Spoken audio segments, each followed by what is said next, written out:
There we go. Okay, testing.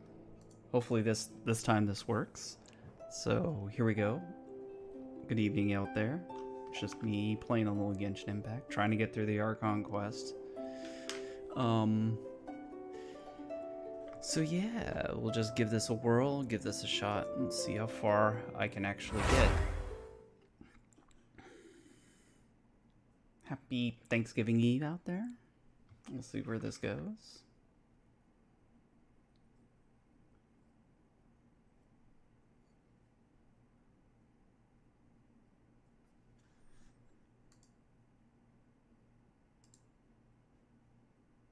Okay, let's see here.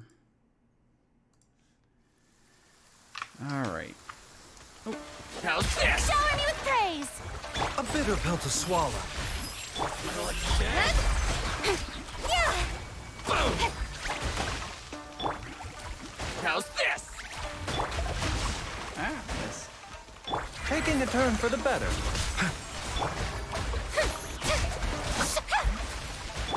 Incoming! Nowhere to hide. Finally, hide. Yeah, I forgot to put myself here. To the ferry.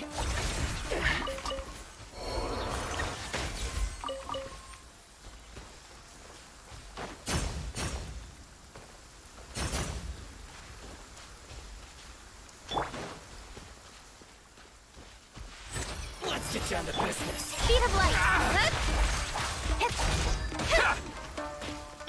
Strike a pose!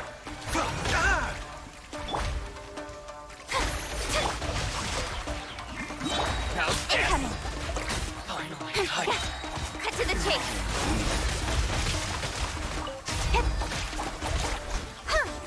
To the ferry.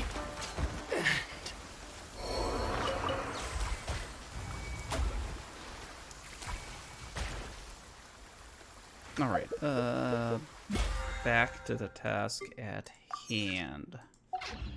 Yeah, what are we doing?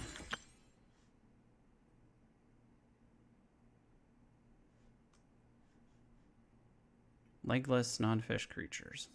Okay.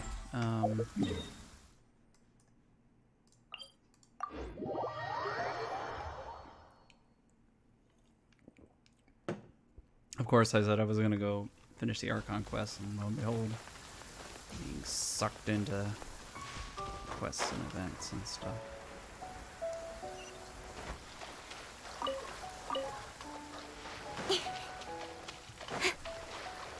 I swore there was some.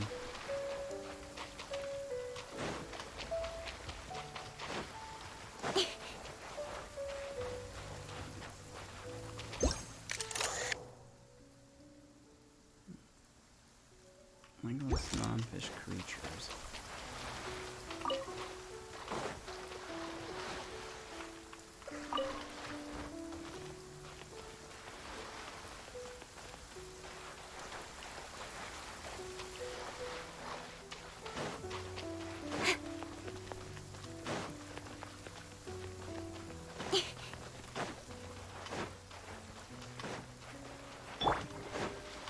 Shower me with praise! Let the world come alive! The Dacty will Floor. Don't blink!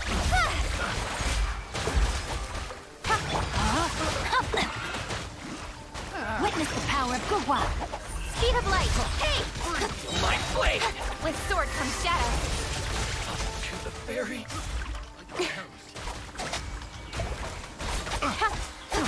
Incoming!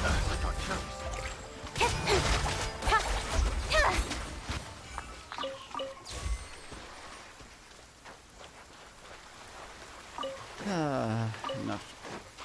I could have swore there was stuff here to do. Mind the side effects. Alright, okay.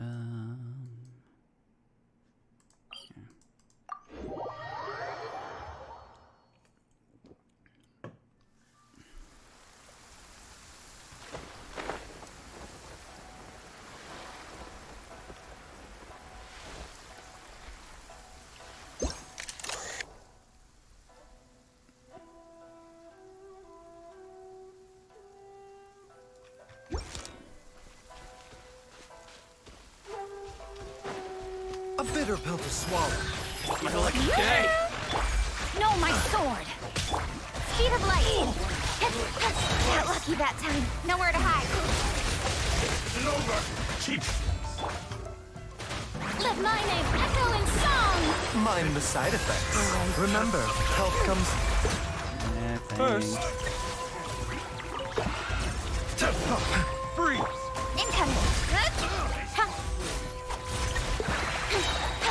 Cut to the chase. You win this.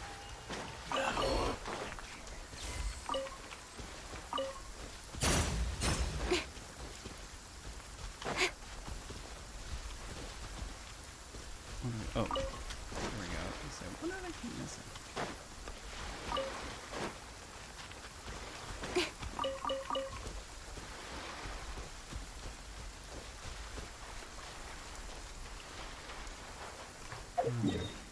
Check out one more place.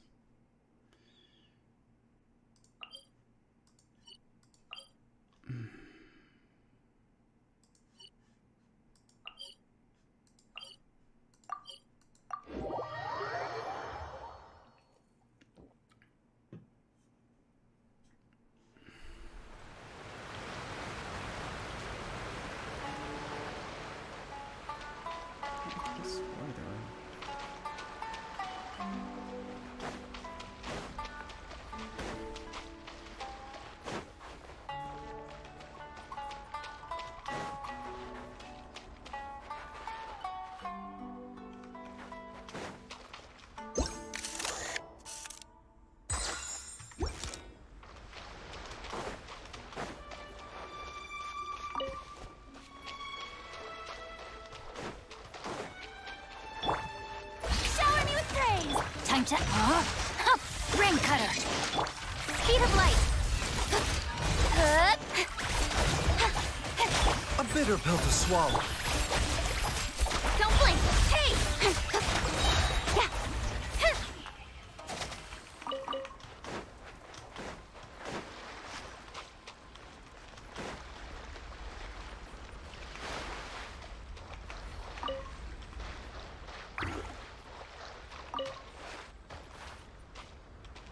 Okay, where else? Was there anywhere over here? Like those non-fish creatures?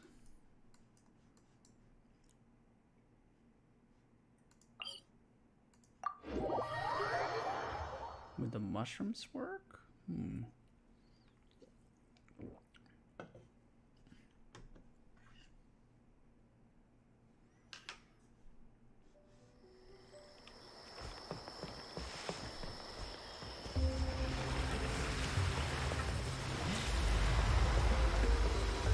Wait a downpour. Nothing will get done until it clears. Let this be a lesson to those who yesterday said I'll do it tomorrow.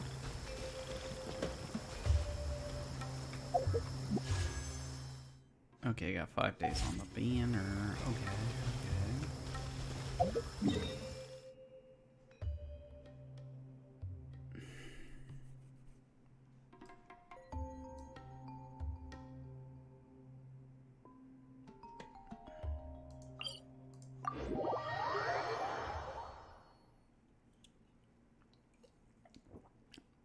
Where are we, like, listening?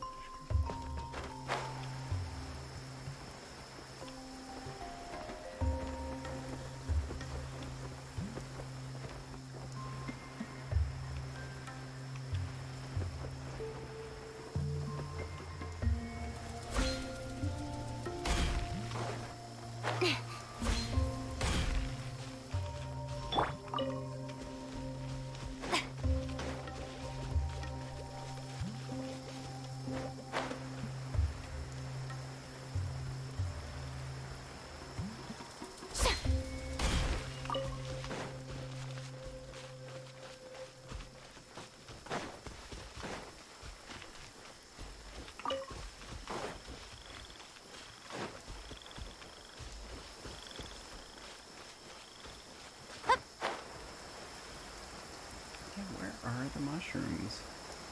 Now that I don't really care about them, I don't know where they disappeared to.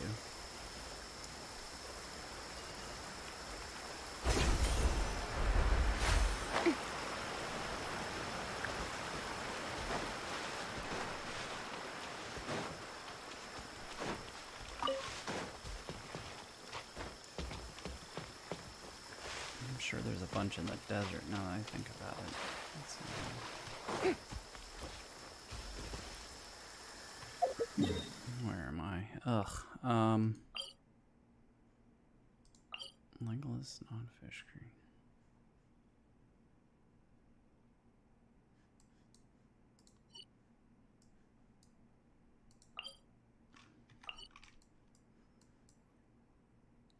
Mm-hmm.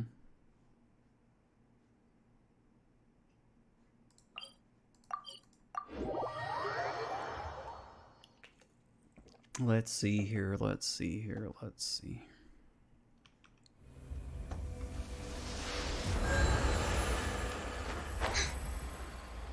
Legless non-fish creatures.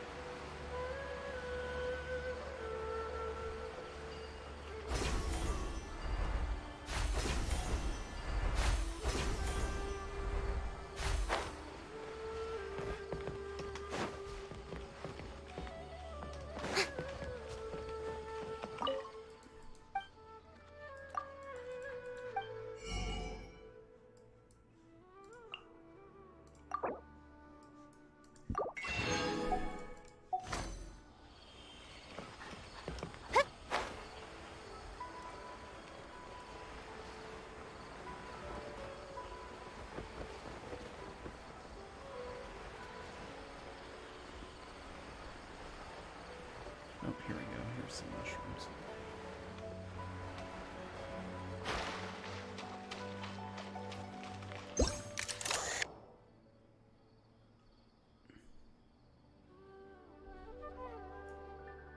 Those don't count. Okay.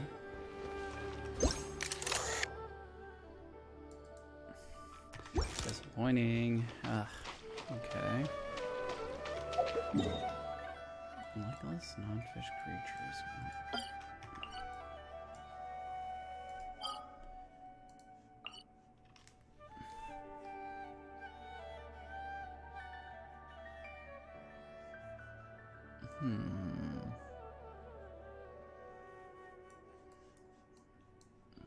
What are some legless non-fish creatures running around here?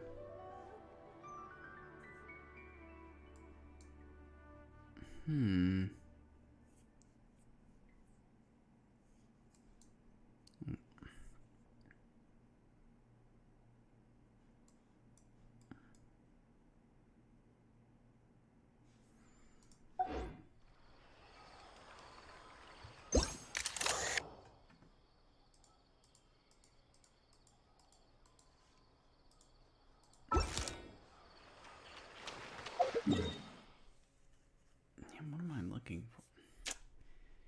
Legless non-fish creatures. Well, wait a minute. Let me try. No, let's just give this a shot. Oh, it's not. Is this thing wild, though? That's the trick. That's the only thing I can think of.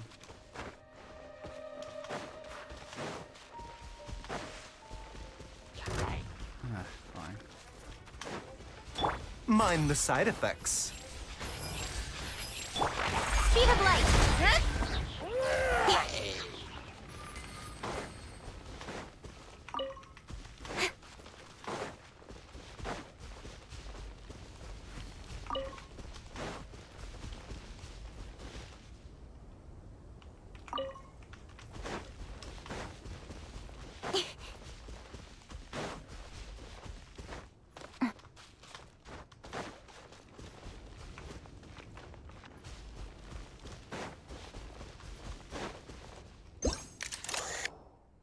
Okay, that doesn't count. Okay, in that case, let's try.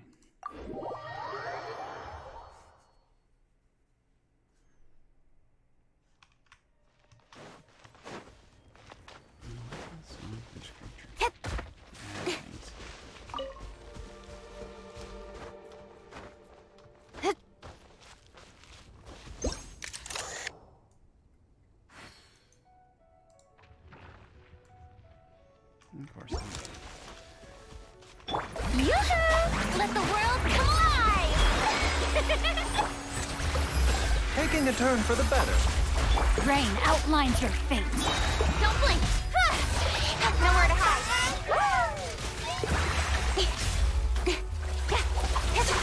Speed of light! Hey!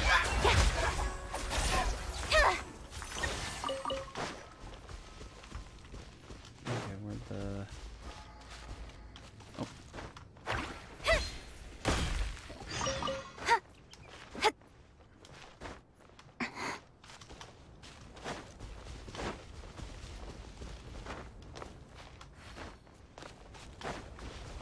Okay, are... Oh, no.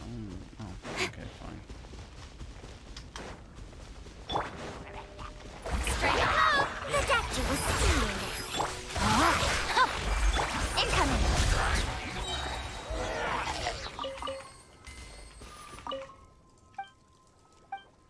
Right.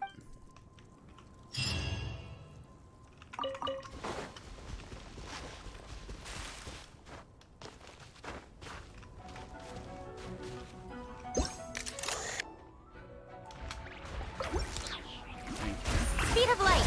Good? With sword comes shadow. A bitter pill to swallow. Shower me with praise! Time to shine! Rain outlines your fate. Let me weave you a verse. Don't blink!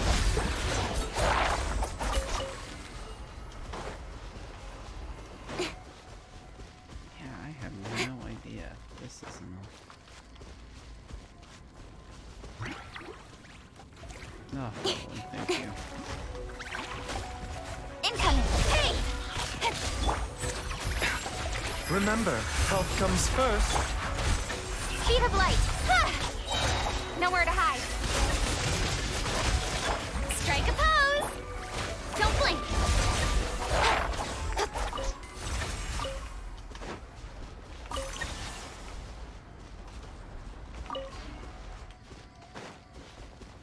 Alright, what?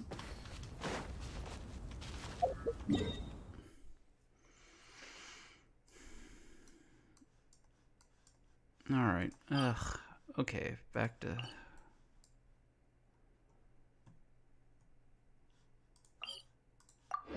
Is it something under the water? I'm getting way distracted by this. This shouldn't take this much time to do.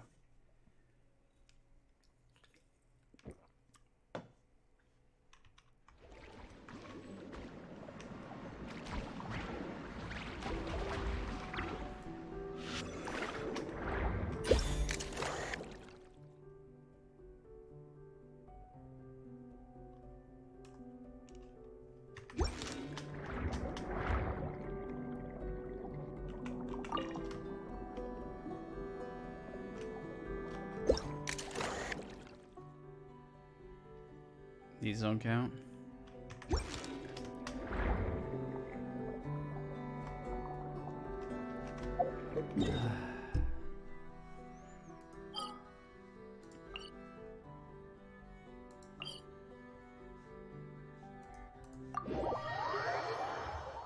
Let me try here.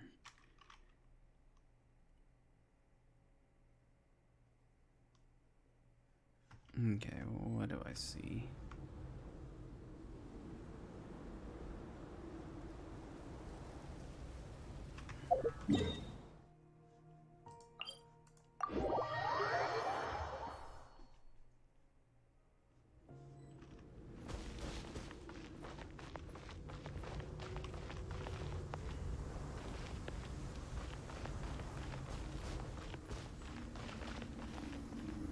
Yeah, they have legs. Ah! Try over here.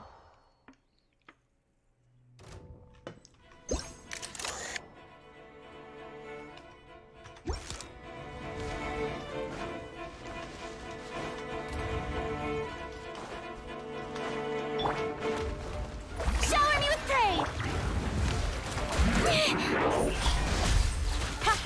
Mind the side effects. Know my sword. Witness the power of Gugwa. Cut to the chase. A bigger pill to swallow. Let the world collide! Taking a turn for the better. Incoming. Yeah. Hey. Yeah.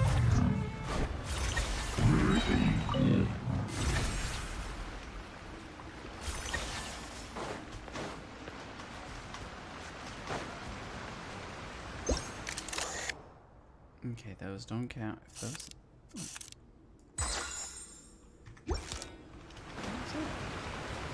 Oh. Okay.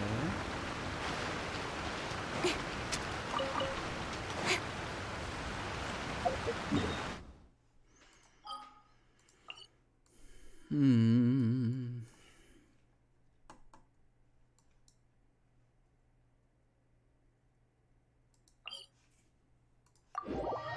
I wonder if we can find those elemental things, but they're not wild. Ah.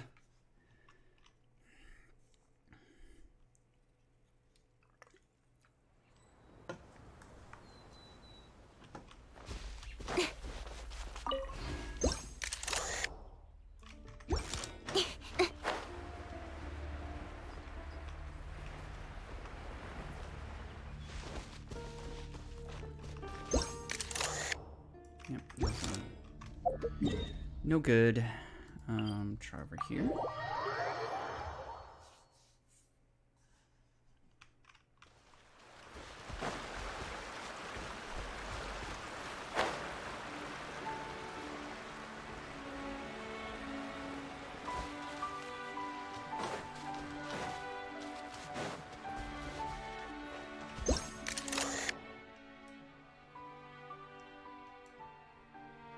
So none of those count. So disappointing.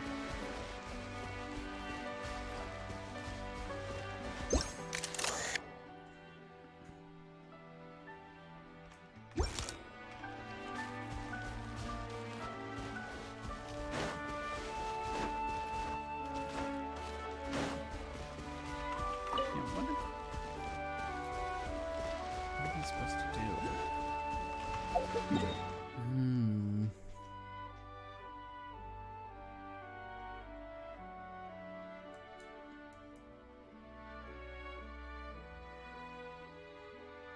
Yeah, I'm just at a loss. I don't know what else to, what other thing to try to take a picture of. All right, whatever.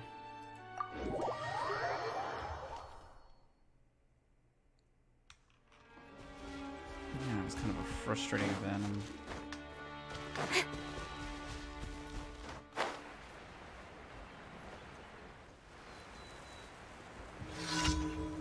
Okay, Swift Slayer. Okay, well, let's do this. Mind the side effects.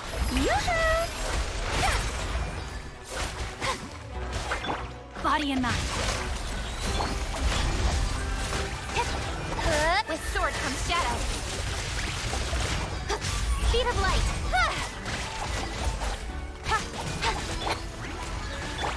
Rain outlines your fate. Rain cutter. Ridiculous. Shower me with praise. Time to shine.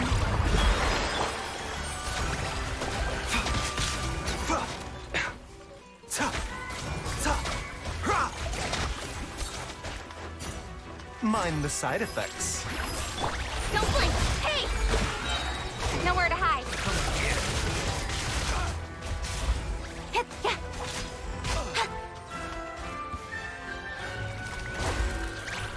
A bitter pill to swallow. Remember, health comes first.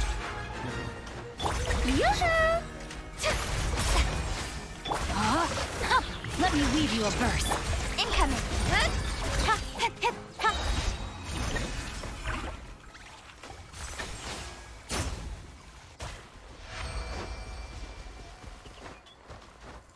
Don't blink. With sword comes shadow. Shower me with praise. Let my name echo. The doctor will see you now. No, my sword. Incoming.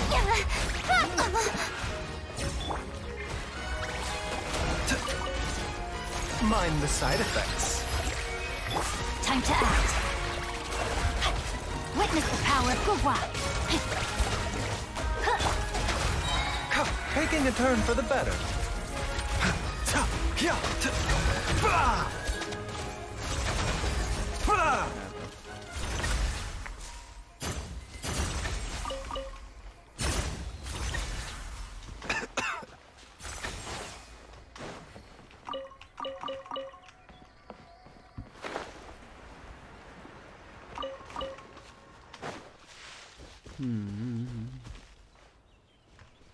All right. Defeat 4 opponents. Okie dokie.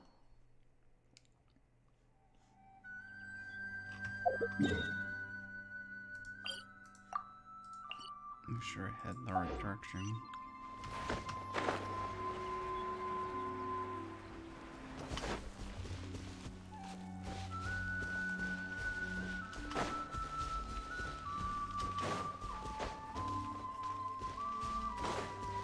A bitter pill to swallow.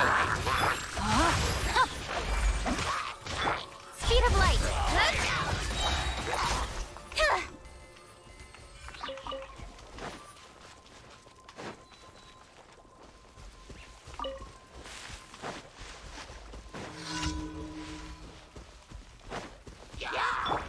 Strike a pose! Time to shine! Stop that! Rain outlines your fate. Let me weave you a verse. Incoming!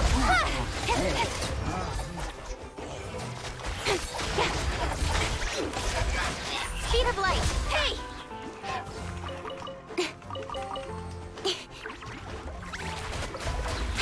Incoming! Okay.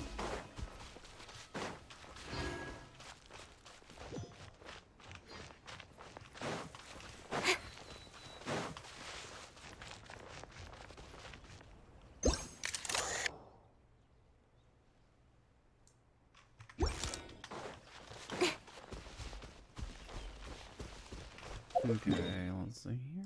Go up here.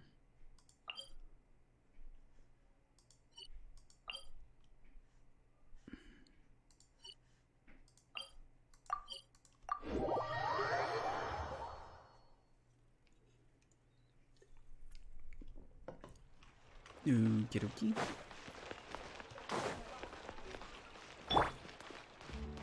Mind the side effects.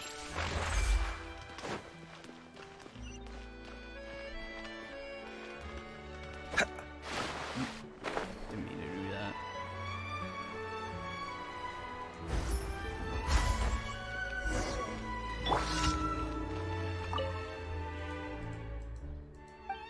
Okay, what do you need? Did you lose something?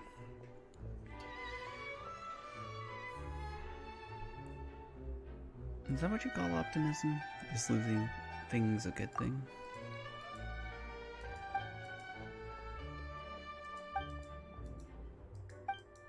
Okay. Sounds pretty serious. Yes. Kill them all.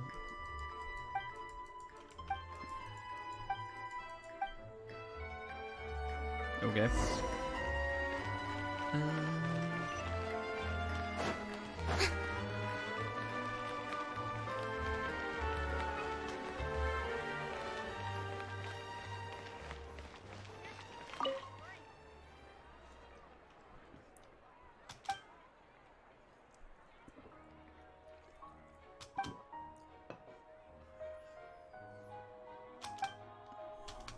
Okay. Okay.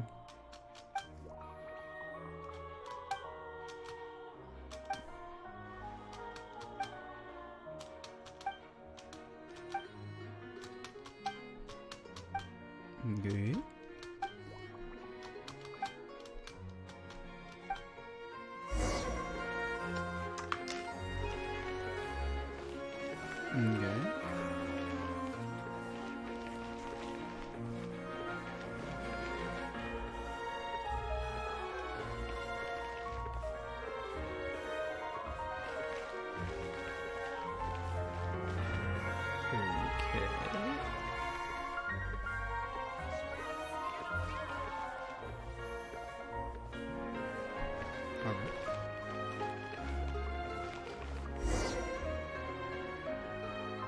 that's it. Okay.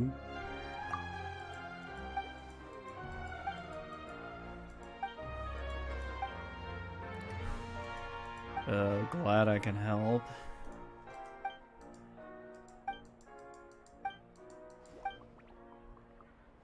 It just keeps getting more bitter.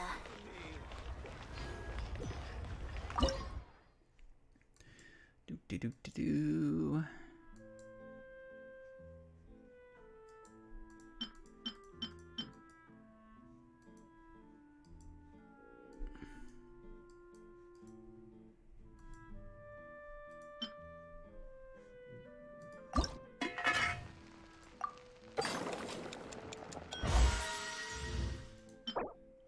Delicious fusilor. What's this for? Oh, defense.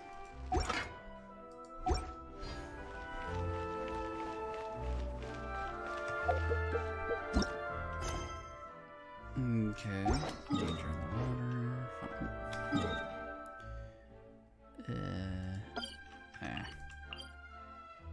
Sure. Let's see here.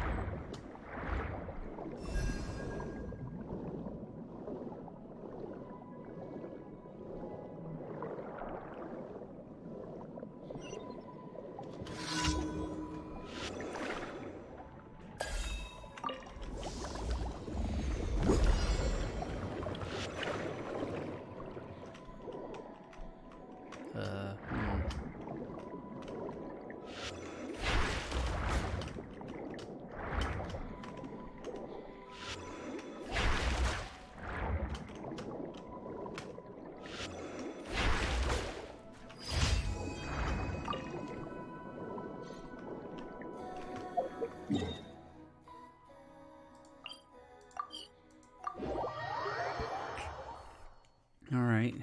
No. Finish this off. Ad Astra. Thank you for completing. Thank you, Catherine. Thank you, Catherine. Ad Astra Abyss.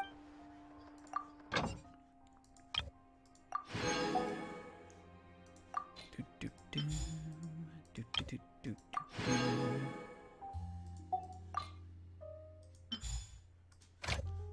Do, do, do, do. Shuffle, shuffle, shuffle. Let's steal that feature from Star Rail to just basically hit clean and redo.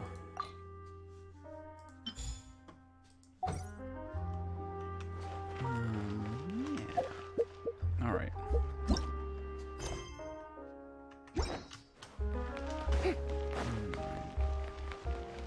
Is the picture? Yeah. Can I turn anything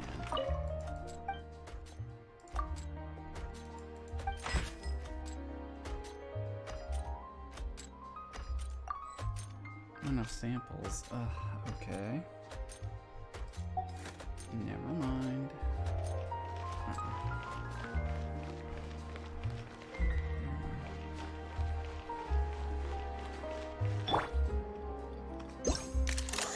No, you can't take a picture of yourself.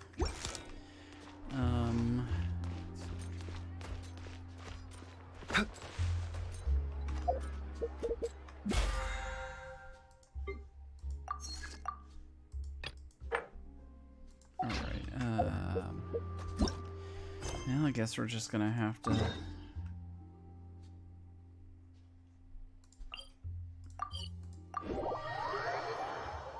Just gonna have to run with this.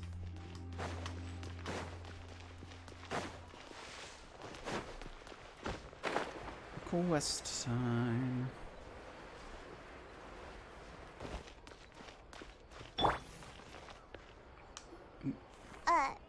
Huh?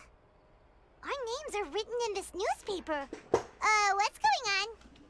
Good question. Maybe we're famous. Let Paimon see! The underwater stronghold, the Fortress of Meripede, has continued in its noble autonomy. But that does not mean that others cannot interact with it. My recent attempts to enter the fortress bore little fruit. Huh. Guess Charlotte still hasn't given up on that. Thus, did an Outlander friend become the focus of this report? A blind adventurer with their white fairy legends trailing in their wake.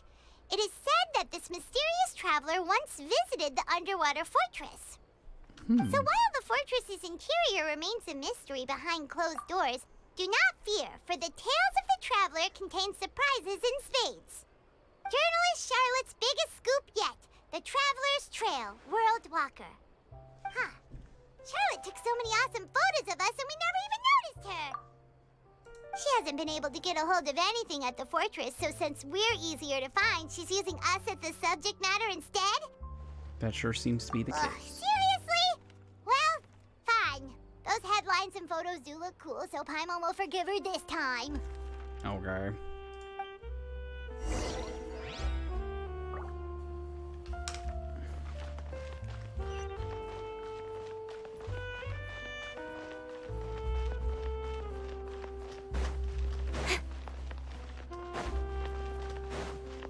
Okay, what's up here? We head into the hotel. We're here! Paimon's hungry. Should we go in and get something to eat?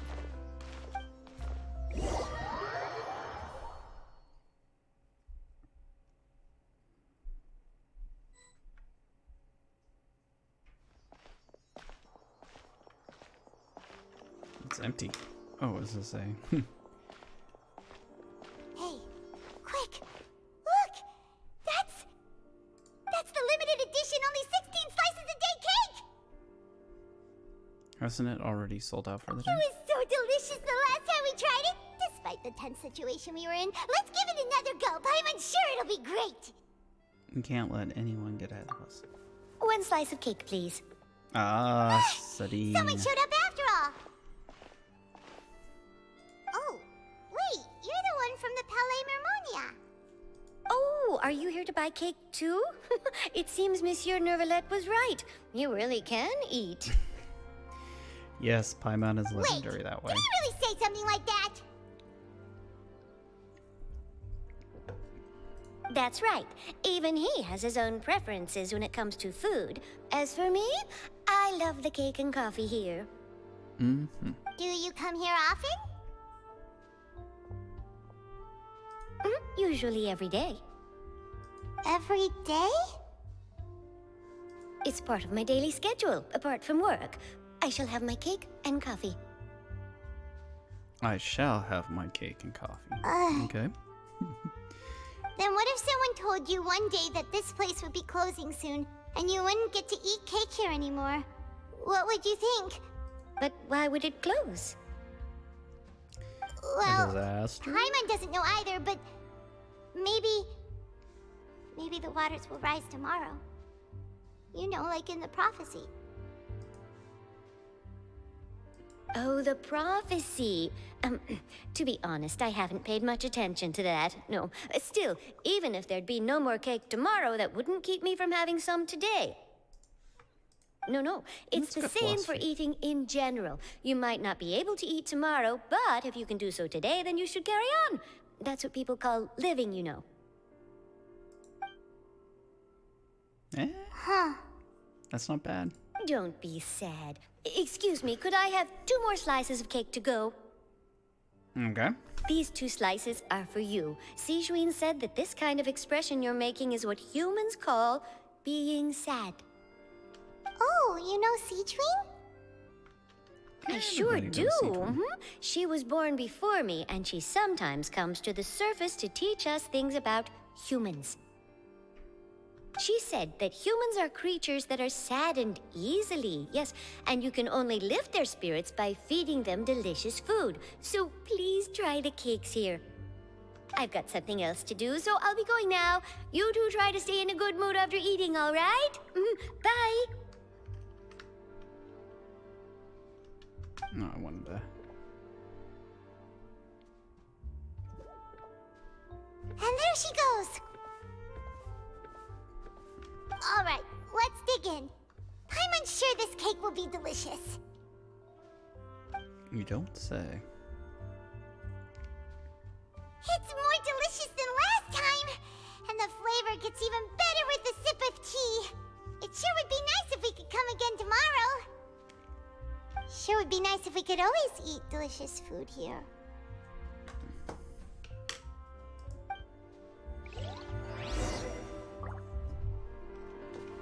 Alright.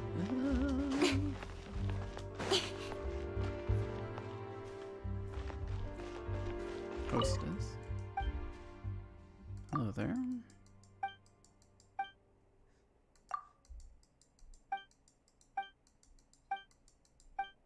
Okay.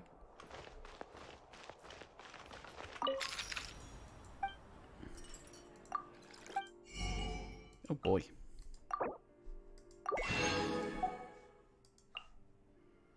Trips to pool.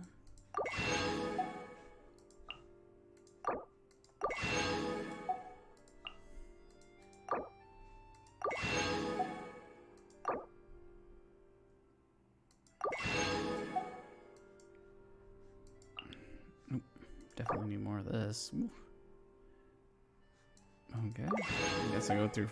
I guess the place doesn't stock much of that. 3, 5, 17.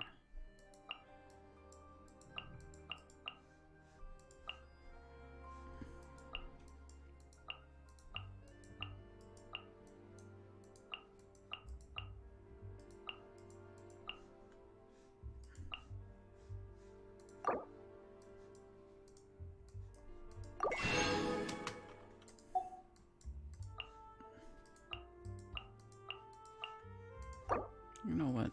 Just grab it.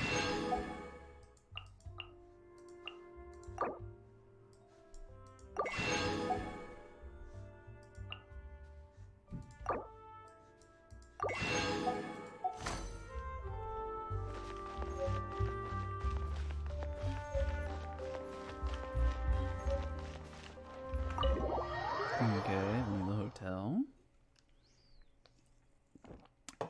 Where are we going now? Oh! We're near the Steambird office! Let's go look for Charlotte and have a chat.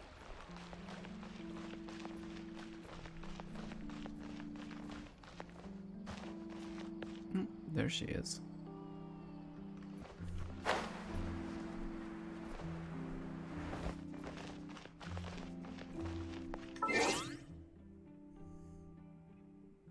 And we'll just keep it like that. Yeah, I'm gonna change it just because. This world is full of unsolved mystery. Ta-da! Wow! If it isn't the Traveler and Paimon! Oh, have you seen the article I wrote about you? Ha! You've got some nerve! You just used us to make some quick mora! Can we negotiate a profit split? Oh, you needn't worry about that. I heard that you were in Poisson some time back, so I sent you a letter to discuss just that. It appears you didn't receive it, though. It's all right, though. I've set aside the amount intended for you. I've even set the table with some food. Oh boy. Really? Oh, you're the best! You're almost a little too easy to win over, Paimon. If I were a journalist with ulterior motives, you'd be in trouble now, you know. Oh, Paimon knows you're not like that. Still, what brings you here all of a sudden? Were you looking for me? When Mona mentioned you, we thought of coming to see you at work. I see. It seems you've already bumped into Mona here in Fontaine. So she mentioned me? What did she say? She said that you're a real daredevil of a journalist. Nice. In which case, can this daredevil journalist dare to request an exclusive interview with the legendary Traveler and Paimon? Huh? So your article in the paper today doesn't count? Oh, of course it doesn't. That was more like live photography. What I'd like to do is dive deeper and ask you to talk about the things you've seen and experienced. You seriously want to interview me? Yeah, are we even qualified enough? Why not? If I say you're worth an interview, then you're worth it. But not right now, of course. I'll need a few days to prepare. Oh, in that case, we'll just chat when you have the time then? Oh, so that's a yes? Ooh, splendid! I'll tell the editor-in-chief immediately. I'll have to apply for lighting, a venue, some props, and... Whew, so much to get done now. Talk to you later. Wait, Charlotte, Paimon's still got a question for you. And what's that? Yeah, she seems to be still motivated to do this, even though there's probably something bad gonna happen. Just for example, Fontaine were to be flooded tomorrow? What would you do today? Huh. That's the prophecy you're talking about, isn't it? I mean, I do hear about it often, but I've never once thought that the day could be tomorrow.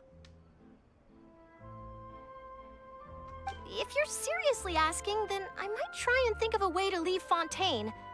Oh, but I'm still a journalist first and foremost. That means I have a duty to be reporting from the scene. And secondly, I wouldn't forsake my homeland that easily.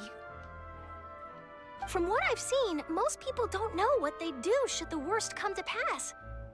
In truth, it might be better just to behave like normal rather than worry over such an end.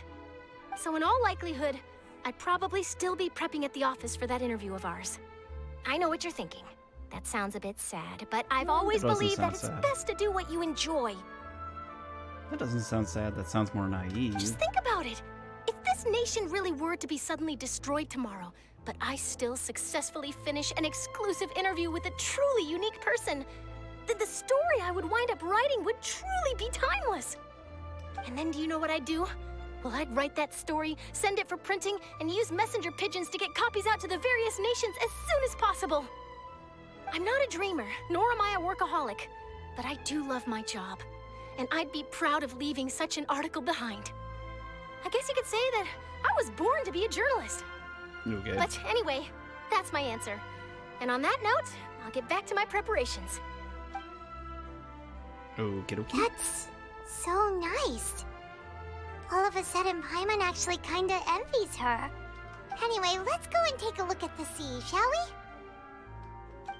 we? Okay.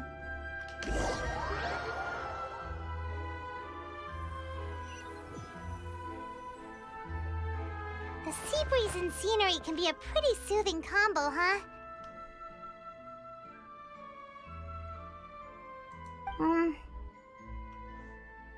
Paimon's been thinking. Yes. If it wasn't Fontaine, but all of Tevat that would be destroyed tomorrow, where would we go and what would we do? No, Paimon should ask, Interesting question. if you could choose, what would you like to do? If I could choose, huh? Just like Charlotte said, suddenly trying to consider what to do is pointless. We've always been moving to the next destination, so we haven't spent much time thinking about these kinds of things. We didn't have to either, with us always being on the road and whatnot. Until that moment comes, I think I'll keep journeying You mean, on. still traveling? Yes, cherish every single moment that I have to look upon this world. That's actually a sensible answer. Wait, isn't that what we've always been doing? Something like that. Okay.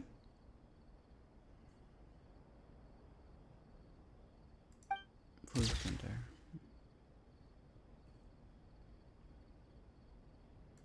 Hey, why can't we have that photo? Oh well.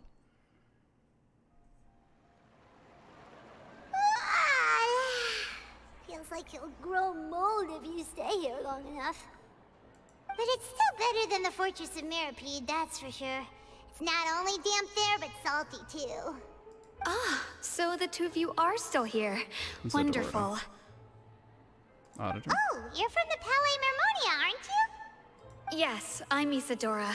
Monsieur Nervillet sent me to look for you two before. I heard that afterward you went to the Fortress of Meropede.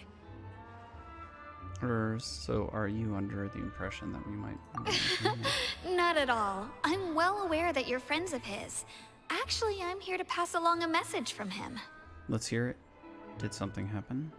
Yes, inside the Opera House. The Maréchaussée Phantom has declared the incident a small-scale riot. Ooh, what A happened? riot? Yeah, what riot? Well, that said, I don't personally think it was that serious. Lady Farina was watching a performance at the Opera House, and while she was resting during an intermission, some other audience members suddenly started harassing her, Uh-oh. loudly accusing her of doing nothing about the prophecy crisis. And before she could respond, others started to join in. Uh-oh. The crowd continued to grow, and protests against the Hydro Archon started to break out. Uh-oh. So people have started to put the blame on Farina. Guess they finally found an outlet for the pressure they've been under due to the prophecy.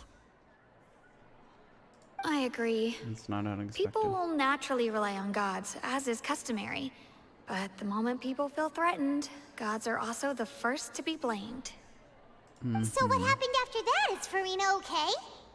Seeing that the situation was spiraling out of control and that further argument was pointless, she claimed that she'd gotten tired of this and left in a hurry. The Marechaussee Phantom had their hands full maintaining order and did not catch where Lady Farina had gone. Only when things had stabilized did we realize that she had gone missing. So, you mean she's still missing? Oh. That's right. The Marechaussee has dispatched many people to search for her, but we don't have any leads yet.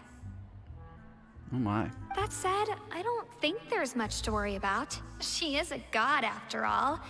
Even if she were to fall into the hands of rioters, what could ordinary people do to her? Have you seen those Gardamex? Good. Monsieur Nervillet sent me to tell you about the situation, but he didn't say anything else. Don't worry, this is more than enough to go on. Thanks for keeping us informed. Ah, is that so? Well, all right then. In that case, you two take care. I'll be heading back to the Palais now.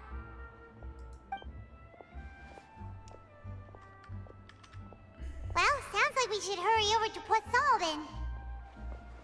You sure caught on quickly. If we know Farina, she won't try to fix things in this situation. Instead, she'll look for a place to wait out the heat. And, as we also know, she may be loud and dramatic, but she doesn't have a heart of stone. When Nervillet was talking to her in the Palais Mermonia, and she heard about Poisson, she couldn't hide her sadness and remorse. No. It would be hard for her to ignore being accused by the public today. Paimon thinks Farina's probably taken the opportunity to slip away to Poisson and try to relieve the sense of guilt that she's feeling. Huh. Well, what do you think? Paimon knows the answer, of course, but Paimon can do the analysis to back it up, too. Cool, huh? I see becoming a detective's done you some good. Looks like those detective novels have had an effect on you. In that case, there's not a moment to lose. Poisson, here we come! Okie dokie.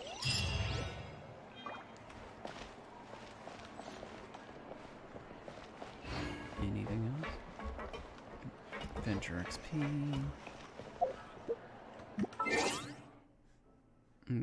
Okay. Actually.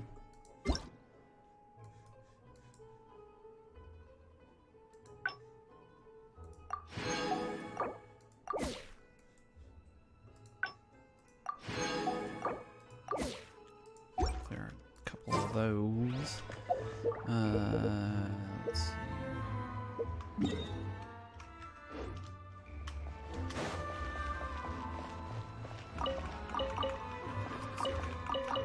Changing times.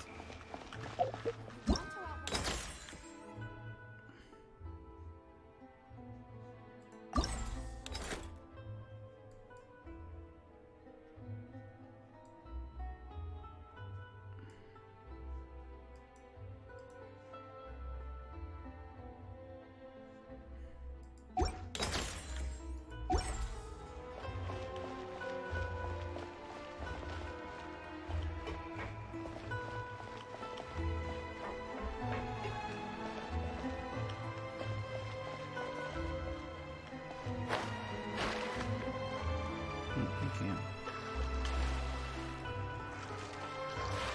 Can't go down. Oh well. Yeah.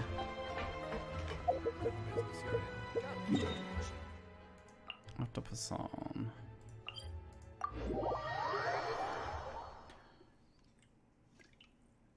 This place looks deserted. Guess all the survivors must have evacuated already. All that's left here are signs of devastation. Could Farina really be here? Let's try to find her as soon as possible.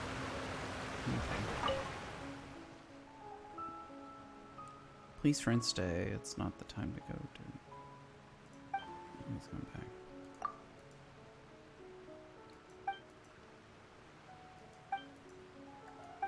Not so much of a good point. Probably should post a guard saying, "Don't come down here."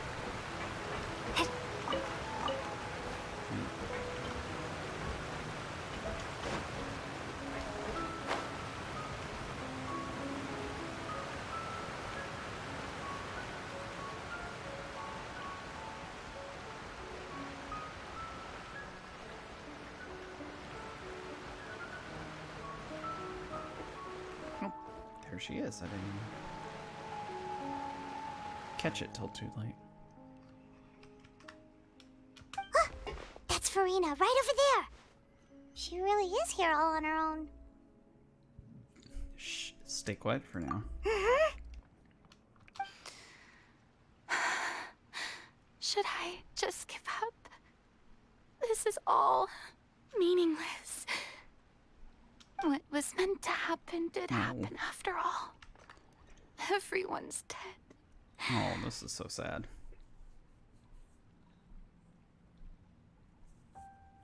I'm sorry. I'm so sorry. Oh, this sounds so sad. Give up, Farina. There's no point in holding out.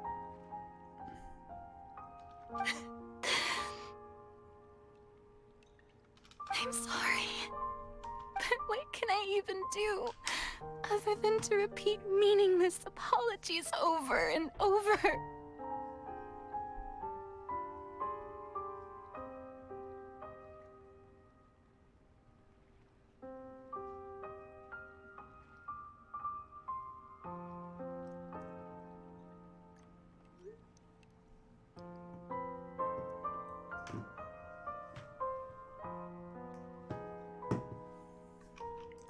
Okay, now we're gonna run.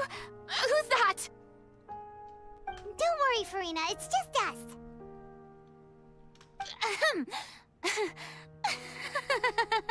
So it is you, blonde traveler from another land. Why, I almost thought you were someone from that mob of my ignorant subjects. Come to kneel and beg for my forgiveness. Farina, you were crying just now, weren't you? The tear stains on your face are obvious. What do you mean, tear stains? Oh, I remember. The show at the Opera House earlier this morning was so moving. I'm still trying to process it. Who did that uncivilized rabble think they were? Disturbing my enjoyment of the arts. They even dare to tout their Archon. I must teach them a lesson. I can just imagine their twisted and frustrated faces once they realize that I'm nowhere to be found. Oh, and I'm sure Nouvellette and those people from the Maréchaussée Phantom are freaking out right next to them, too. Oh my. Stop trying to act tough, Farina. You're actually beyond devastated right now, aren't you?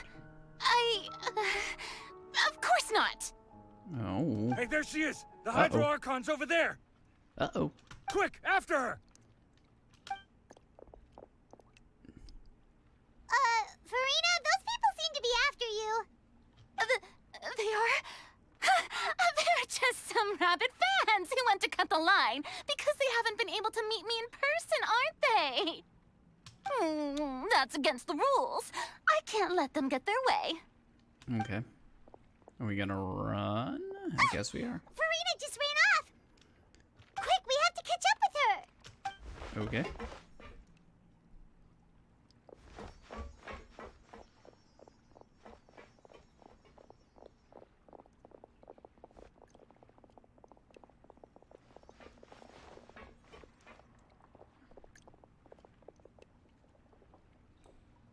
Where'd they go?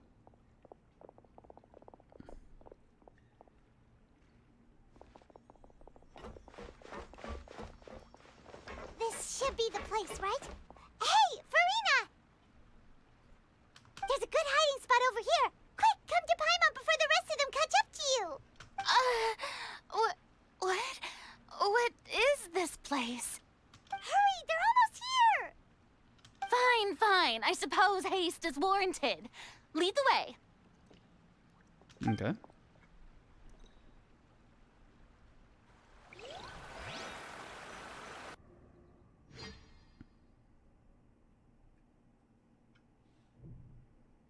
Loading something, okay.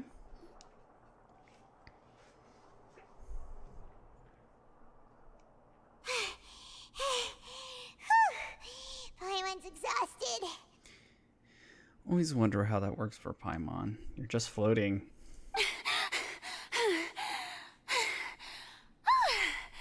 I'm so tired.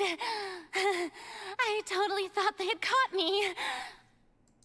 No, I mean, I merely gave in to the sheer enthusiasm they displayed. This place is not what I'd call soundproof. You might want to lower your voice to just stay hidden. You're right. Yep, that's a good girl.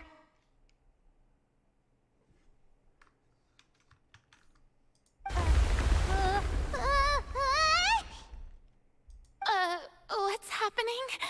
The ground's shaking. Is it an earthquake?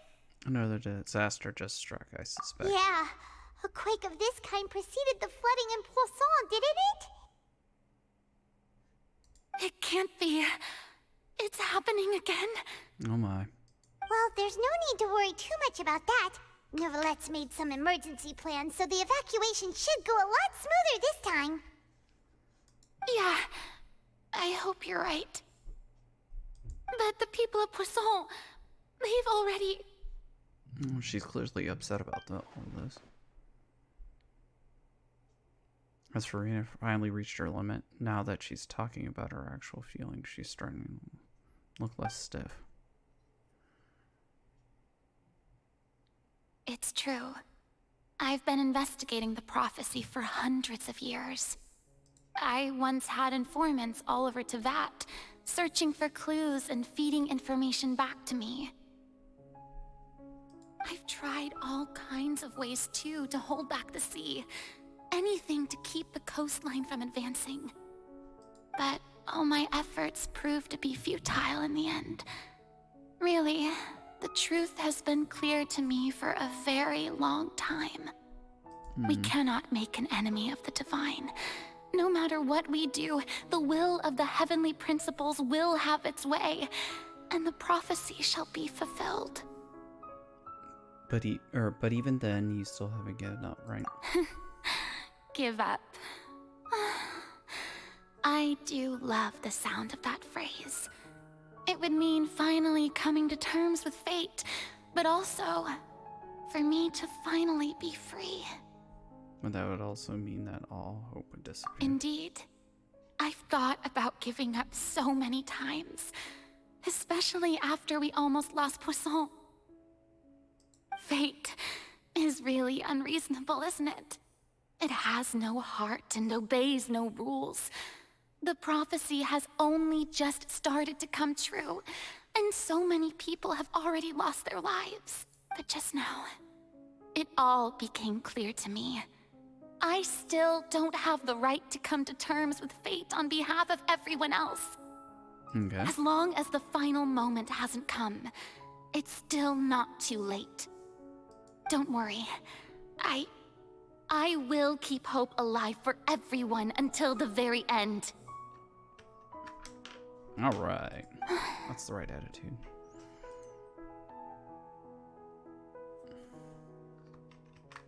Well, that's enough for now.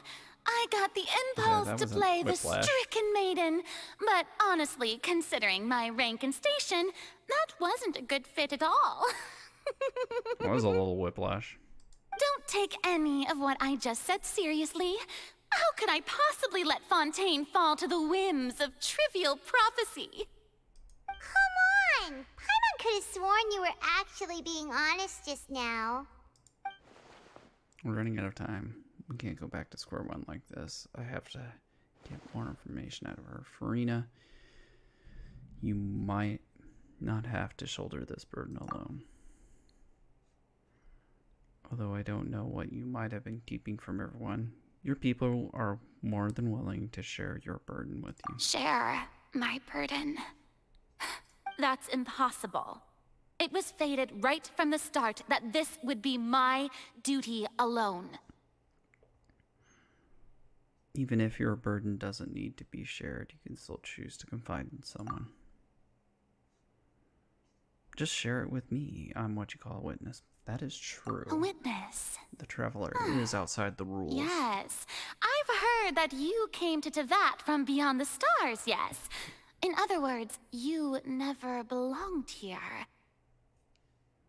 And if Tevat is, in its entirety, a show on a stage, then you're just a spectator, aren't you? Yeah. You've already witnessed a lot of If things. that's the case... There's no time left. Please, Farina, just spit it out.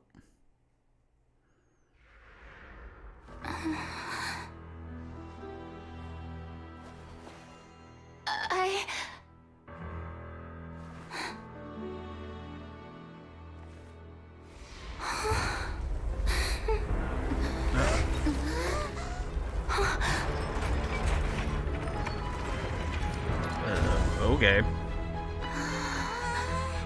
That's a trick. Or in the opera.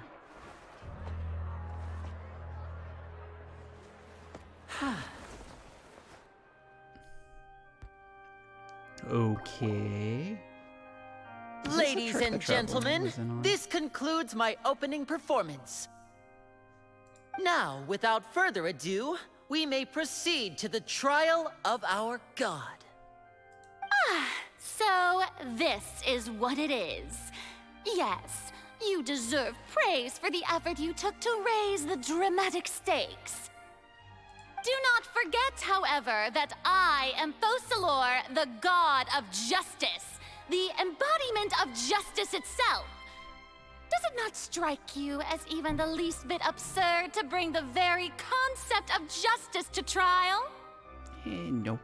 May I interpret these words as your refusal to stand trial? In that case, you will have the opportunity to defend your honor through a duel. Clorinde. Is she gonna duel?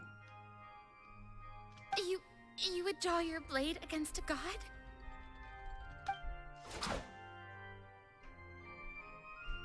I see. It seems like you have made up your mind.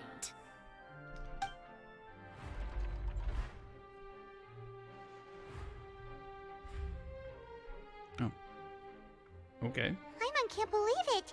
She just surrendered. What the heck is going on? Did I just see an Archon surrender to a human? It happens more than you think. Wow, how utterly humiliating. Lady Farina, what is the meaning of this? It would seem that there has been a misunderstanding. To be clear, the raising of both hands is not always an indication of surrender.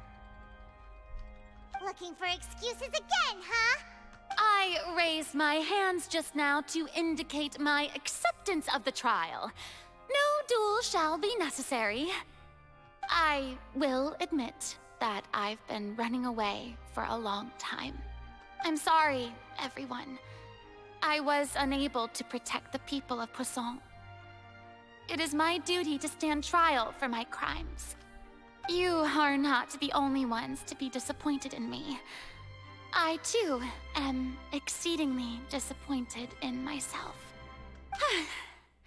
But now, it is time for the Hydro Archon to show you her courage and resolve. Okay. I, Farina, will use this trial to show the world the true meaning of justice! Oh boy. This time, I will protect you. Applaud and rejoice! One of the most outrageous and fantastical arcs known to the opera epiclese is now unfolding before your eyes. Okay. Mark my words, this shall be one of the most exhilarating and brilliant shows ever to grace the stage of Fontaine! The trial of the Hydro Archon, Focalor, will now begin! I need to get that point. Oh, now we're making history. Oh my. Okay, Nuvolette. Why does it feel like Farina just took over the whole thing? Like, come on! Didn't she just get forced to stand trial for her crimes? Also, even though she's still acting super dramatic, she is taking this seriously this time, right? All right, then. Who will be my opponent in this I get the trial? feeling I know who the prosecutor. The court asks the prosecutor to please take the stand. Yeah. Thank Is you. that so? Very well. Then please speak, witness of Tivat, my accuser and fated opponent. We were so close to getting her to tell us the truth, and it still turned out like this in the end. It's okay though, as long as Farina in court will have a chance to figure everything out.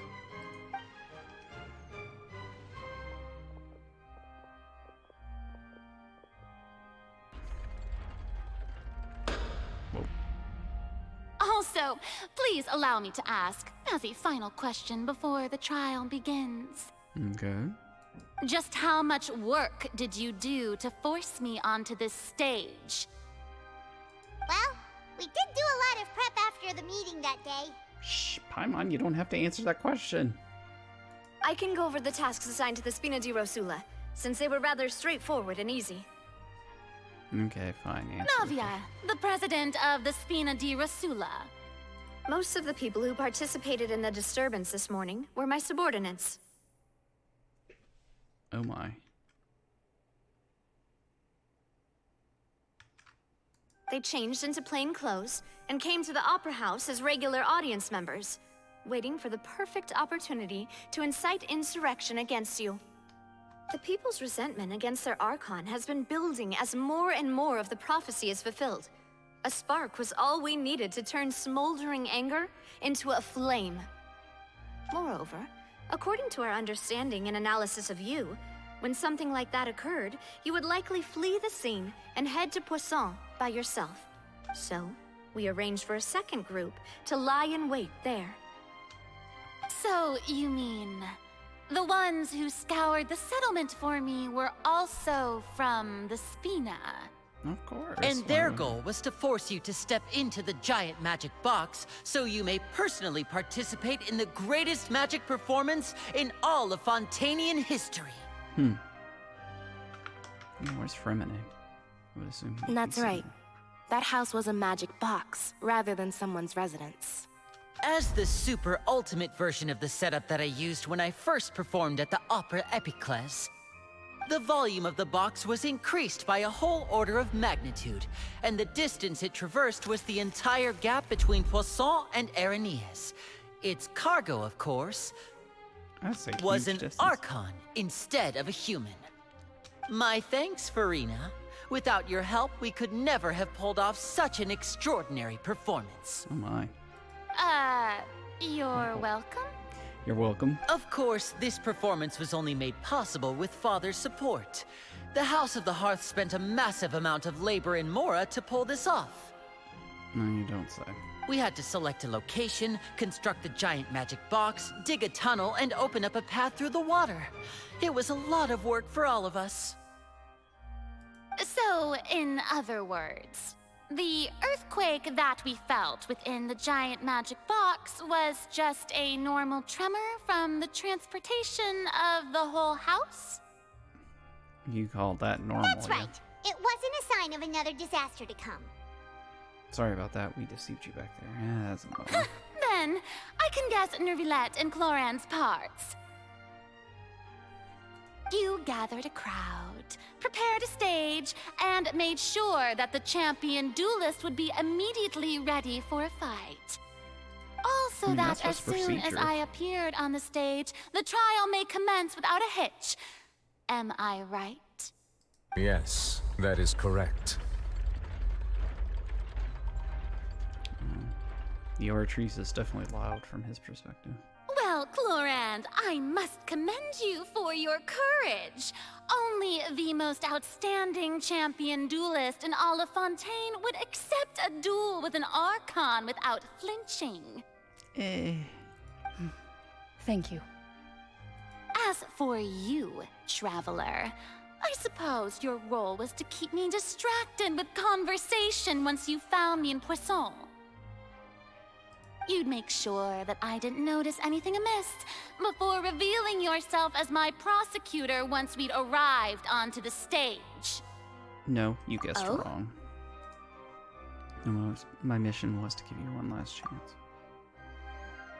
We hoped that you'd share your secret with us before the magic box arrived onto the stage. Is that so? Then I suppose I must have missed my final chance.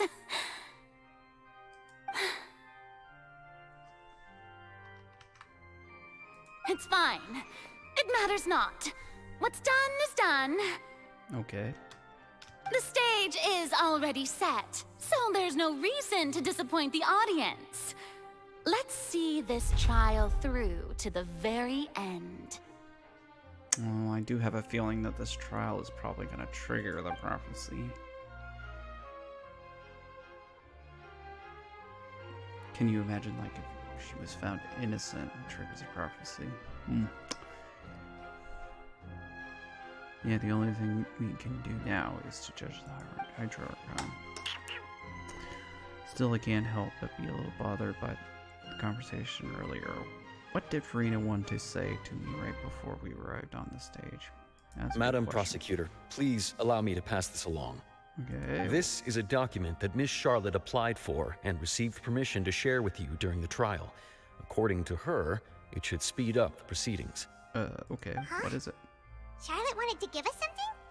Oh, so she's here too! Hey, Charlotte! Oh, why wouldn't she be here? Oh, let Paimon see. Isn't this the exclusive interview that she did with us before? So she's already... Wait, then that means this document is a perfect timeline of everything that's happened ever since we stepped foot in Fontaine! That's thinking. So she literally just interviewed. Hey, what was the first thing that happened? What was the second thing to happen? What was the third thing? So in other words, we can refer to this anthology of evidence every time we want to use something from our journey as evidence for an argument. It's a super practical gift. I never would have thought of using it this Let's way. quickly confirm the information in it.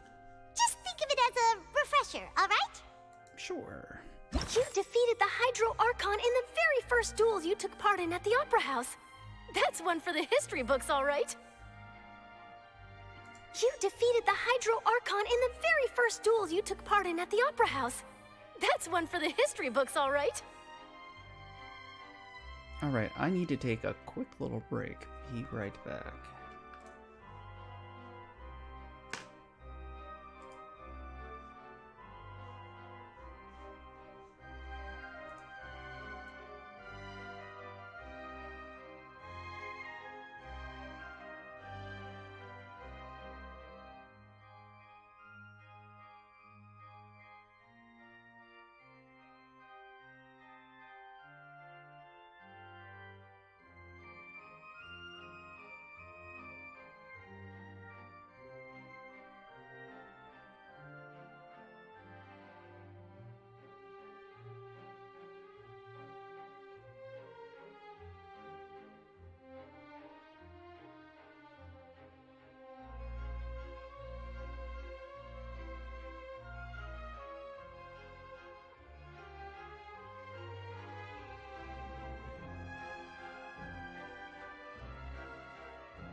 Alrighty, here I am.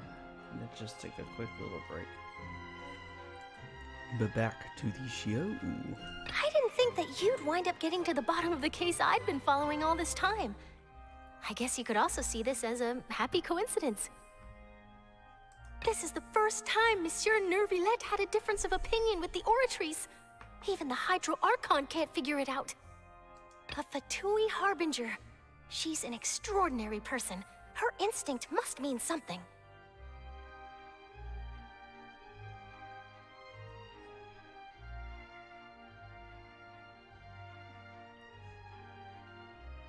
Afflicted with some sort of curse. The fortress of Meripede was almost destroyed in a single day. That I didn't witness that scene personally will always be a source of professional regret, I think. According to Monsieur Nervillette, both Child and that whale should have been in the primordial sea at that time. I nearly lost my awesome friend Navia. To be honest, that still gives me shivers. The words of someone as extraordinary as a witch can probably only be truly understood when something surreal happens to you. Why would the Traveler tell anybody about N, the conversation you had with N?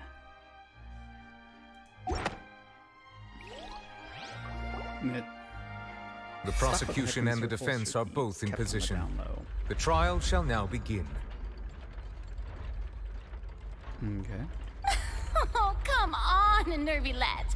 There's no need to repeat all the unimportant legalese. Just fast forward to the part where the prosecution lays out my offenses. As the defendant and the lead actress of this performance, I still haven't even been informed of my supposed guilt in all of this. Of course, it is only natural for humans to struggle to understand the actions of a god. However, you will need more than that to convict me of a crime. Yes. That's true, but my charge here is unrelated to your conduct as an Archon. Yay, voices. Voice lines. Love it. Instead, I would like to charge you as a fraud who's never been the Archon in the first place. Would make the most sense why she's doing Wait, stuff like this. What was that? Lady Farina's a fraud? Yeah, that would make sense, because the other Archons we've met, it wasn't like they didn't... It wasn't like they were holding back the power. They might have been more discreet about it, but they were way more willing to just use it when they had, you know, had to. So, and this is a situation where, gee... Hey, I came here thinking that we were going to try the Hydro Archon for forsaking her duty, but did I hear that right? She's not our Archon at all? Charge accepted. Okay, we're gonna do it. Lady Farina, do you plead guilty to the charge? She hesitated. Lady Farina. I plead not guilty. How can I be guilty? There is no way that I, Focalor, otherwise known as Farina de Fontaine, a member of the Seven and the Regina of all waters, kindreds, peoples, and laws of Fontaine, could be anything other than your true Archon. Yeah. Even though Lady Farina can be rather eccentric, isn't it going too far to doubt her very identity? Yeah, I've never questioned her identity either. Sure, Lady Farina can be super irresponsible, but what grounds does that prosecutor have to make such a huge claim? I have cause to believe that common sense will prevail in this case. Many of the members of the audience have known me as the Hydro Archon ever since they were born. There would be no fooling their memory. Oh no, I don't think that's See? the case. Even the Oratrice has decided to show me its favor. Are you sure you want to commit to a charge that will never be upheld? If you wish to drop the case, I can promise you as the God of Justice that you will not have to face trial for making a false accusation. We will treat everything that's happened as a dramatic spectacle and move on with our She's doubling lives. down. What do you say to that? Doubling down. An argument with near impossible odds, huh? You have to not only refute Farina's claims, but also overturn the long-held beliefs of the people. The people only see you as their Archon because it's their own. Well, I tried to give you the chance to surrender. If you must persist, then let me ask. If you believe I'm not the Archon, then what manner of being do you think I am? That's a very good question. There are long-lived species. And if I was not the Archon, then how did I manage to live for over 500 years?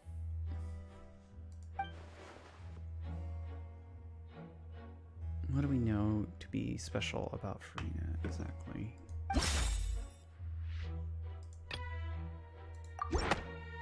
Yes, she's probably cursed. First of all, you may be a member of another long-lived race, which would allow you to naturally possess an extended lifespan. And second of all, even if that wasn't the case, there could be other ways to extend your life. Yeah, we've definitely run into other life that has lived a long time, so that's not so odd, that's not so weird. Who gave you that idea? Was it the knave? You'd sink so low as to use a harbinger's words against me. It doesn't matter who gave us the information, what matters is the veracity of the claim. A curse? I once thought it possible that the aura of an Archon might naturally resemble a type of curse. But in light of this claim, perhaps what I sensed was not your divinity, but a curse after all. You sensed it too, huh, Neverlet? So Farina, instead of being there... Lady Farina is actually a human? Well, it is true that it's extremely difficult to tell humans and gods apart just by looking at them. It's not impossible.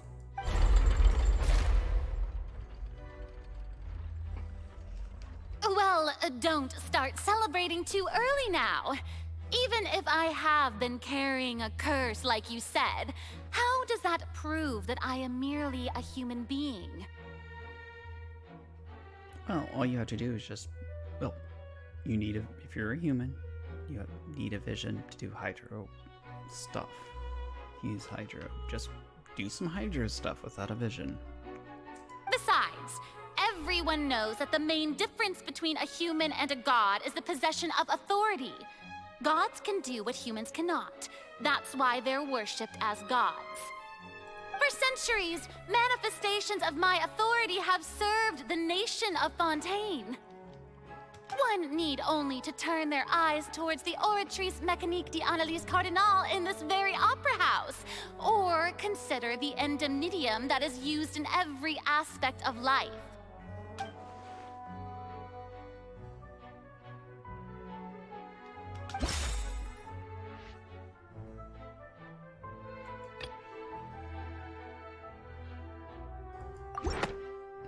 Yeah, child's... You tried to reference the Oratrice, but weren't you as confused as all the rest of us when the Oratrice declared Child to be guilty without any proof? Otherwise, you should have come up with a good explanation for that by now. Didn't I make myself clear at the time? The decisions of the gods are naturally difficult for humans to comprehend. There is no need to provide an explanation. No, it wasn't the verdict, it's your reaction to the verdict. Lady Farina, I believe a reminder of your current circumstances is in order. While the court is in session, the principles of justice and the law must come before all else. While you are an Archon, you are also first and foremost the defendant in this trial. You will prove yourself unable to defend against the prosecution's charges if you continue to withhold vital information against the rules of the court. I never thought you'd use that kind of rhetoric against me. That was no trick of rhetoric, Lady Farina. I've merely reiterated the rules of the court. Rules that all should respect and follow.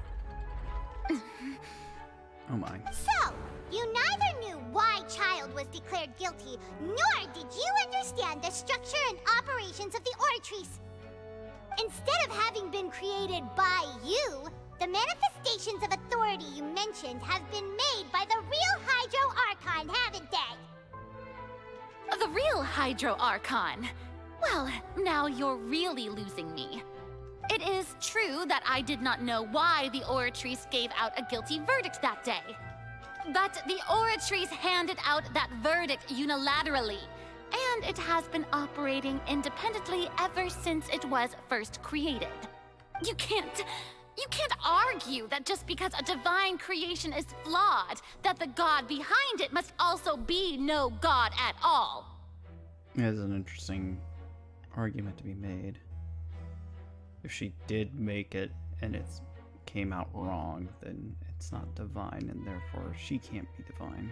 Or why would she make it? If she is divine, why would she make a flawed thing? She's still throwing out all kinds of excuses. Seems like she's confident that we won't be able to produce proof that she has no power over the Oratrice.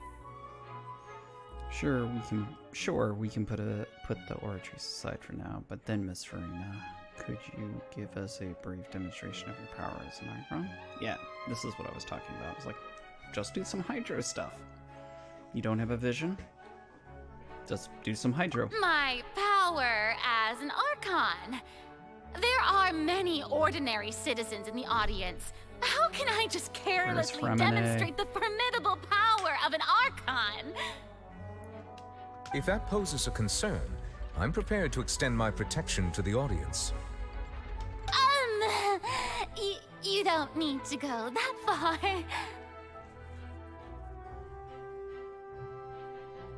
A brief demonstration of your power over Hydro would be quite harmless. Surely an Archon can at least match the capabilities of a human with a vision.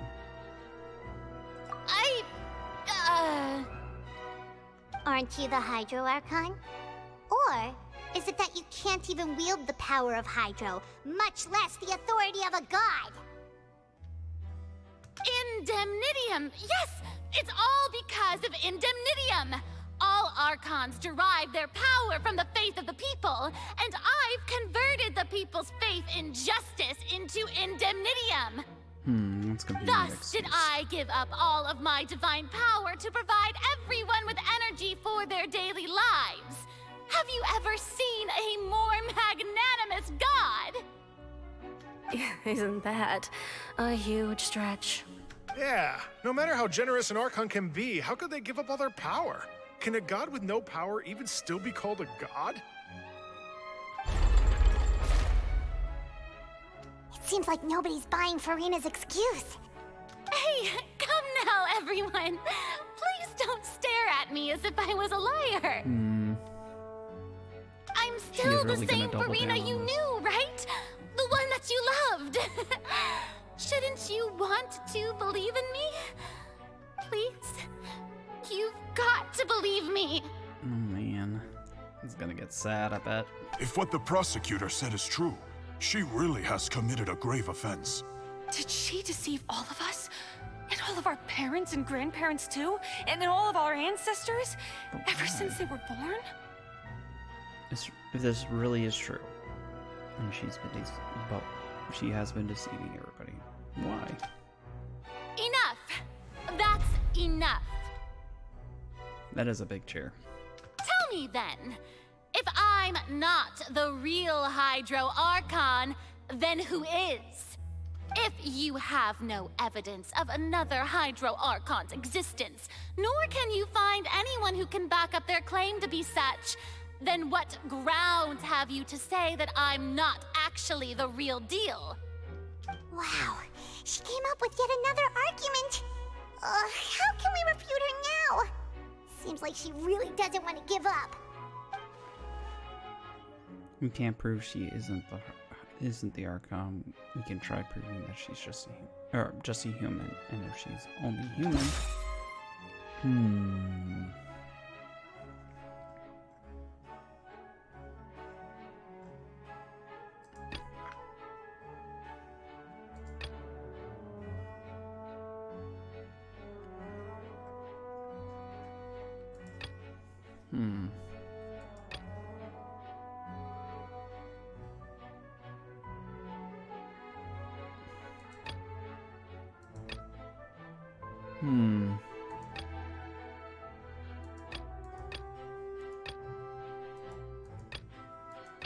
Yeah, it's irrelevant.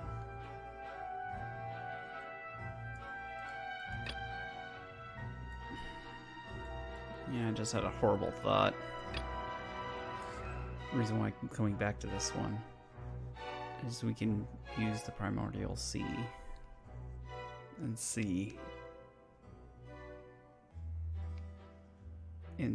punny, see if she's really human, or Fontanian at least. It has been established that all Fontanians can dissolve in water from the primordial sea. And that means...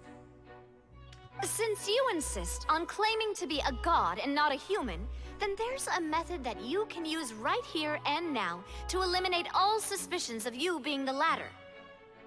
Miss Navia, please apply to serve as a temporary attorney for the prosecution before addressing the court.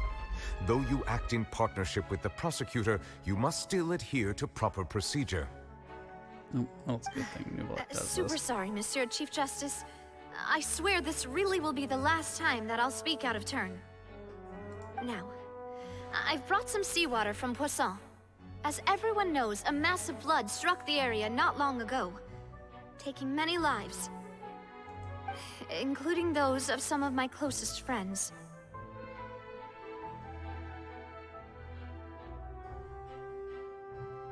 So, Miss Farina, would you dare to touch some of this seawater? Ooh, they did have some water. If we are to believe that you are indeed the real Hydro Archon, touching the seawater would have no effect on you.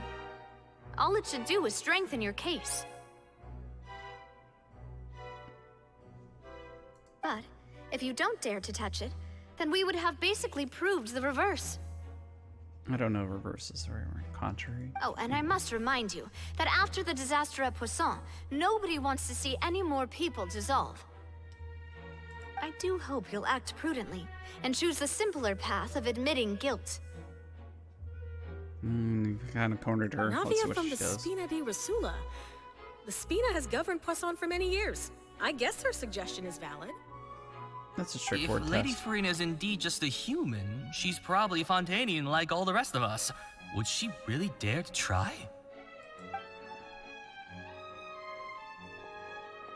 I do wonder if she is like a Oceanid. What would happen if she did stick her hand in there? Would she lose her form and turn back into the Oceanid? Oh.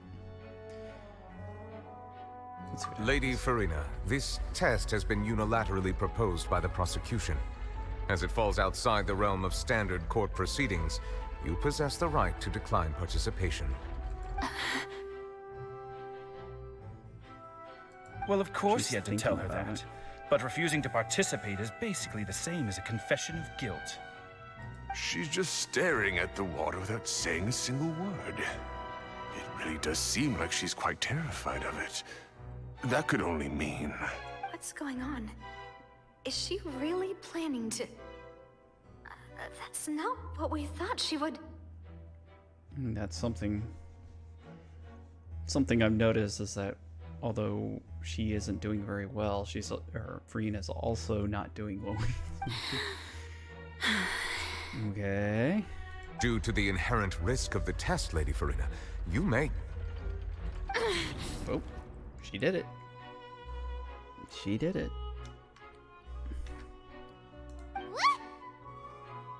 Hey!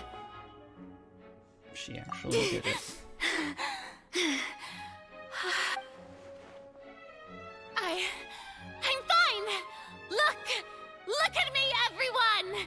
My hand is still here! I haven't been dissolved! And something else I just thought, if she really is cursed, could she even die? Maybe that's part of the curse. Is that it doesn't matter. Like, Linny's water tank could fall on her and she'll Will still you just pop believe back me up. now? I really am I your don't know. Archon! I don't know. I'm nothing like a normal human who would fall apart as soon as they touch this water. Really, was this not the most obvious thing in the world? Miss Siegewing? If you are present, Miss Siegewing, please come forward and attend to the defendant. Oh, wait a minute. Did they plan for this? Siegewing? As a contingency? Well, I guess in any court, you're not supposed to ask. You're not supposed to do something you don't automatically know what's going to happen. Don't be nervous. It'll just take a few seconds. Let me see.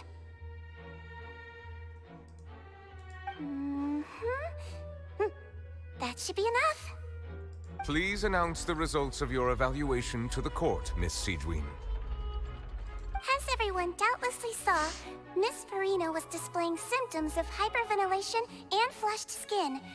These indicate that she was experiencing the adverse effects of exposure to primordial seawater.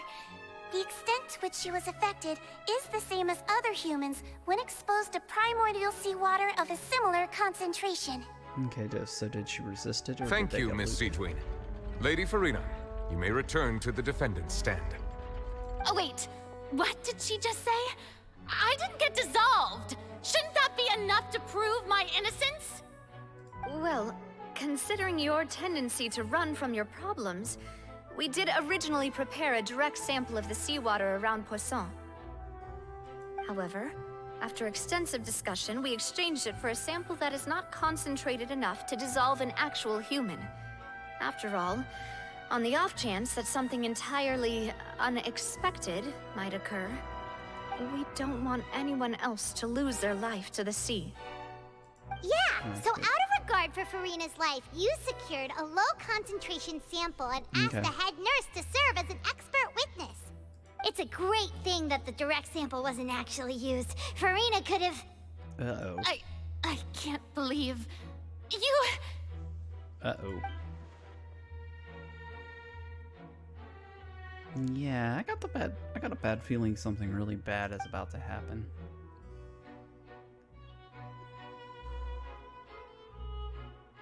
Yeah. Unless it's actually more important for her to keep up her facade to save her own life. But hasn't she given up on everything a long time Listen ago? to me! Listen to me, everyone! Please don't give me such cold and disdainful looks!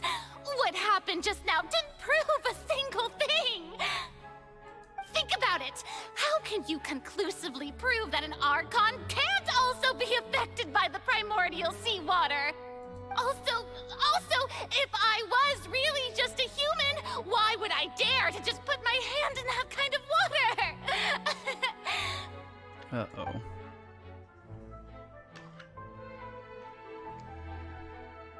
Please, anyone, just listen to me!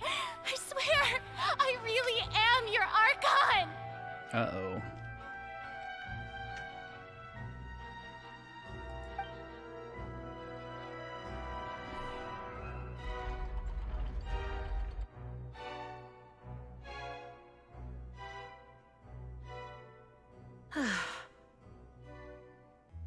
I don't think anything she says at this point will sway anyone. The odds are just too stacked against her now. With all the things that have been said, Paimon doesn't think there's any way left for Farina to win. I believe the time for arguments and presentation of evidence has come to an end. If there are no objections, we will move on to the final judgment.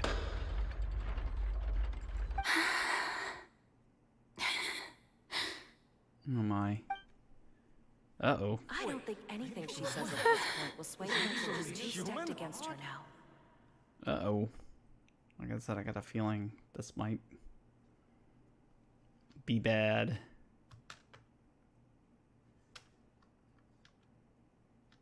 In my capacity as Chief Justice, I shall now render judgment on Farina's misrepresentation of herself as the Archon of Fontaine. As a human who knowingly deceived her fellow citizens, Farina is... Oh my. guilty.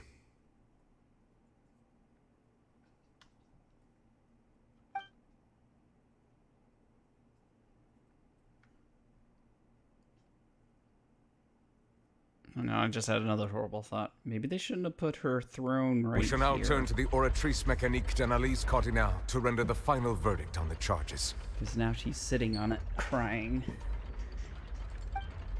Oh. Hey, it's like Spider-Man.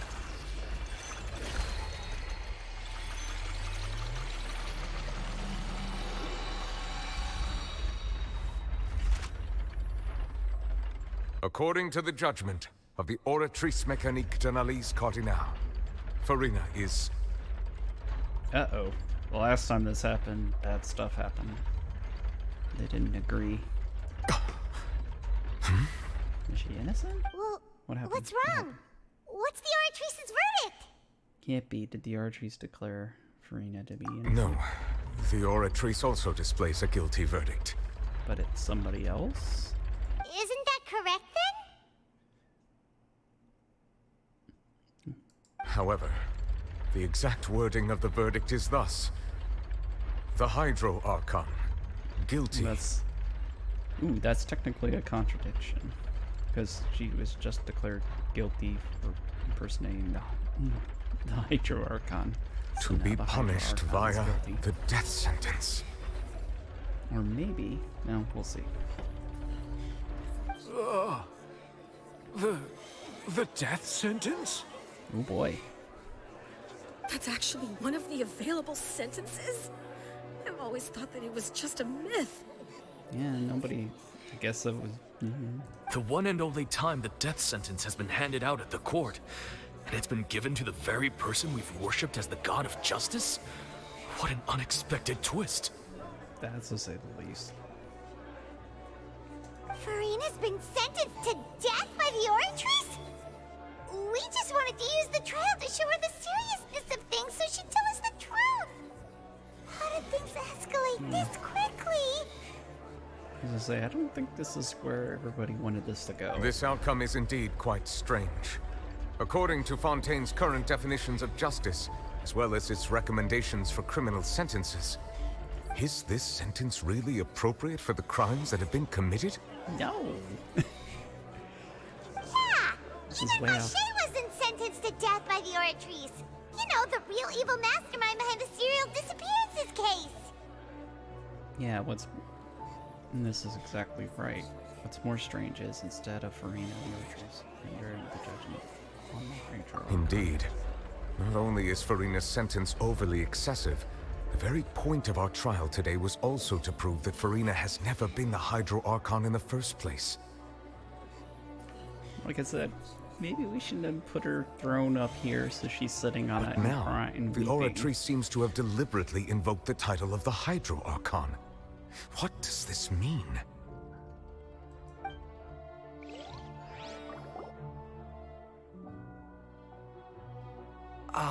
Excuse me, if I may interrupt. Is the trial still going? Fremine! You finally made it. I assume this means you've completed your mission? Mm-hmm. Any mission Father assigns to me will always be top priority.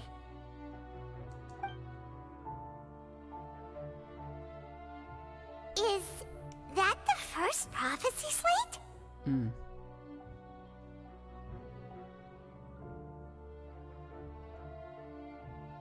Yes, it's like Egeria and Fontaine. Huh.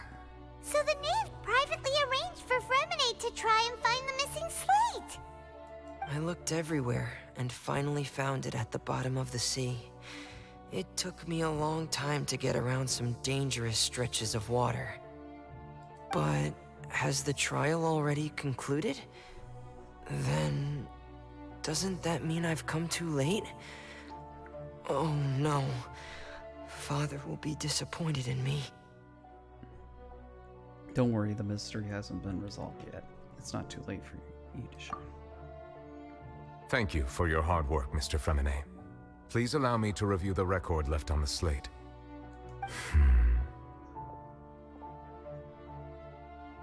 Traveler, I believe that you have already seen the other existing slates, and would like you to come here and confirm their contents. Do a little scene shifting. So what do you see? What is it? This looks like the previous Hydro Archon releasing her divine power, turning oceanids into human beings. I believe I've now made sense of the Hydro Archon's crime. It has to do with Fontaine's lost history. Yeah, what happened to the previous civilization? Was it Romeria or something? Huh? Isn't the Hydro Archon just guilty of deceiving her people? Oh, wait, no, that's Farina, and we've already proven that she's not the Hydro Archon.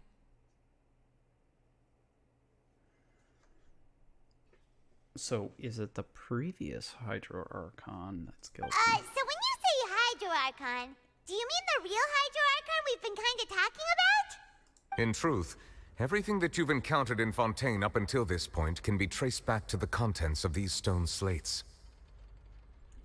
I guess it's interesting you already had a table where However, you could hold these I'm things. uncertain as to how much sense they currently make to you.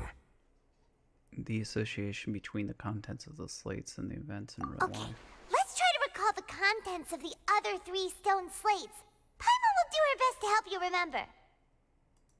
Okay. Talk to me. Oh, it's another.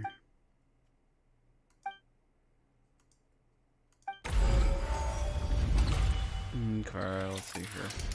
The first stone slate describes what you just said. It seems to show the previous Hydro Archon using her divine power, and then the Oceanids turn into humans. Does that mean that Fontainians are transformed Oceanids? Oh, Paimon wasn't expecting that. But if Oceanids can turn into humans, then perhaps this process can be reversed as well. Mm-hmm.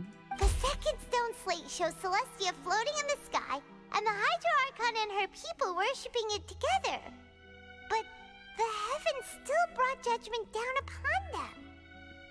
This must be the point when the Hydro Archon and the Fontainians were branded with their original sin. Does this mean that the original sin and the Hydro Archon sin are the same thing? How biblical. The third slate shows the Hydro Archon sinking into the sea surrounded by many people. That reminds Paimon, didn't we also watch that happen to someone else? Well, the fourth slate is the prophecy the Fontainians have been talking about. People dissolving into the sea, the Hydro Archon crying on her throne, and so on. We didn't believe that such a crazy disaster could happen at first, did we? But after that incident, it was just a question of when and not if. Okay, let's see here how I'm gonna.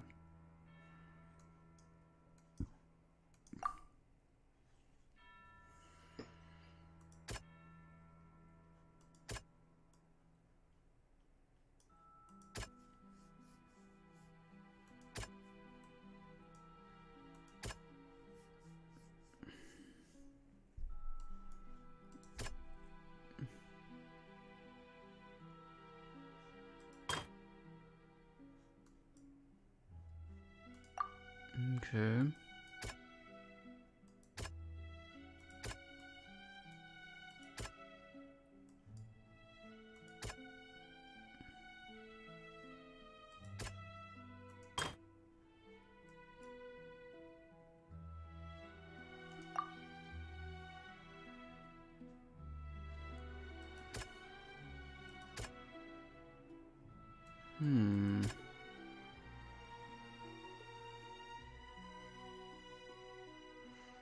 Well, this is.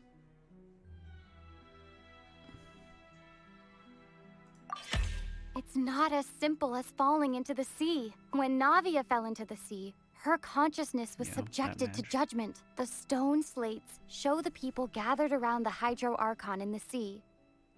Could that be alluding to the same thing? Hey, that sounds like what's happening right now. That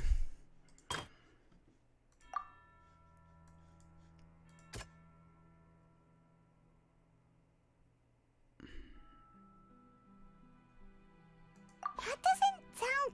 Okay. Ugh.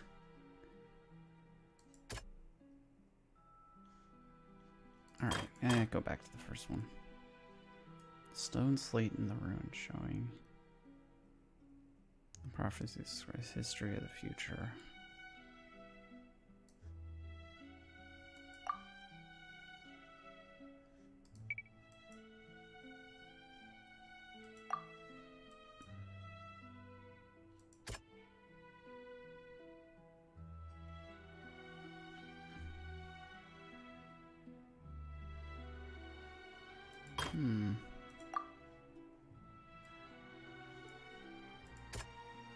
That doesn't sound...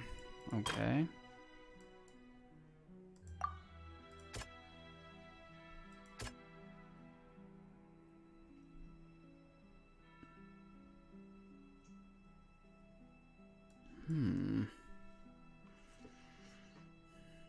Yeah, this one's kind of goofy. I don't... That doesn't sound... Damn. Okay.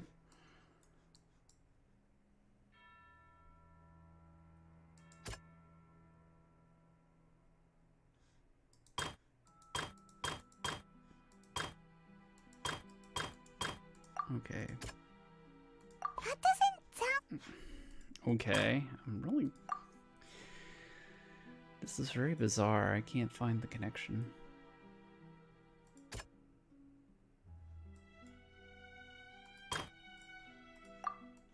So, is it... Perhaps what is about to take place has all happened before. The true sin of the Hydro-Archon that Nervilette mentioned, and the original sin cast down on the people of Fontaine by Celestia, as recorded on the stone slates. Okay.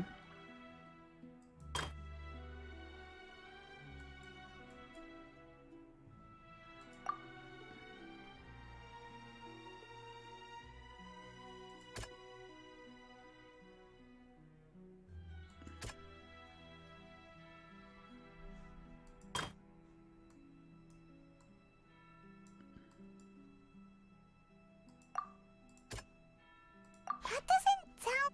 Okay.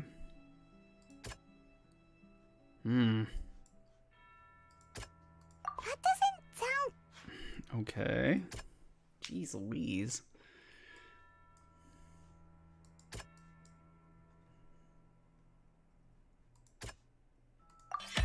The prophecy from the stone slates found its way into society, but not many people believed it at first. The fortress of Meropide was nearly flooded with primordial seawater, which we know can cause Fontainians to dissolve. It seems increasingly likely that the prophecy may come true. If we hadn't dealt with it in time, things could have gone very badly. Okay. Okay, so if it's not any of those...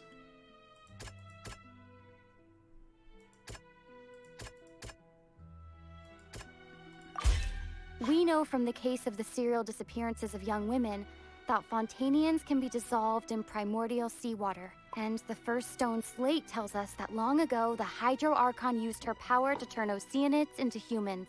This might be the reason that Fontainians can dissolve. That's actually a good point. They'll dissolve into the primordial sea, but won't cease to exist. Their essence will flow in the seawater, converge, and take the form of an Oceanid. The Hydro-Archon was sentenced to death in court, shocking everyone present. Perhaps this means that her sin was actually Fontaine's original sin. Okay. Navia fell into the water inside those ruins, and she nearly dissolved. She was surrounded by the people of Poisson in a court within her consciousness, and was forced to take part in a trial meant to make her stay. Okay. The eruption of the primordial sea at the fortress of Meropide was the surest sign that the prophecy was about to come to pass no matter what. The prophecy's contents can all be verified by recent events. If we combine what we know together, loads of truths should come to light. Okay.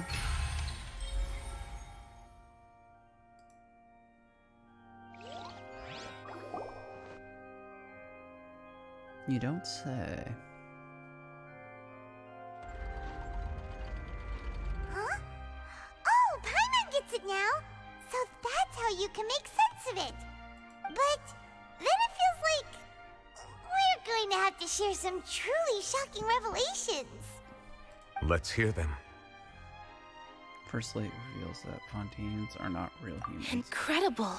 Linny, did you hear that? We're not real humans. All Fontanians were originally created by the late previous Hydro Archon, with Oceanids as their basis.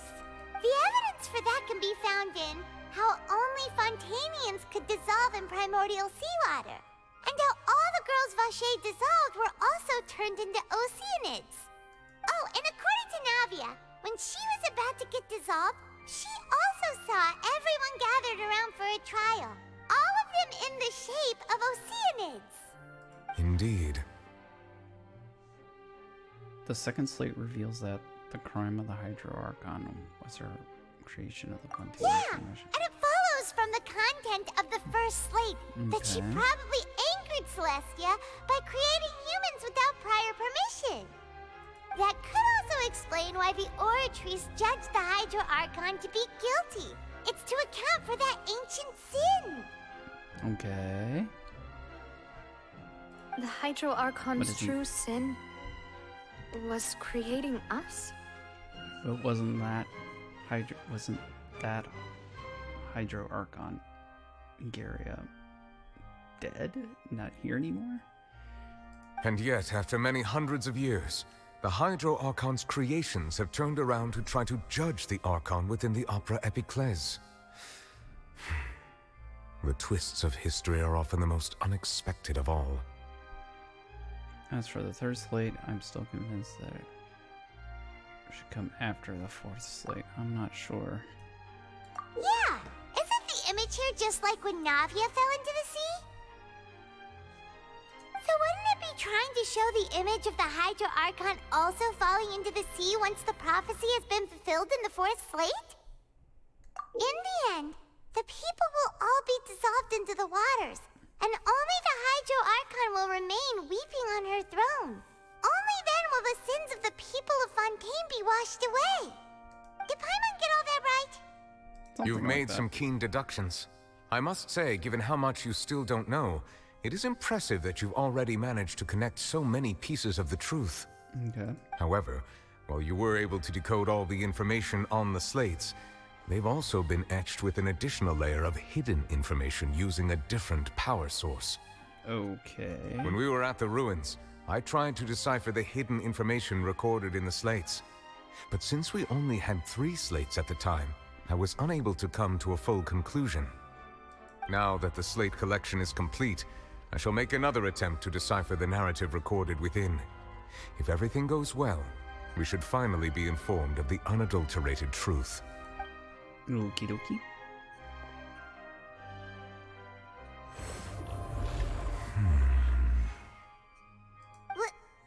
Well? Did you get it? I believe I should share this truth not only with you, but with all the people of Fontaine as well. I will try to briefly summarize it for you. Your hypotheses regarding the origin of Fontanians and the sin of the Hydro Archon were both correct. In the Fontaine of old, the previous Hydro Archon sensed the yearning of her Oceanid familiars for life on land. Okay. The Oceanids were enamored with the beauty and romanticism of human beings, and wishing to have those experiences for themselves, expressed to the Hydro Archon their desire to become of a similar kind. However, even though water as an element is intricately linked with the power of life, the Hydro Archon, as one of the 7, did not possess the authority to create a new form of human life.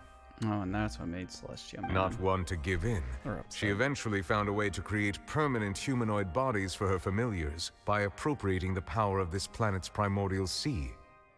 Okay. She poured primordial seawater into the Oceanids' blood vessels, creating humanoid mimics in the process. But if Fontanians were to ever come into direct contact with water from the primordial sea, the power within their bodies would escape these artificial restraints and return to the sea. As a result, their forms would collapse, and they would be reverted to their original forms as Oceanids. Of course, The Hydro Archon never received permission from the heavenly principles to create a new human race.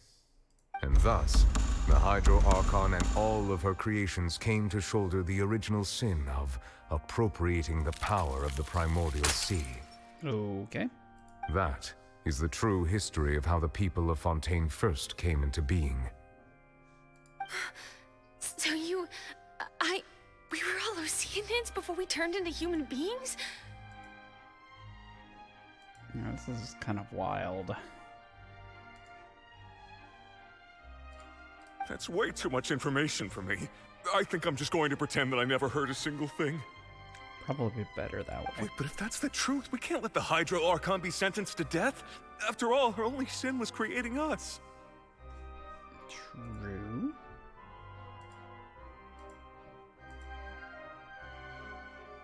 Yeah, that's where I'm like trying to figure out. It's like This really might be too much information for your regular Fontanian, but it does answer a lot of our questions. Alas, your hypothesis regarding the third and fourth stone slates was inaccurate. The slates' respective positions are, in fact, correct. So they are in the right order. What is the third slate supposed to represent then? Is it Furina's birth? A key point of the visual on the third slate is how all the individuals depicted in the water are humans rather than Oceanids. They have not been dissolved, which implies that the water depicted in this slate is not water from the primordial sea. The nation of Fontaine is the nation of Hydro, as well as the nation of Trials and Justice. Instead of being the literal element, the water in the scene symbolizes judgment and justice. Okay. You may also recall Navia's experience. When she fell into the sea, her consciousness was surrounded by that of many others who intended to hold a trial to determine her fate. Therefore, the meaning of the third slate is that the people of Fontaine shall try the Hydro Archon at the Court of Justice. The trial itself. Yeah, Yes, we made it come refers to our true. present Well, we'll situation. And like I said, you probably shouldn't have put the chair up there, because now she's sitting on the throne crying. I think I'm following now. So, what you're saying is, even though we decided to put on this trial to avoid fulfilling the prophecy, You've done it. in truth, everything we've done has happened exactly as the prophecy foretold. So now, it seems, we're the ones making sure it comes true. What should we do? I don't know. It feels like there's no way out of this. No matter what, the prophecy will be fulfilled.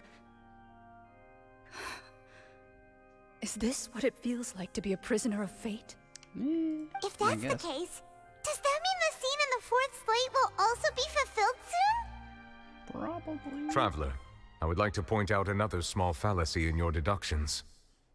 About the fourth slate, you probably thought that the eruption of primordial seawater beneath the fortress of Meripede served as the surest sign that the prophecy was about to come to pass, yes? However, I believe that rather than being a sure sign, that eruption could in fact only be a small warning of something far worse to come. As for the root cause of the catastrophe, I believe you've already encountered it once before. I have. Wait, could it be?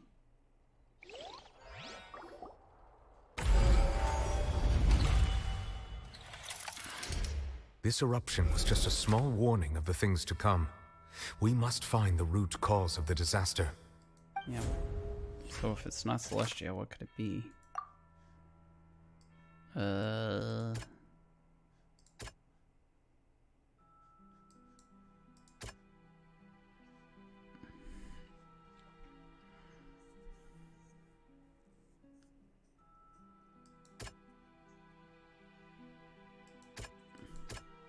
Yeah, so child is still a dangling thread.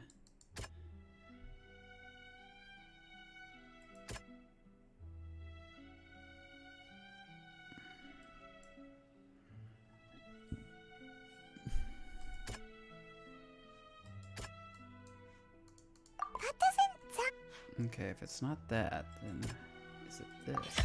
It was both dream Okay. and reality. So If we're talking about a true culprit. That could only be that thing inside the primordial sea, right? So wait, why wasn't it child?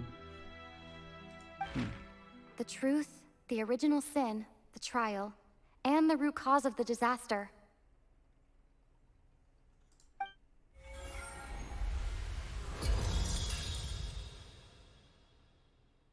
Okay.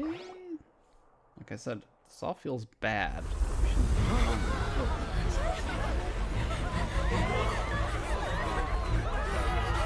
Run for it.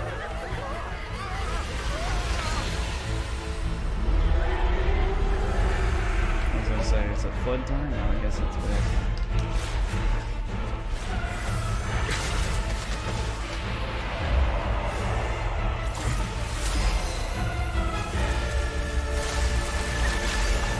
Angry whale.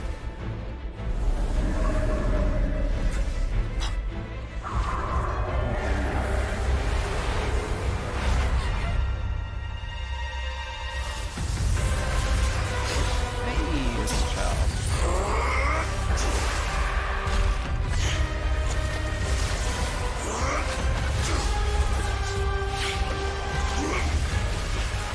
I guess he's helping, I'm not 100% sure.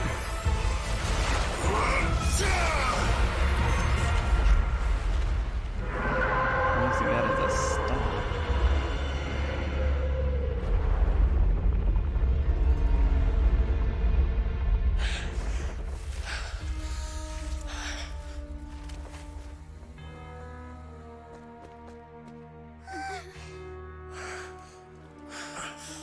Oh, he looks a little worse for wear.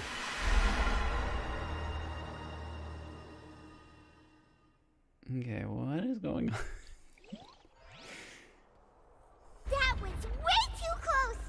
How did that thing just burst into the opera house? Wait, was that the huge whale you saw in your dream? Well, now there's a big hole in the opera house. That's right. I wagered that also was the it's also the one that child saw when he... So we've met it at last. I understand very well why it has chosen to make an appearance here. That whale does not belong to Tevat. It is a monster that has traversed the stars, weeping all the while. The traveler has traversed the stars. It has been greedily consuming the energy from the planet's primordial sea, using it to grow. That is the main cause for the rising sea levels. Okay, we'll just... if you say so. And once it has finished consuming all of the energy contained within the sea, its next step will be... You said that when the Hydro Archon first created Fontanians out of Oceanids, she filled their blood vessels with primordial seawater. Precisely. That whale finds the blood of Fontanians nigh impossible to resist. Ooh, it's a killer whale. Therefore, when it left the primordial sea, it decided to make its next stop a packed opera house full of food. Food in the form of Fontanians. So it's like krill or We shrimp. just barely managed to push it back, right? In that case, won't it come back to target the people again once it's managed to recover its strength? Yeah, so I guess the disaster isn't the flood, it's the whale. That is correct. Oh, me. Indeed, it is more accurate to say that we should thank that Harbinger for buying us some time. Without him, the whale would have likely come onto land far sooner. Yeah, so I guess that's why he hasn't shown up earlier, because Child's been messing with it. From the way he looked, he must have been fighting the creature for quite a long time. Yeah, he was looked pretty beat. Battle maniac. We've always known that he had a special connection with that whale, but we definitely didn't expect it to help us out like this. Anyway, now that we know that this whale is the actual cause of the disaster recorded in the prophecy, all we need to do to stop the prophecy would be to find a way to beat it up, right? Yeah, so the punishment isn't the flood, it's the... It is too late. Okay. What do you mean? It had already absorbed too much of the primordial sea's energy before we could notice it. At this point, it has become practically integrated with the sea itself. Even if the entirety of Tevat were to be destroyed, it could still survive and swim off towards some other world. That's not something I will accept. Okay. Well, I don't know if we can actually fix We've this now. already done everything we can, and we even found the true culprit. We've come so far. You can't just tell me that the last hurdle is some impossible foe. That's just... Indeed. That's not how a grand performance should end. I'll fight it to the end. No matter what. Okay. Everybody's So the talking brave prophecy will here, be but fulfilled no matter what, huh?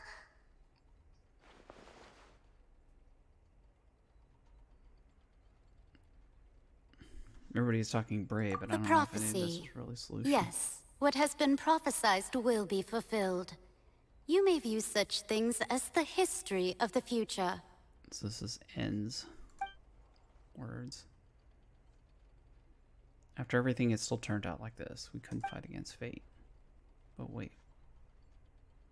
Wait, but if this is all about fate... Just as prophecies are usually only the future as seen from the perspectives of the gods, could things be happening in hidden corners where the god's gaze does not fall? That's always a great turn of phrase. From Ultimately, the trailer. fate shall serve as your only guide, no matter what will happen in Tevat's future. All you need to do is to play your part. Okay.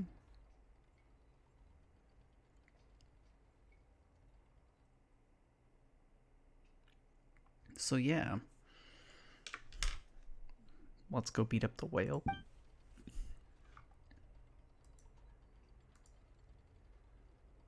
And there's still the sentence. This thing is still churning away.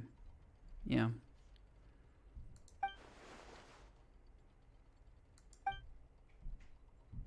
Yeah, what's going on? There's a dangling thread here.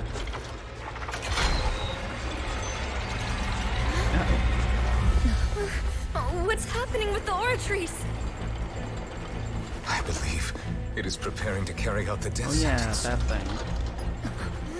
Got that. I forgot we asked it for. Farina!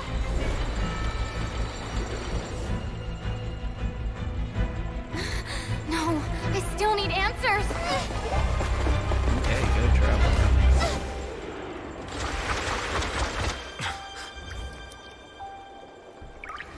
She's gonna start well, she's been crying.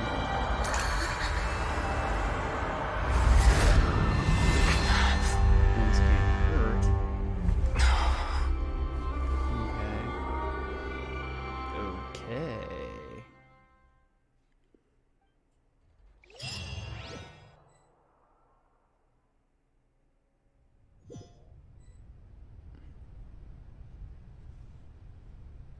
Oh my. Is this the Hydra Archon? Where are we? Phew. Someone who can smile like that, that's definitely more of an Archon thing. Sorry. That shocked expression on your face is just too amusing. I couldn't help myself. You are not Farina. Who are you? Ah, the sweet sound of bewilderment. Fossilors. Marvelous. A sure sign that my attempt to deceive everyone was a resounding success. But to answer your question, I am Fossilor. You know, the god. You don't say. That's an Fossilor. interesting outfit. Why did you And her deceive hair. us?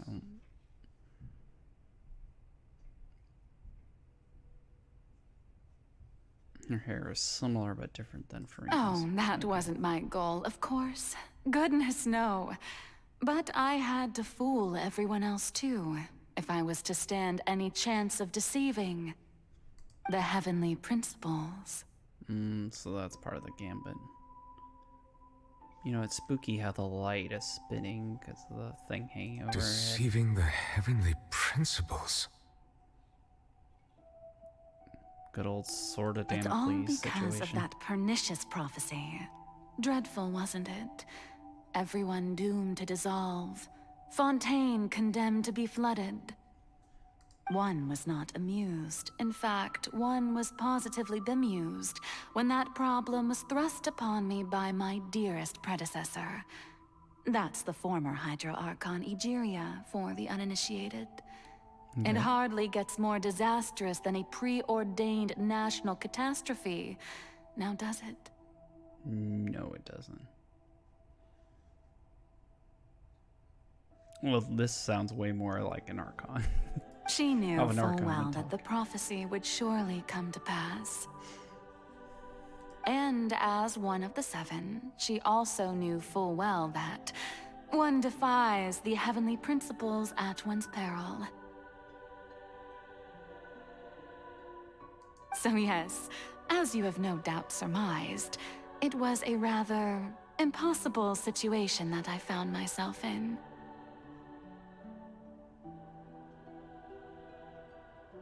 I spent a terribly long time mulling it over, alone on the ocean floor. And I was almost growing barnacles by the time I finally realized there was only one possible solution to this confounding conundrum. Oh, so that was the third slate? It wasn't Farina, it was... I had to outwit the heavenly principles, allow the prophecy to be fulfilled, ostensibly at least, while saving everyone at the same time. Maybe it was the trial. Okay. Whatever. I'm a genius, I know. I can only assume that's why Egeria chose me as her successor. Okay, so it was a choice. Although, looking back now, it was hardly the inheritance one dreams of. Between the task of saving the nation, the quotidian duties of the Hydro Archon, and not to mention the original sin of creating a new race of humans, I dare say she left me quite a colossal mess to clean up. Quotidian is definitely a Archon word. But one can only play the hand one is dealt. I did not choose this, any more than I chose to be one of her Oceanid familiars. So you were also once one of the Oceanids, transformed into a human by Egeria's hand. Okay. Yes, I was. I always dreamed of becoming human. And I still do, That's interesting. even now. In my eyes, to be human is to be part of the greatest opera ever known. That is an interesting looking sword, though. After becoming a god, I separated my divinity from my body and spirit, leaving behind only a self that was as naive and bewildered as my past self on her first day as a human being. The me you see before you now is that divinity. And the human counterpart I left behind, I named Farina. Okay. She could feel joy, sorrow, and everything in between. She could be as vain and conceited, or as meek and vulnerable as she wished.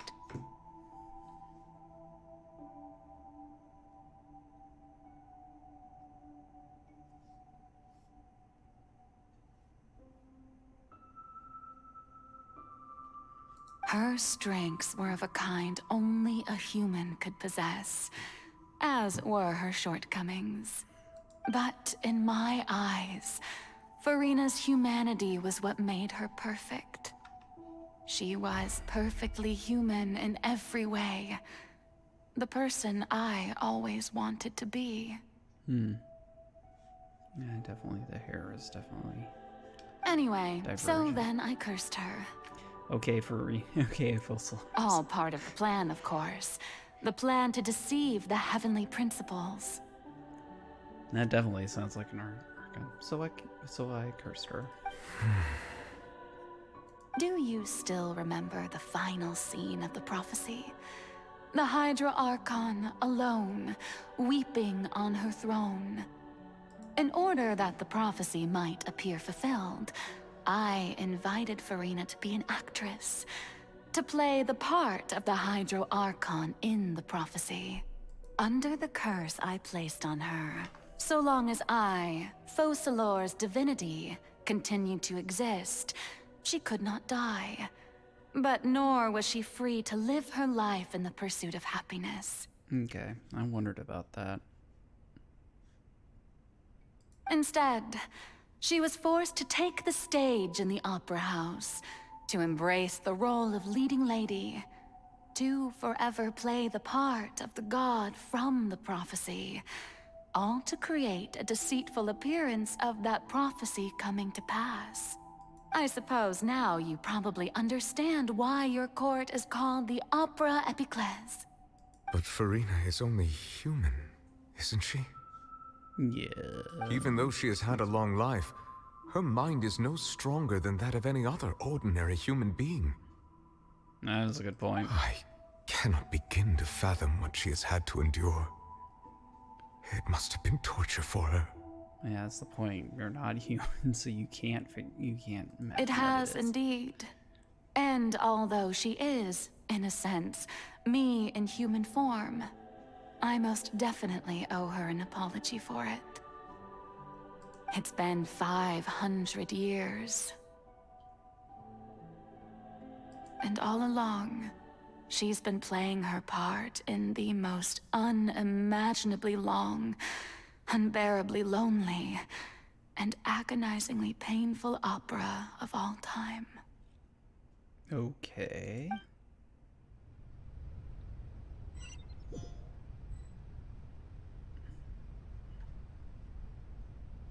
Oh. Now we're a traveler. What is she gonna witness?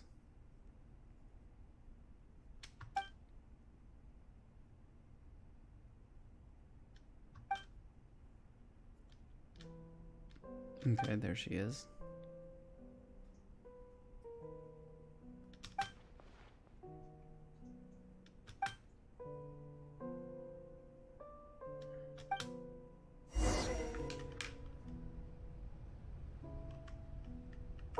Ah, okay, I guess this is what I gotta do.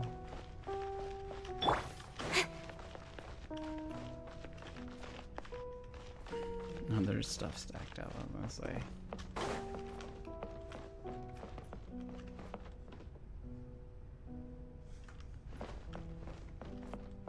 Well, let's go take a look. Let's talk to Farina. Oh, who permitted you to come onto the stage? Now, I understand your admiration for my august self, but I must ask you to keep to the rules. Come on, it's me, Farina. All right. It is not my Don't look at me, intent to don't look at me. reprimand Oh, you. that's spooky. There is no need to state your name. Just be off with you. Do not distract me from my performance. This is like the traveler can feel her emotions. But I don't see an audience. Oh, do not jest. Can you not feel it? I am Focalor. The eyes of countless Fontanians are upon No way I me. can be myself I must, again. at all times, display Spooky. the utmost elegance and nobility. Something's off. There's no getting through to her. Even in her heart of hearts, she's still playing the role of the Hydro Archon.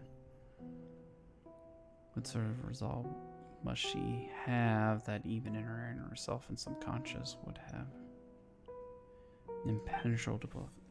an impenetrable defense?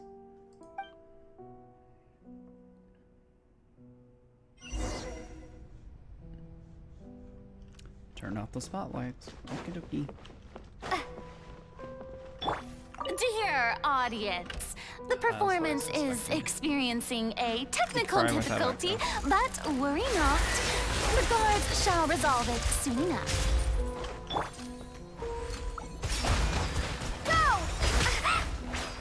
A bitter pill to swallow. Remember, health comes first. All right. Don't blink!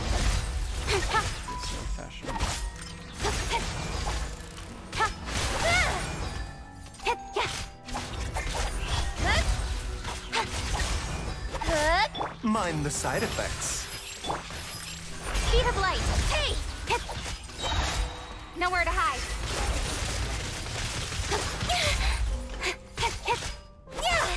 A bitter pill to swallow.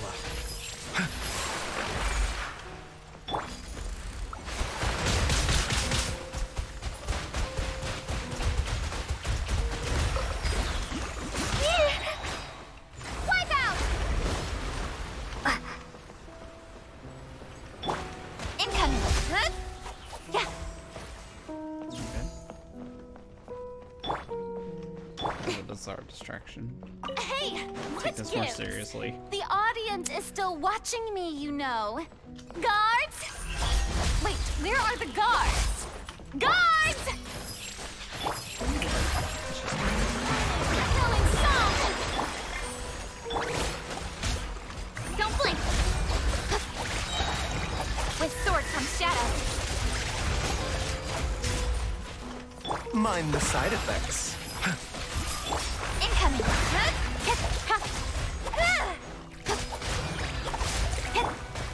Seems like an emergency. Don't blink!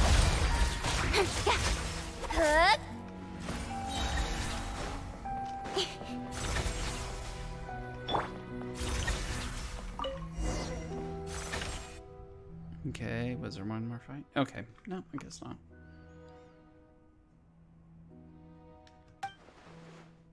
Speaking of which, I think I received some sort of signal. Was that her true voice? A ticket? When did that end up here? Okay.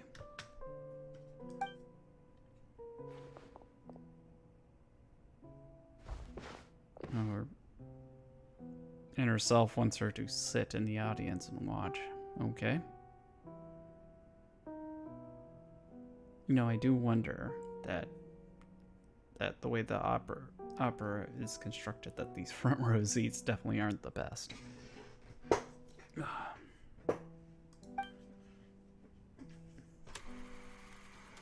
Seen one before, Mirror Farina.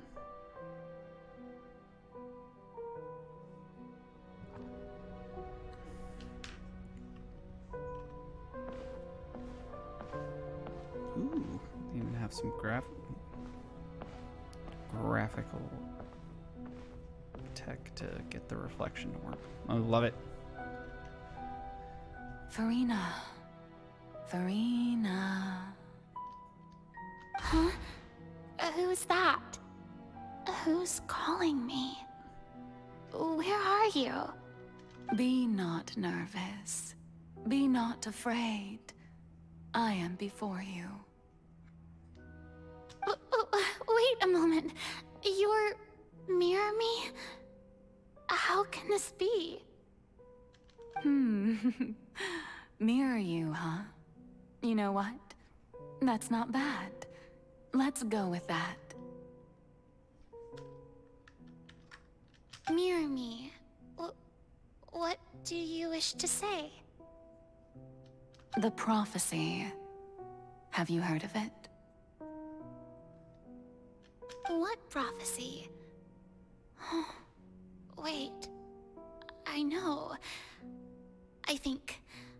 I don't know why, but it's in my head somehow. The people will all be dissolved into the waters, and only the Hydro Archon will remain, weeping on her throne. Only then will the sins of the people of Fontaine be washed away. Okay. Oh, very good. You know it well. What's going on? I can't seem to remember anything clearly. The only thing I know for sure is this prophecy.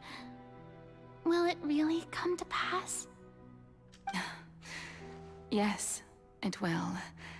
And that is why I've come to you. Disaster will come to Fontaine sooner or later. Things will develop just as the prophecy declared. There is no escaping it. But doesn't that mean everyone will die? I'm a Fontainian just like them. Will I dissolve too? Oh, don't worry.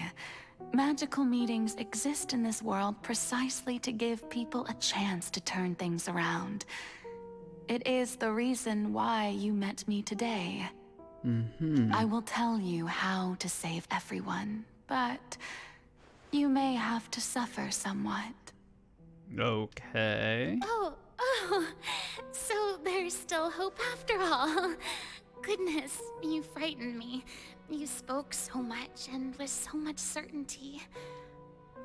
As For the suffering, well, I will admit that the first thing that came to mind was, why do I have to be the one to suffer? Excellent But question. if the prophecy will come true, I'll also die anyway, right?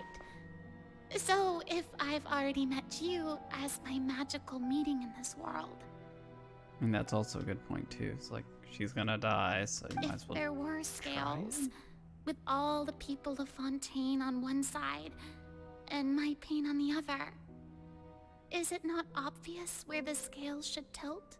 That's an interesting way to look at it, but that's not the only way you should look at it. You truly are the perfect human. My ideal. I suppose this would also be the justice that belongs to you. Huh? Don't Okay. worry, it's nothing. That's Listen a peculiar well. thing to say. Fontaine has just lost its Hydro Archon. I need you to play a role. That of the new Archon. Play as a god? That's right. You must begin a never-ending masquerade. You must never let anyone suspect your identity. If you can keep it up, then I shall have my way of defying this prophecy. But should your identity be revealed, then all hope will be lost. But how will I do this? A human assuming the role of a god without being exposed. Yeah, that is kind of a big ask. Don't worry. What you must do is not to turn yourself into a real god. You simply need to play the role of a god as humans imagine them to be.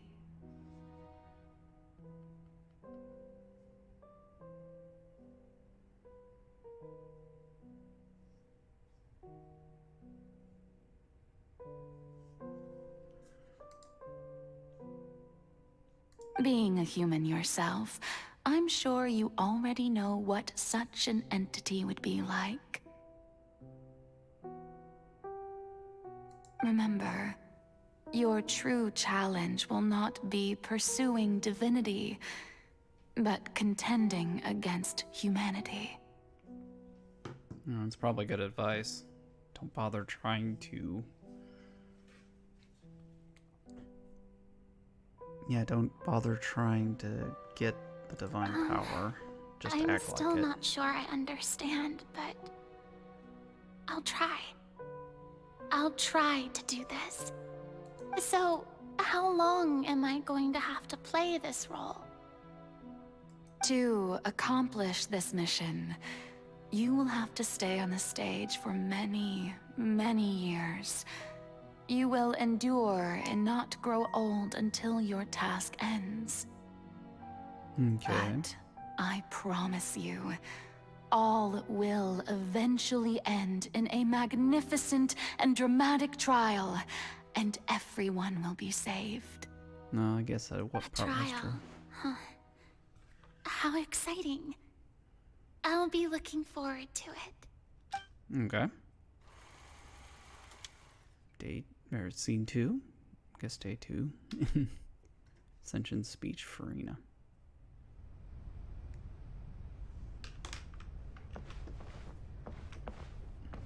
Okay, her outfit changed.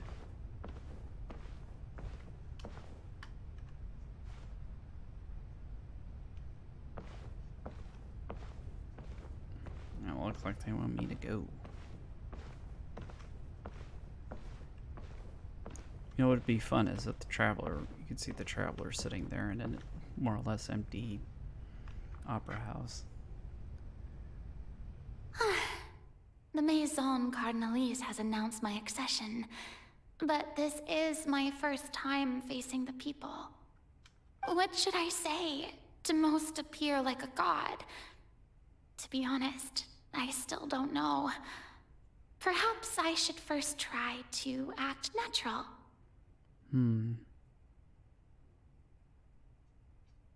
Well, you might think that was a dream, but you probably should try to strive to act like, or to talk like mirror you. Ladies and gentlemen, good evening, and welcome to the Opera Epicles. I'm sure you've all heard about how I have taken on the role of Hydro Archon. Indeed, I am Verena de Fontaine, your new Archon. In truth, I know little about becoming a nation's new god, but it will be my honor to guide you all. As the god Focalor, the god of justice, I shall do all within my power to lead you into an age of fairness and justice. Once again, thank you all for coming. If you should have any questions or suggestions, please send them to the Maison Cardinalise. The future of Fontaine will require us to work together, after all. This should do it. I thought I might stammer, but thankfully, I was able to convey my thoughts just fine. Okay, and next. That's the new Hydro Archon. Is this some kind of joke by the Maison? I would have thought that a being that surpasses humanity would be a bit more assertive. Hey, did you hear that? She even told us to send her suggestions there at the end. Shouldn't gods be all-powerful? She's being so modest. What's the difference between her and an ordinary person, then? If you ask me, perhaps the succession didn't actually happen. She might just be a Maison back puppet. Wait, what's going on? Why is everyone suspecting me of being a fake? Oh, this is bad. If I get exposed here, there'll be no saving the people from the prophecy. Right. Mirmi said that I just need to play the role of a god as humans imagine them to be.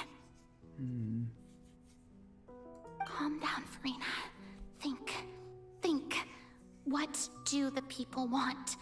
How would they imagine a god to speak and act? Assertive, with a strong sense of presence.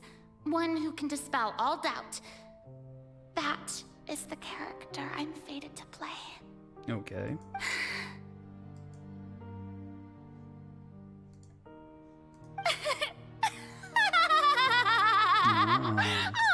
Oh, very good, my people. Only ones such as you are deserving of my rule.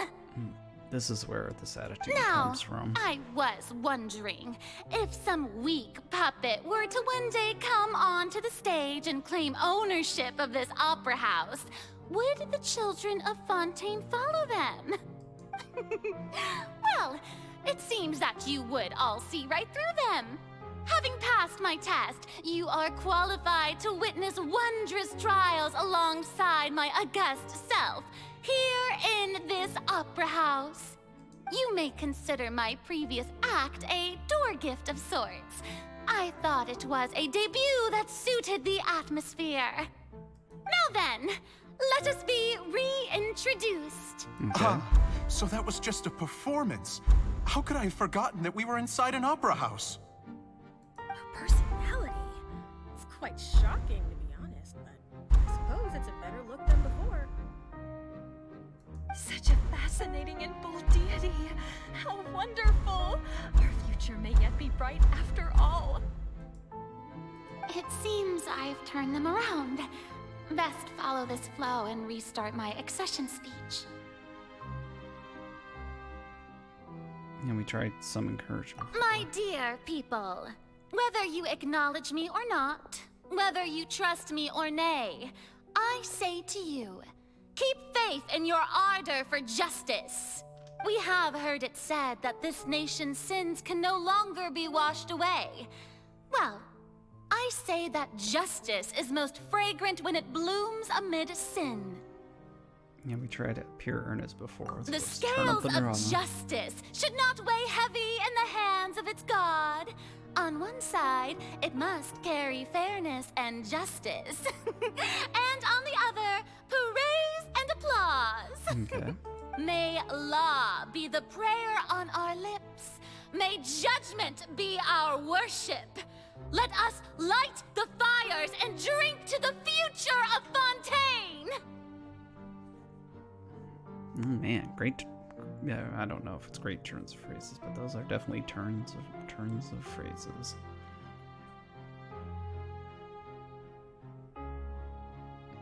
Yeah, close politely was tried before, so... There is no trouble in this world that justice cannot solve. All that is needed is for you, my people, to believe in it, heart and soul. I think technically this is not true, because I think justice is the problem. So long as I, the Archon Focalor, stand within the Opera Epiclese, so long as I stand before the Oratrice, I shall even judge the gods of this world!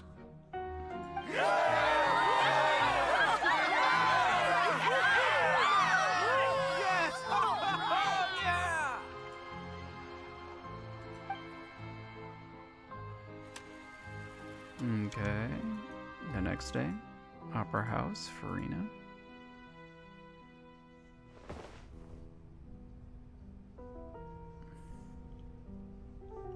Okay, different sets. A bed. A study. I guess someplace. Yeah. Okay, whatever. Trying to make sense. Lady Farina, here are today's case reports, as well as a summary of the follow-up for your perusal. Come now, was I not just at the Opera House in person? Leave these kinds of things to Neuvillette. Besides, none of these trials were the one that I'm looking forward to the most. Oh. That's right. Focalor said there's going to be a spectacular trial. If I may be so impertinent, what kind of trial are you truly looking forward to? A magnificent, dramatic, and wondrous trial. A trial to end all things. How could you hope to understand? That's true. I fear I lack the ability to grasp your divine thought, Lady Archon. No need for fright, and do not take what I said before too seriously. Go now, do your duties. The trial I await. It will come one day. Okay. I guess so. That's the next one.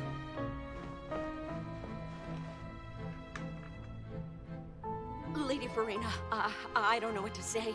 Thank you for agreeing to see me. No need to thank me.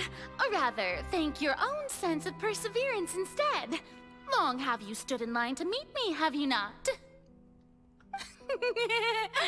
Oh, I'm afraid that's just an inevitable consequence of my divine charm. All right, Deoteria, is it? How is your son's illness? You remembered me, and you knew of my family, too. He is doing much better now. In fact, he is far more of an ardent believer than I. He was the one who forced me to seek an audience with you, and to bring your words back to him. Okay. Oh, good. Very good. If this should happen again in the future, please do not hesitate to come and tell me. Going down to citizens' homes every so often, while not usual practice, should serve as a fine change of pace. You're such a gentle and wise god. Thank you once again, on behalf of my son. Okay.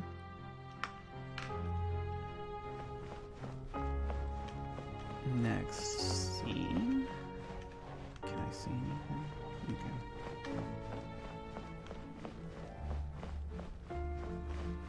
Oh, that's not even let me get off the stage. Haha.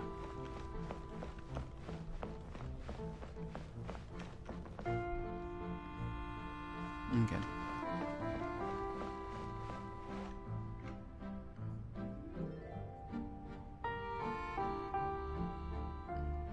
Looking over books. Lady Farina, here are the latest hydrological reports. As for the specific parameters you asked to take note of, I'm afraid things still don't look good. I see. It's as I thought then. As your god, I did already expect this, but I wanted to see how far your human wisdom would allow you to analyze it. All manner of signs indicate that the prophecy will still come to pass. Forget it. That's not something you need to worry about right now. Well, as I understand it, the Fontaine Research Institute is also trying to find a way to counter the rising water levels. Really? Have they found anything? I'm afraid that they haven't found any effective solution thus far. Okay. Oh, is that so? Well, no wonder. I hope they didn't have This any nasty issue has experiments reached that the went realm of the sideways. gods, after all. Still, their spirit is praiseworthy.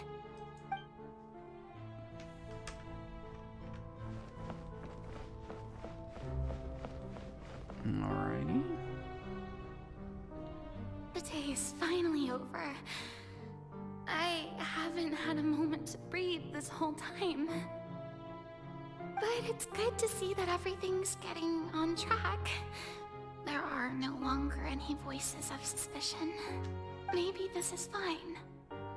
I just need to keep going, and everyone will be saved. All right, Farina, don't think too hard about this. You need rest. Tomorrow's a new day. Okay. Scene 4, Opera House, Farina. Lady Farina, here are the new trial reports for the latest cases, as well as a summary of the follow-up. There'll be no need for that. I've seen them already. There's no need to go back over scenes I've witnessed in person before. Okay. Lady Farina, I've waited so long for this chance to see you in this manner. Indeed, my dear, loyal citizen. This joyous moment is an honor for us both. Okay. Lady Farina, we're detecting significant hydrological anomalies near Poisson. Oh boy. Understood. Keep monitoring. Keep me informed should anything come up at the Institute.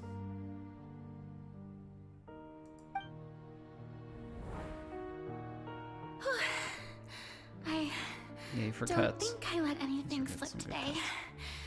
I must show the people that there is nothing to worry about. I just don't know when these days will end. I feel utterly exhausted. Best to rest early today, too.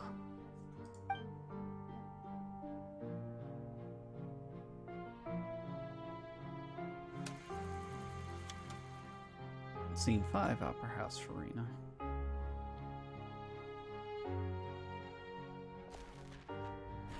Nope.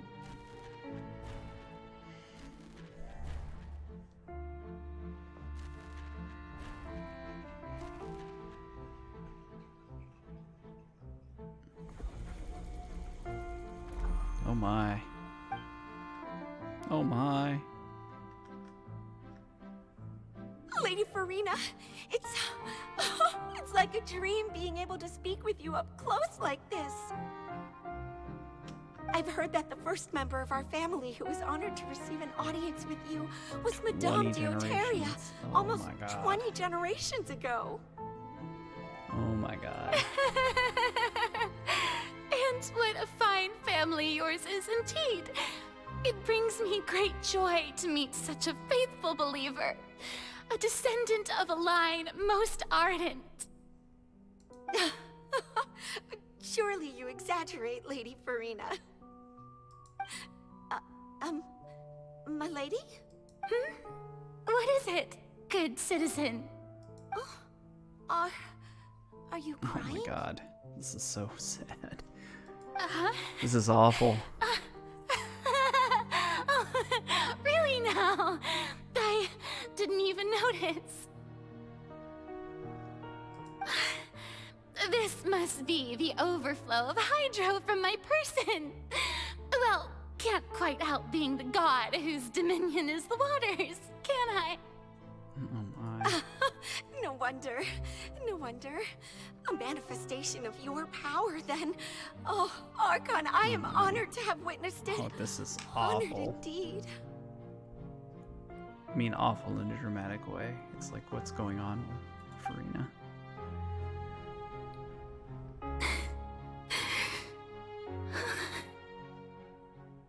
So interminable. So lonely. Just how much longer? Oh, we've heard this before. Hundreds of years must have passed by now. Oh my god. Perhaps the show must go on for hundreds more. Oh my god.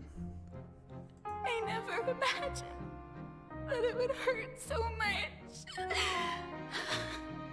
Have I reached my limit? No. Perhaps I reached it long ago. Today I didn't even notice my own tears. I want to tell someone, anyone, about this. But would that not destroy all I've done so far?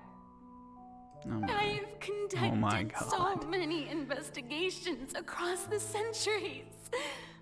But there's not even a sliver of hope that we might break the prophecy. Oh my god. All I can do is keep heart. I must maintain this act. It is the only way to save Fontaine.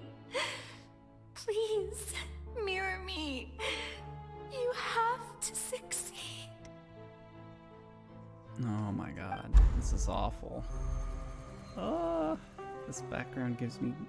Ugh.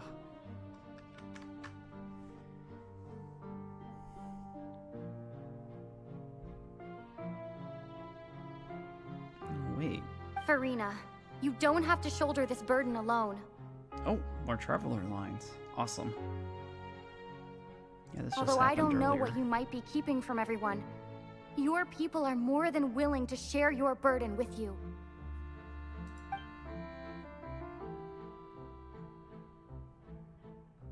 Yes, yes it is.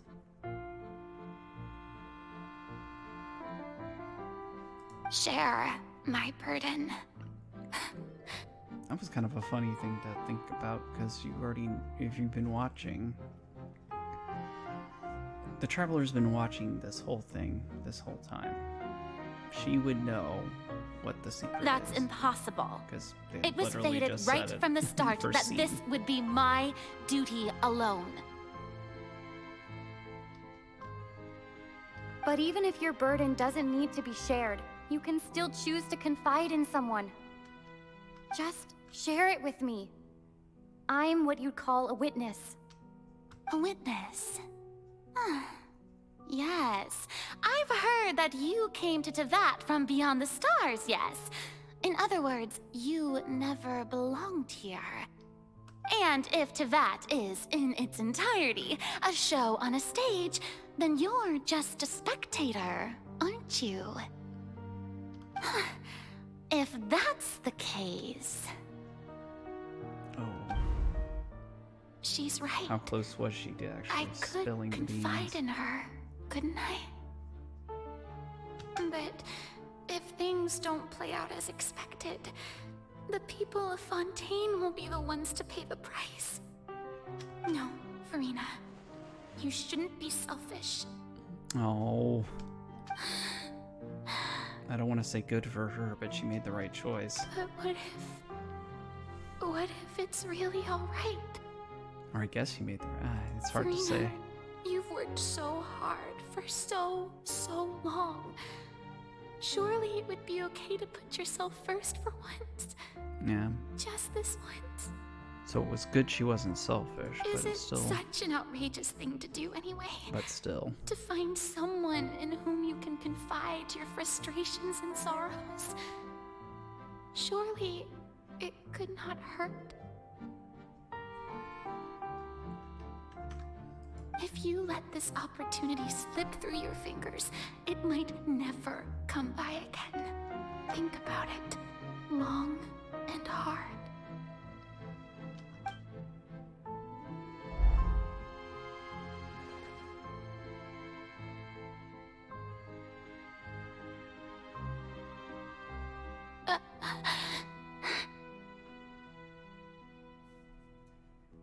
No, I have nothing to say. I am Farina, the Archon of Fontaine. Everything will surely get better. Okay. All you need to do, dear spectator, is to witness my performance until the curtains fall.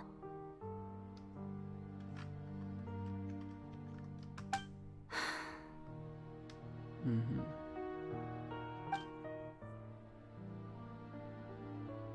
Now she's up there.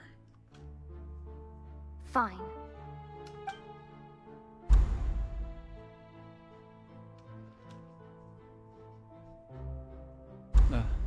This is so heartbreaking. So even Farina doesn't know the truth? You've never once let her in on the full plan? Yes, it had to be done. To deceive the heavenly principles, you must first deceive yourself. She did very well.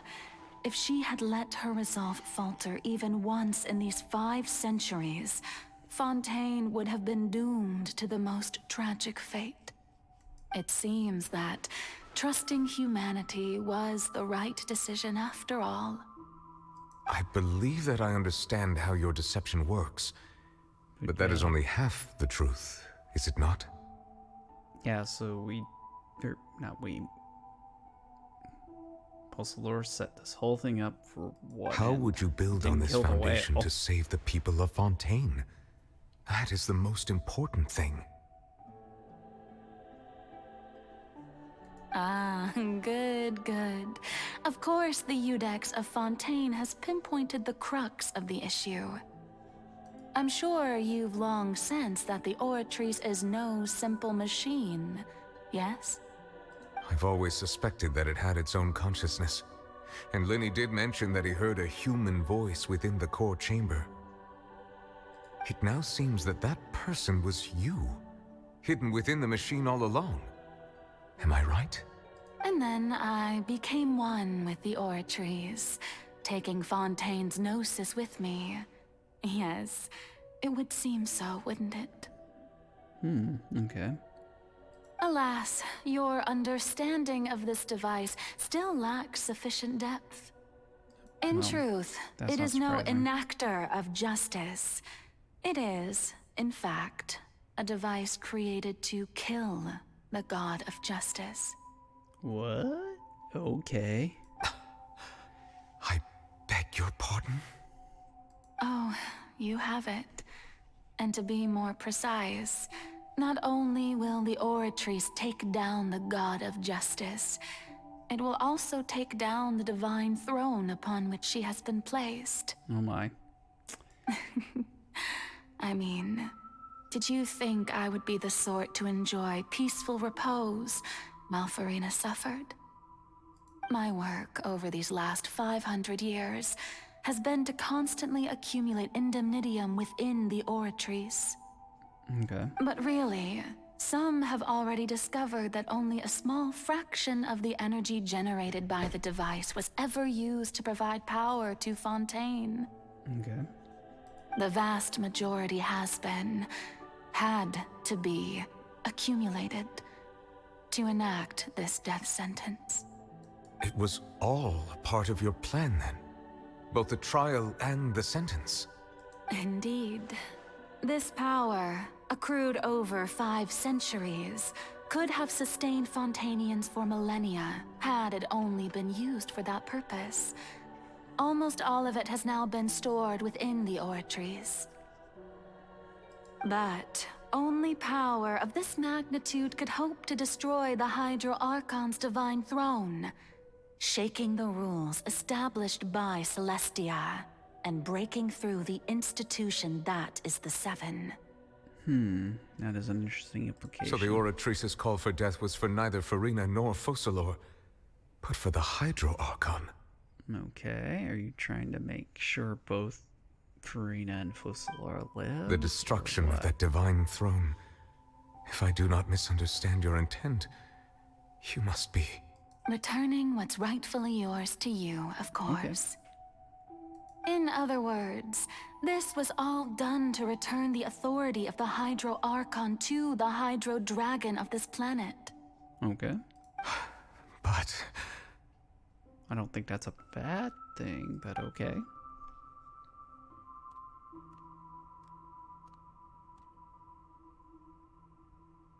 Oh, what? Getting sad again, are we? The authority of the ancient dragons shall soon be yours once more, O Hydro Dragon Sovereign. And this is the face you make.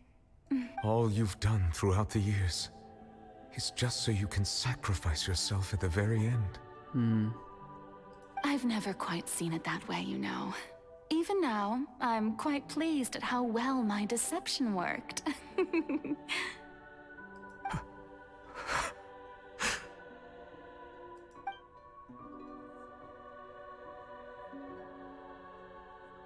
Hydro Dragon, don't cry.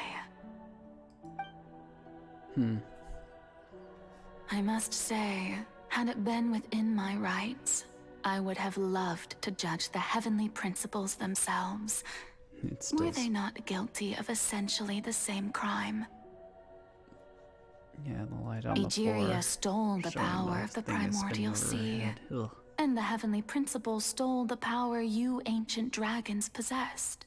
Lots of theft. You I, have a for point. my part, am the god of justice. And is it not just that your original powers should be returned to you? She seems way too pleased about this. Speaking of justice, I have always believed that justice lies in the process of pursuing human existence itself. So, if the theft of the primordial sea's might was Fontaine's original sin, then, leaving matters of procedural right and wrong aside, the descent of the Fontanians as humans and their right to exist in this world would be Fontaine's original justice. In other words, existence was Egeria's justice, and to me, justice is the continuation of that existence. Okay. Defying the prophecy and ensuring that Fontaine's people shall live on. That should be the justice enthroned over all others. Okay. At this point, we, whether it be myself or all other Fontanians, have shouldered the burden of this sin for far too long. Iudex Neuvillette, the highest judge in our land, when you regain your full power as an elemental sovereign, what verdict shall you pass upon us? So when I was invited to the court of Fontaine to serve as Iudex, I see now that that was your idea too. At last, I now understand the true purpose behind this position. In the beginning, I was uninterested in human existence. But these 5 centuries of living alongside them have gradually brought about mutual understanding between us. And I have even attempted to feel as they feel. You are a devious one, Focalora. Things being as they are, surely you know that I could never declare them to be guilty. That's an interesting and interesting staging and look. Oh.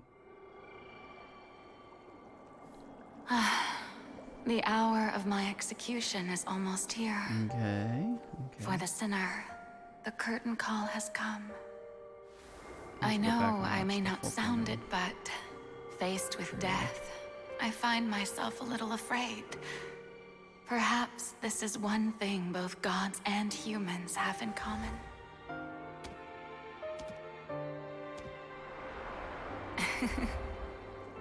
Farewell, Neuvillette. I hope you've enjoyed the part you played these 500 years. No, they're really gonna do it.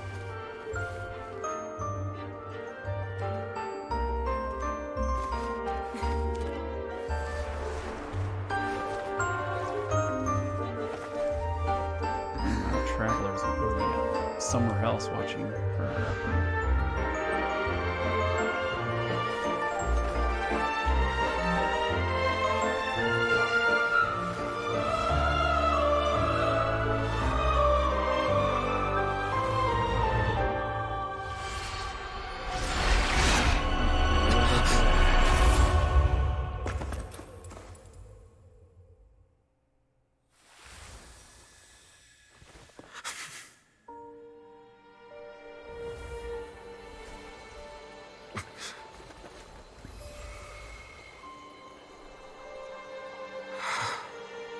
It looks like a lot of hydro.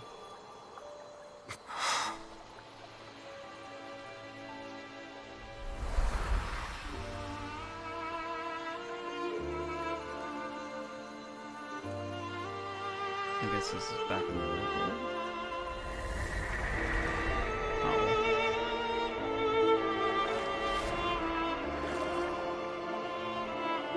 These are happy as a human.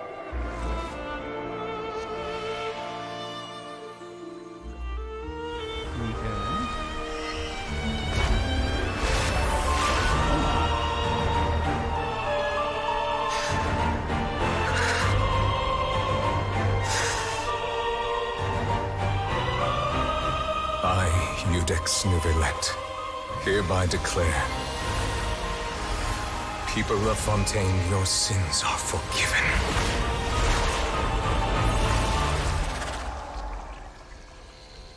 Yeah. I guess the sentence got carried out. Now everything is okay. Oh, except for that whale. What's going on with that?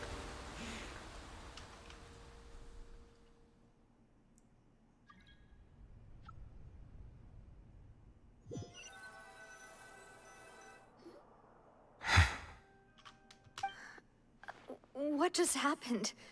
Everybody else is Has like, the what's death going sentence been carried out? Was that bright light some sort of misdirection? Did everybody forget I have that? a feeling that something huge just happened. Everybody down on the stage forgot that the traveler jumped up to the balcony. But since we're all still alive and haven't been dissolved, I assume whatever happened was good for us. It's time to end this. We must mete out punishment to that beast.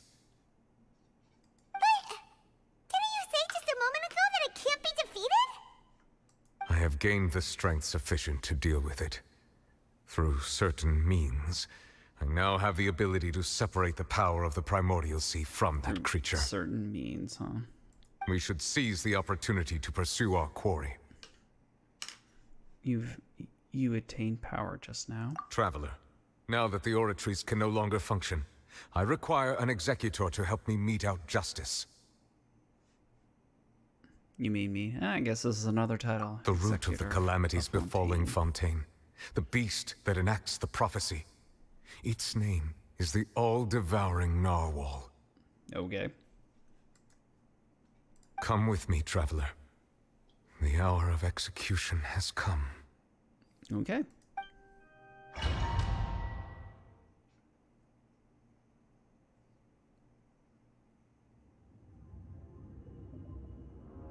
Oh my.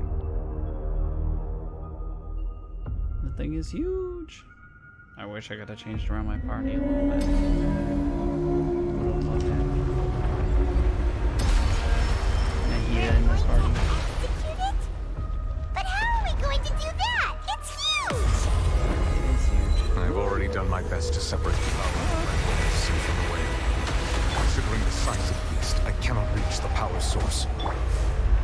Unless we can find a way to attack it from within. I shall share a part of the ancient dragon's power with you. We shall look for an opening together. Mind the side effects.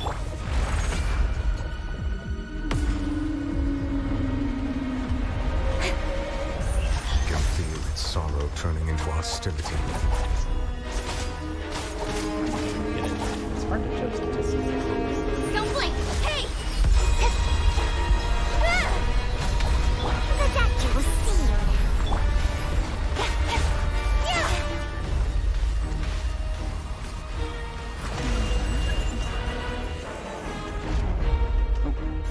incoming! The all-devouring narwhal cannot resist its instinct to devour. Continue to trigger its hostility. Its will present itself.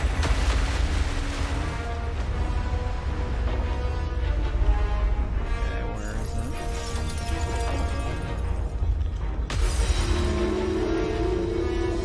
Don't blink!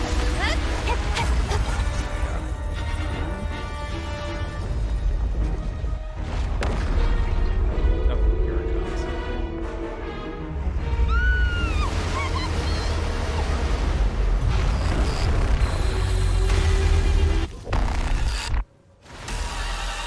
Okay, this is interesting. Over there. Very scary.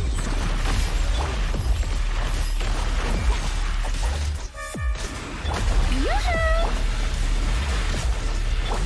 Speed of light!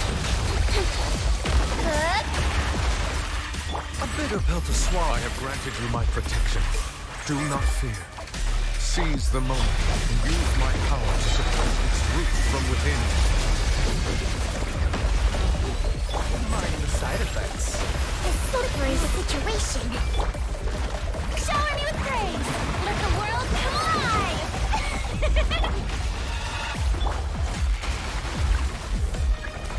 Speed of light!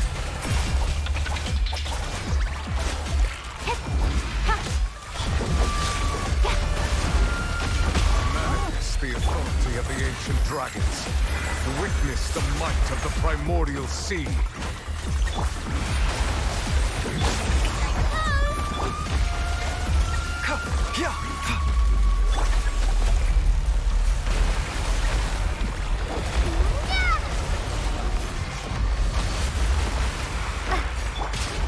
Speed of light! Nowhere to hide. Mind the side effects.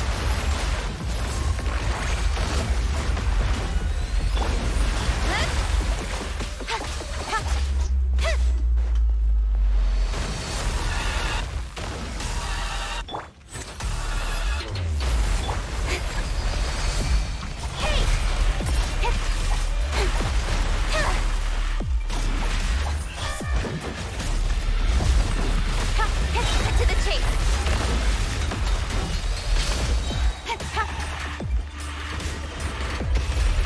Okay.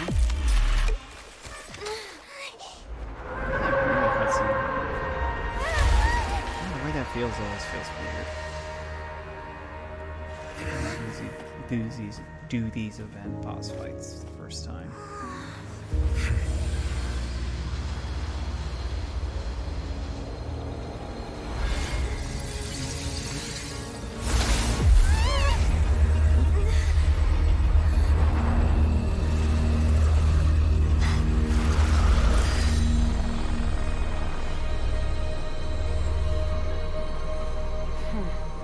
Those are interesting. Wait a minute, where'd Child go? Thanks. Thanks for helping with the cleanup. It should have been my Thanks, you're job, welcome. but Wait, what? oh well. It was just supposed to be a short private training session for me. I didn't think that my disciple and my master's pet would start brawling in the meantime. Well, actually, I had a feeling that it would happen at some point, but they bumped into one another earlier than I thought. What a blunder. I suppose I'll have to swing my sword 3 million times as penance. I don't know, this is a Honkai looking character. Honkai Impact 3rd. That power. Who are you exactly? Paimon has an idea. From what she said earlier, she must be Child's master.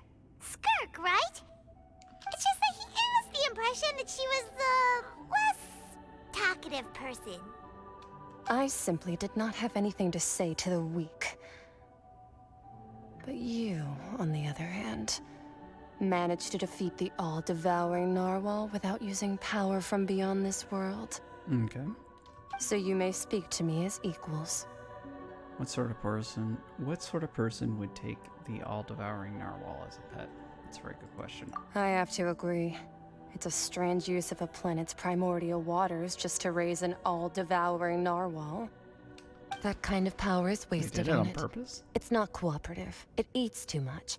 And I have more important things to do with my time than pet sitting. The only thing that creature has going for it is its looks. The only thing that creature has going for it is its looks. All in all, it Okay. fails as a pet. Miss Skirk? I think you might have missed the point. The point being? Well, being that this pet almost destroyed an entire nation. So what sort of person is your master? Well, child's master's master. Wait, is that right? Oh, right. So you don't know him. Okay, so Sorry, it's a I assumed guy. you did. His name is Sertologi. Okay. Who? I am unfamiliar with that name. Huh. So Master is insufficiently famous. How should I describe him then? Have you heard of the name The Fowl? No. The Fowl? Still nothing? Well, how about the Visionary? Ooh. Vetterfalnir then? Or Gold Rhindaughter? Yeah, Gold, Ooh, Rhindaughter. that one we've heard. Rhindaughter's part of the Hexen Circle. She's Albedo's mom, right? Yes. Oh, so you do know that name. To be honest, I also heard all of those names and titles from my master. I don't actually know them either. Okay, so those are all different But I people. suppose you understand now, yes? Hmm. My master is likely a similar sort to Rhindaughter. They are both pursuing some form of perfection. Wait, didn't you also mention a visionary person? Paimon didn't quite catch their name. Actually, never mind that. I believe it expedient to inform you You name drop that the stuff and then- all-devouring narwhal used up nearly all its strength fighting you. Such roiling hydro energies will prove difficult for the planet's deep seas to digest. As such, the fontaine back on the surface has most likely been thrown into chaos. Okay. In other words, the prophecy that you've been fretting over should now be in full swing. What? Yeah, there's a little surprise about that. Yeah. It's supposed to happen. However... Not to worry. Focalor has already managed to deceive the heavenly principles. That's right, she probably doesn't know that yet. In the end, the people will all be dissolved into the waters, and only Farina will remain, weeping on her throne.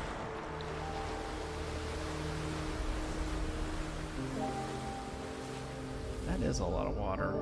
Even if it doesn't dissolve people, that's still a ton of Only damage. then will the sins of the people of Fontaine be washed away.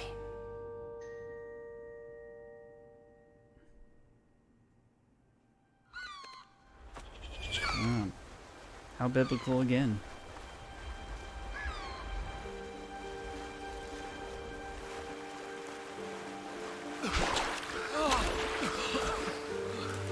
Gotta be boats around here, right? This is just yeah. Okay. Hey! Help! Over here!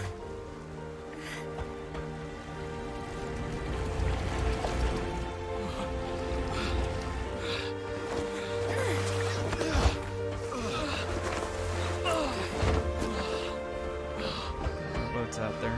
Okay.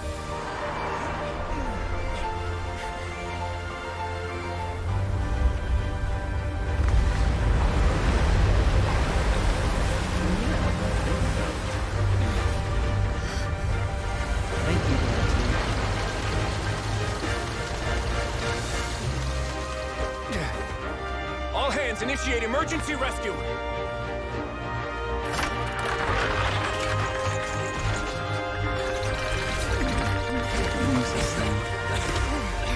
Hurry!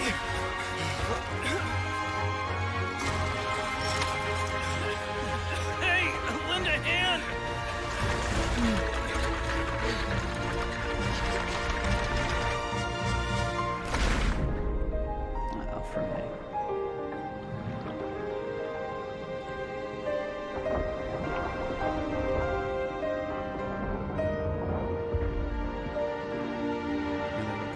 Look!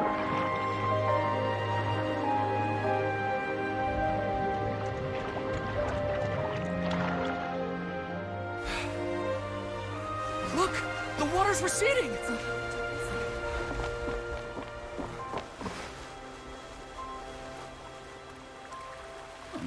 I guess the water is receding.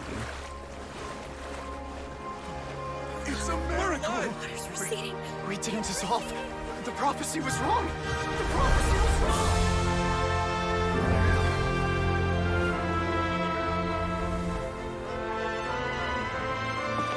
Everything's still messed up. Hey!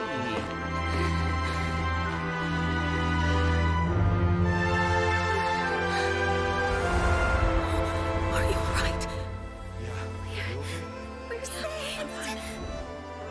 The prophecy was wrong.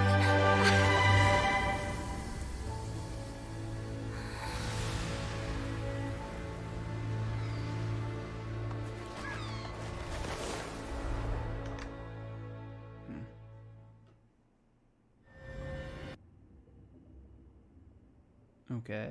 Now what?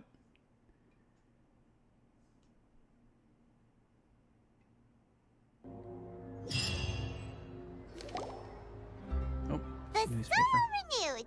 The Spina di Rosula talks post-disaster rebuilding. I recently visited Poisson to meet with Miss Navia, spokesperson of the Spina di Rosula, and we spoke about Poisson's present and future. Well, that's a photo. Old soil can still give birth to new bloom, Miss Navia stated. Hope is like seeing a small cookie when you're starving late at night. You just need a little of it.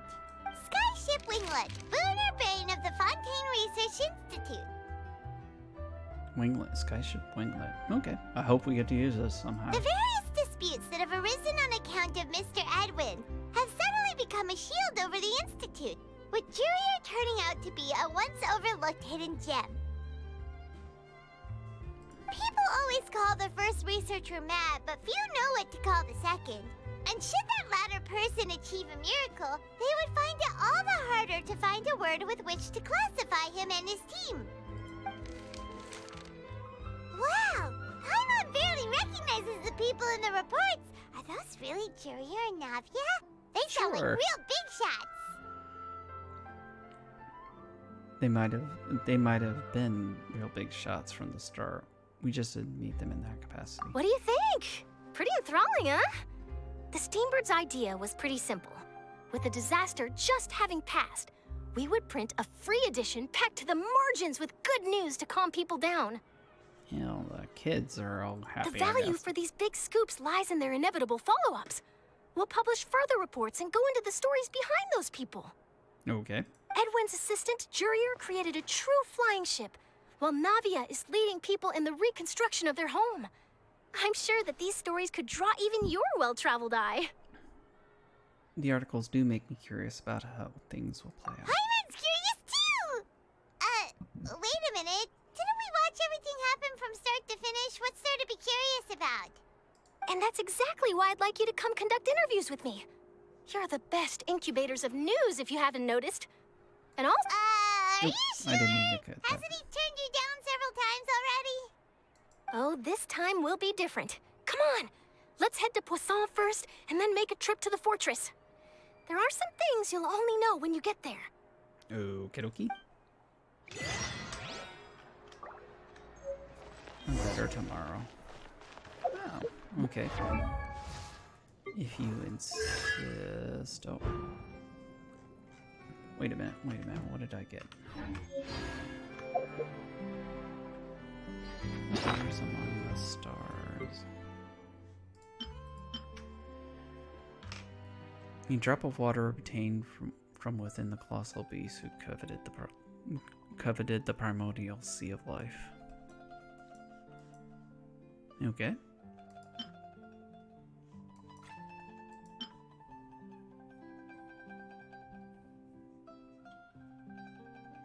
It appears as if child lost control of the elemental powers within it before.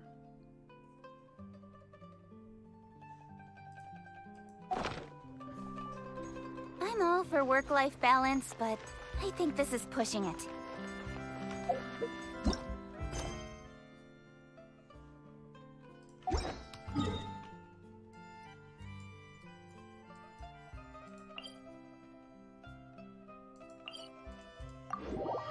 Okay, let's just teleport over to find out.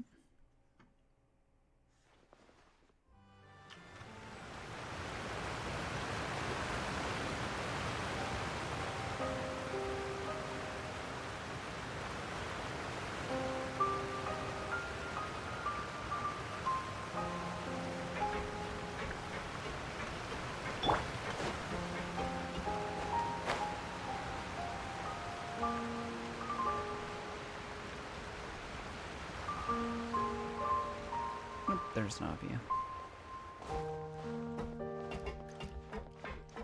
And F2E. Okay. Navia! Oh, it's you. What brings you all here? Hey, we're just having a look around. I'm here to update myself on how things are going here. Oh, the Fatui are here too. Let me introduce you. This is Mr. Garunt Snežević. He represented the Knave in sending us a large amount of supplies, and is helping with our work. Our residents are hard at work as well. Thanks to everyone, work is progressing nicely. We've lost a lot of people, but we're moving forward. That will have to be enough. Hello, Miss Charlotte. I'm a big fan of yours. I especially like that article you wrote last year about Fontaine's stray cats. Okay. But if you don't mind, could you not emphasize our role too much in your report? It's not charity we're doing here. We just happen to share the same interests as the Spina. Okay. I get where you're coming from. I'll keep it as simple as possible. Or would you be willing to feature as friendly neighbors? That would be fine. Thanks. Oh, you're back too. How are things? We finished laying down the construction materials. It'll be another hour before the workers are able to go over there. Huh? You're here too, Clorinde? Well, her reputation's greatly risen after that whole duel business with Miss Farina. So she's here in Poisson to wait out the heat. All right. She really came here to help me out. Let's say, is Poisson a place you hide out when you need a doctor? There's too much to consider in the reconstruction of Poisson. Public stuff. The Spina has need of more decision makers. And, well, I do already happen to be connected to Mr. Callis. Okay. Oh, wait just a moment. Do you mind me asking a few questions? You know, about how you felt before the duel, about what it was like facing down a god. There's lots of exciting material there, I bet. Forget it. I'm sure you can find a better theme than that, Miss Charlotte. I see you're the same as always. Couldn't you do me a favor, for Navia's sake? She's laying Well, it on. if we're talking about doing things for my sake, you might as well just take a few more photos of me. Or of the Traveler. It's better than wasting time persuading Clorinde, at any rate. Of course I will. I'm not gonna let her off that easy. All right, then everyone who wants to be in the photo, gather up. And smile.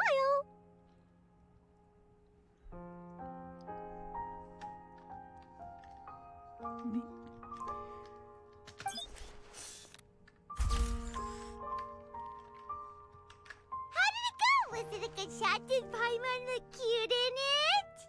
Not bad. Your addition really helped the composition of the picture. All right, hang on a moment. Let me snap a few more shots. Okay.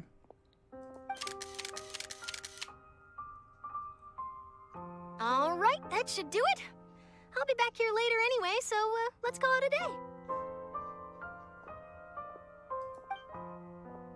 day.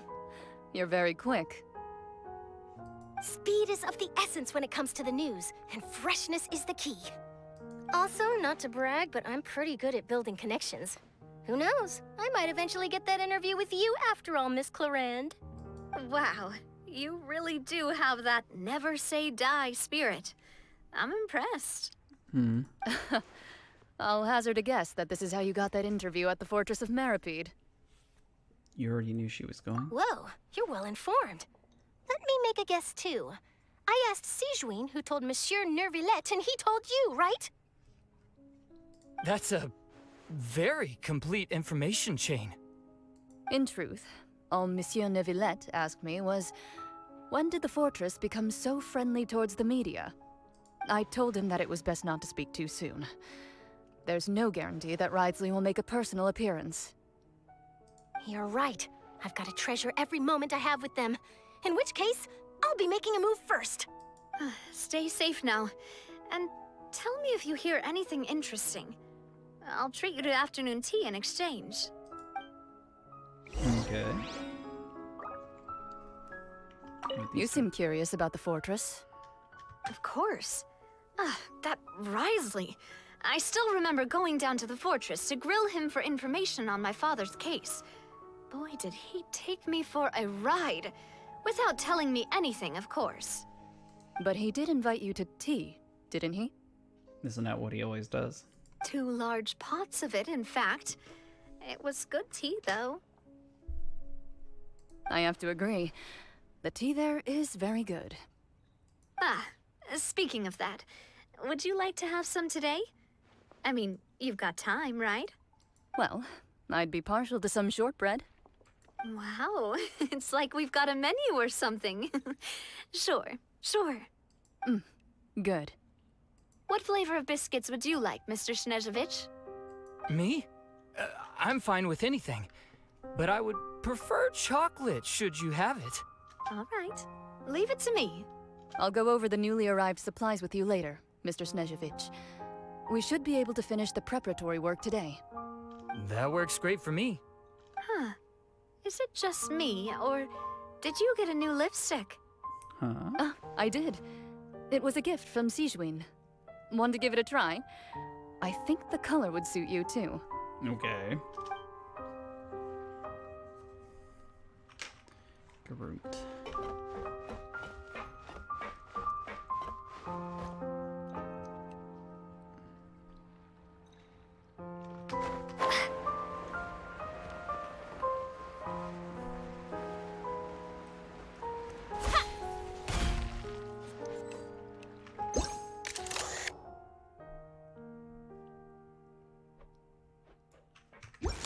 Oh, why can't you pet the dogs?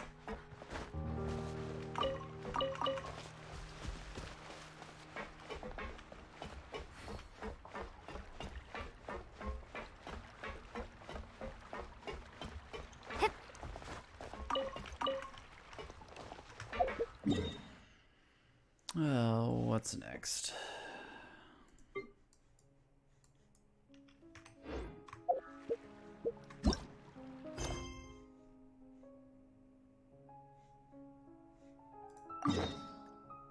Oh, the Fortress of Maripede. That's the reason why I couldn't see it. Yeah. I did just have an idea, though.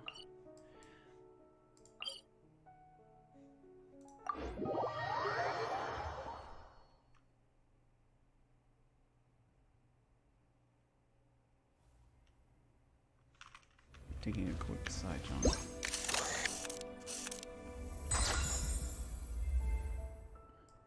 Okay, I did.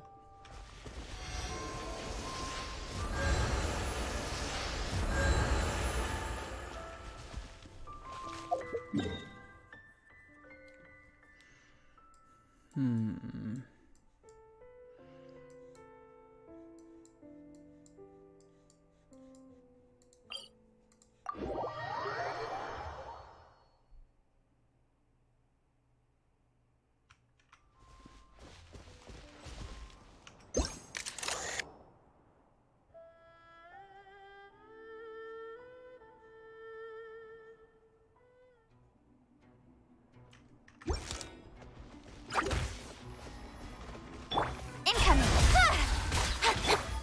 Water jet! Bombs away! Speed of light! Hey!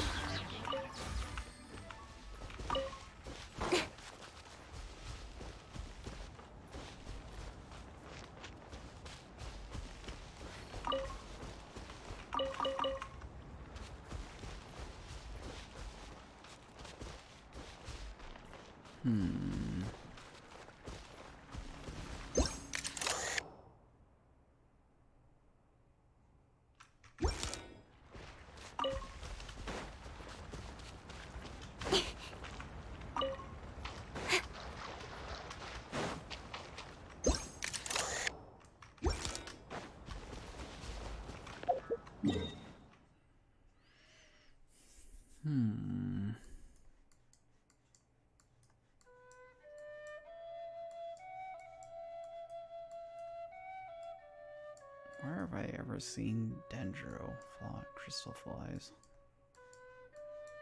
I just don't remember.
So many things over here I still haven't finished yet. Ugh.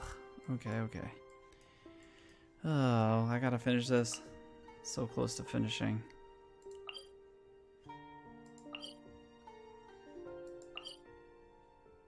I'm trying this one. If it's not this one, it's the other teleporter.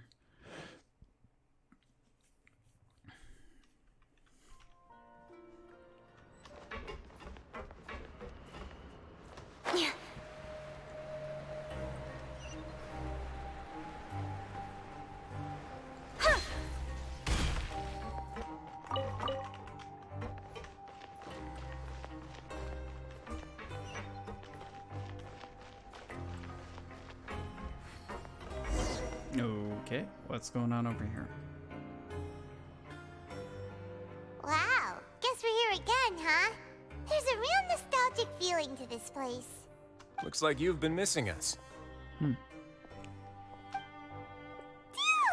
Did you come all the way to the entrance to greet us? Of course. I'm here to welcome you and our dear Miss Charlotte, whom our good head nurse recommended to me. It's an honor to finally meet the much-rumored Duke. Thank you for consenting to my visit to the fortress, sir. No need to thank me. But that said, I shouldn't be the focus of your interview. I trust you recall our agreement? Of course, of course. All right then, this way. Okay, what's going on?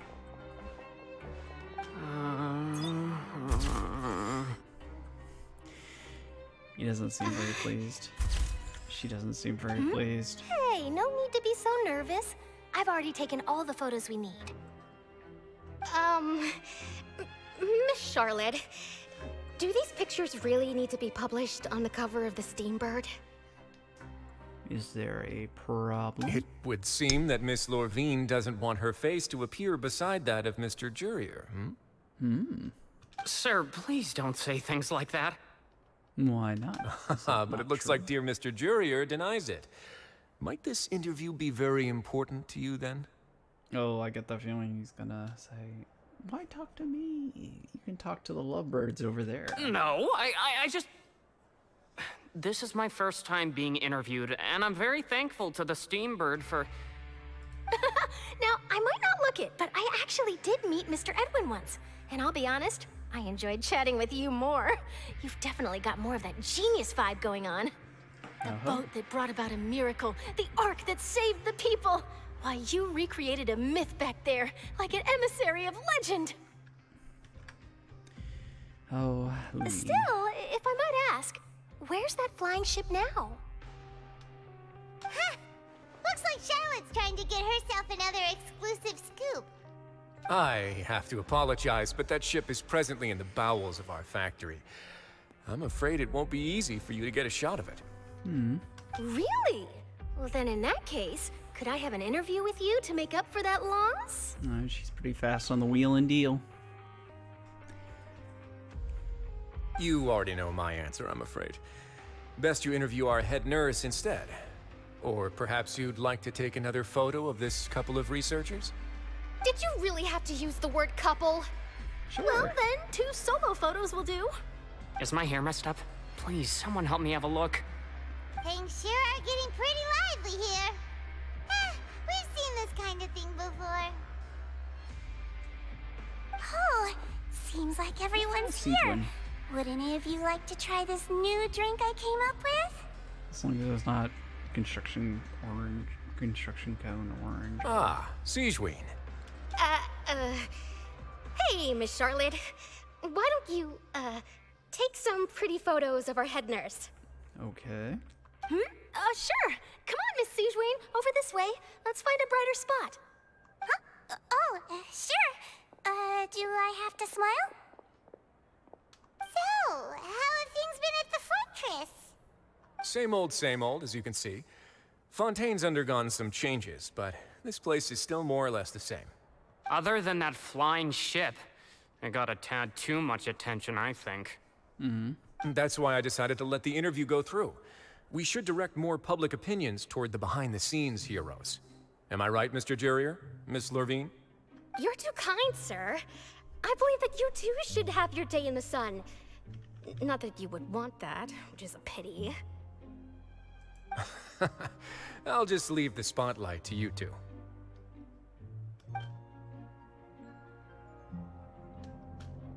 I see. Lots of things happened that day, huh? Anyway, regarding that Harbinger, I'm not sure you remember, but his 3 young followers are still waiting for his return. Oh, yeah, we probably should tell him. He sure did win them over, into huh? a hole. I'll tell them that there's good news and bad news. The good being that their boss seems fine, and the bad being that they must face extended sentences for abetting his escape. Oh, actually, what about you? Are things gonna change for you too? What change can there be? The fortress will keep chugging along, and so will my duties. As to what Miss Farina's departure will mean for the nation, and if our laws and governance will be transformed, we'll leave those to the folks in the overworld. Hey everyone, the photo shoot's done. It's good policy. Don't worry about that stuff up there. Good. In that case, let's call it a day here. Thanks for your cooperation. Come on, Traveler, let's go. Till next time, everyone. There'll be a next time? Maybe. Who knows? I might write a story about the underwater factory next time. Until then. All right. Last stop, the docks. The docks.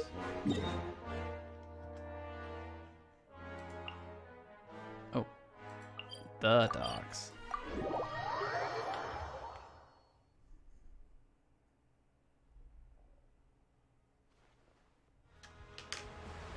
Let's see, we're gonna go find. Who have we not run into?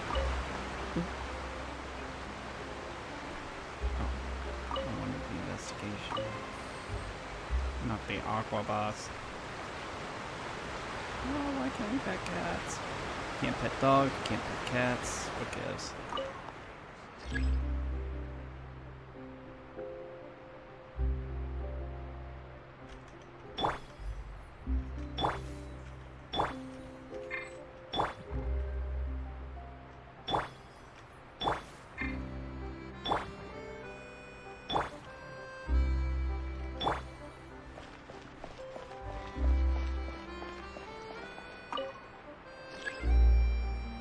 Jeez. It might have been faster to fall. Just glide down. I'm being patient. I'll take the elevator. I'll be patient. Alright, yay. Tra-la-la-la-la.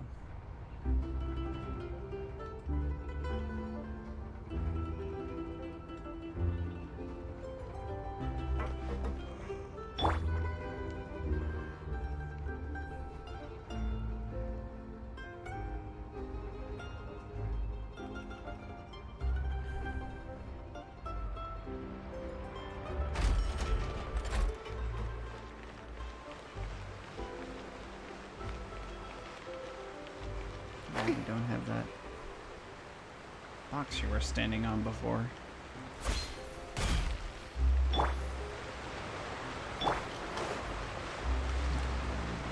Oh, yeah, there they are.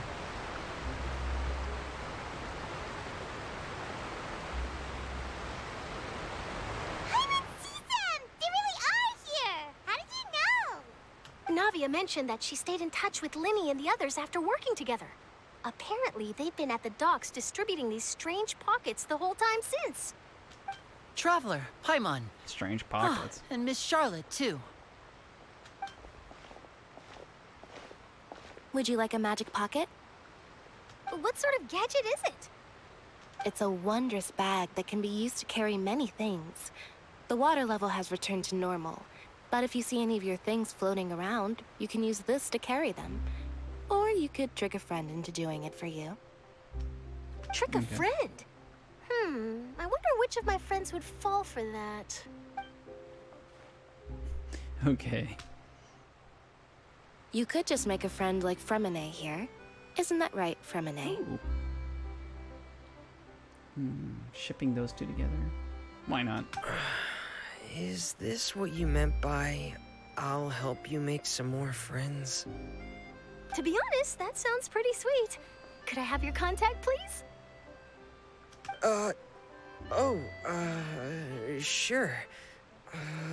Please, write down my address. Okay, this is adorable. You sure are working hard to help Fremine socialize. He was the one who proposed doing this. He even wants to assist in our magic shows. It sounds like that would suit him.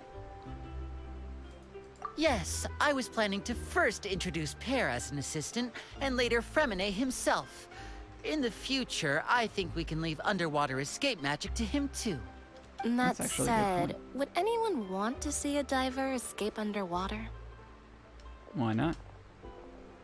Oh, it'll work out. Every journey begins with the first step. He'll become a part of our show eventually. Lynette, could you come over?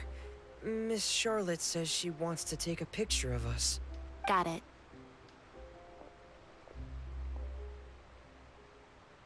My, that Charlotte is rather perceptive. She got rid of everyone the moment she realized I had something to say to you. So, how have things been, Traveler? Father says that you did a great deal during the latest events. She's very grateful for your contributions to Fontaine. That's all right. We were more than happy to help. So, what's she doing now? Oh, I guess you haven't heard.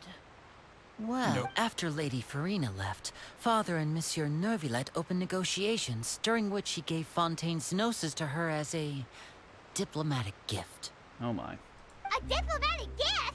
A gnosis? Yeah. That's fine. Technically, we don't care about that thing, but... Yes, I was quite surprised at first myself. But when I thought it over, there were actually a number of things going for it. Technically, the Traveler doesn't care about the Gnosis. She's trying to find the sibling. So, but whatever these guys are up to, it's probably no good. It could have been done as an apology for the incident with Lord Child, or as thanks for his help in tying the all-devouring narwhal down. Furthermore, Father did also lend significant aid to Fontaine and Poisson. That's true, but this is a gnosis we're talking about. Doesn't this seem a bit irresponsible? Whatever. I would agree, but I've also heard that it seems that Monsieur Neuvillette has had a significant change of heart regarding the matter. So there's some reason for this that only Neuvillette knows about? I suspect you'll have to ask him about that yourself. Ah, yes, speaking of which, I did see him strolling around the entrance to the Fortress of Meripede a while back. Okay. Isn't he real busy and stuff? Paimon didn't think he'd have the time for that. But back to the topic. The gnosis was given to the knave, right? What about Child? They say that he's returned to Snezhnaya to recover from his wounds. I hear that the recent disaster really did a number on his health. Well, I guess I can call him one of my war buddies. That's true. When you think about it, we've had loads of run-ins with the Fatui. To think we'd be allied with them this time. Why not? So shocked by such a simple switching of sides? Oh, hey, we actually get to talk to her.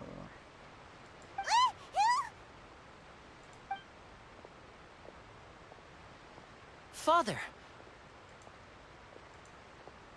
Well, well, what do you know? Come to the docks to see how my children are doing and meet the Traveler by chance. Please do not pay my accomplishments in Fontaine too much mind. I would have done them regardless. Okay. Are you going to take the Gnosis back to Snezhnaya?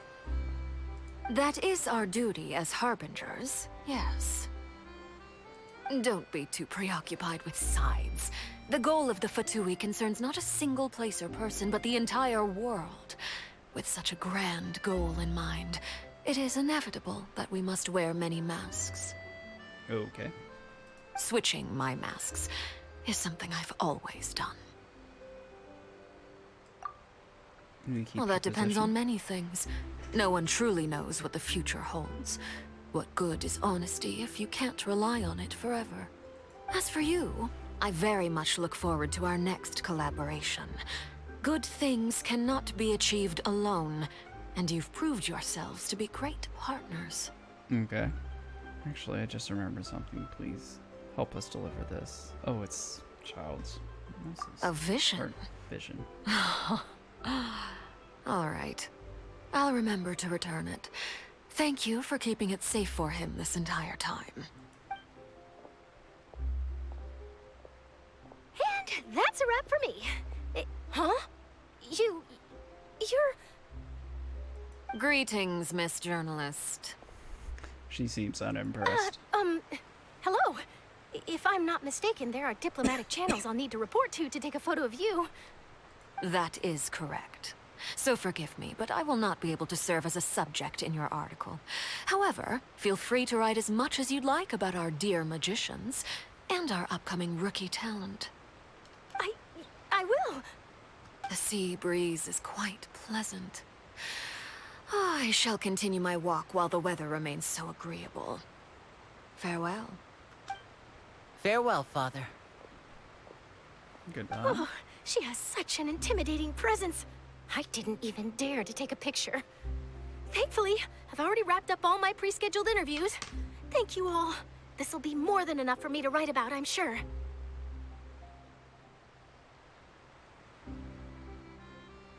Okay. Don't be too nervous. Why don't you take a magic pocket before you go? Here, Traveler, Paimon, you take one too. To move things about? That's right. Funny. I was giving out magic pockets when we first met too. And what do you know? I'm doing the exact same thing right now.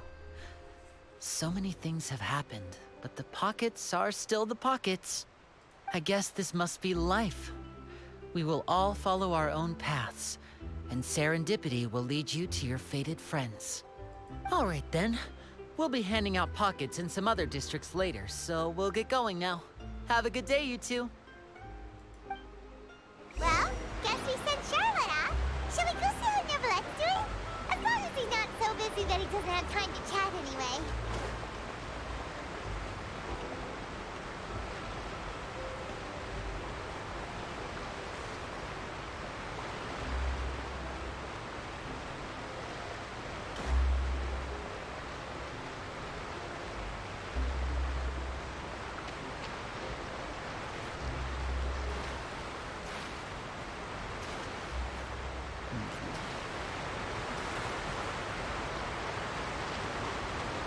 Can't dive down here. Oh well.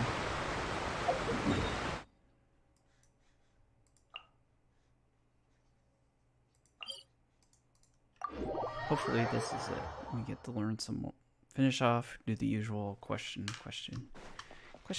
stuff.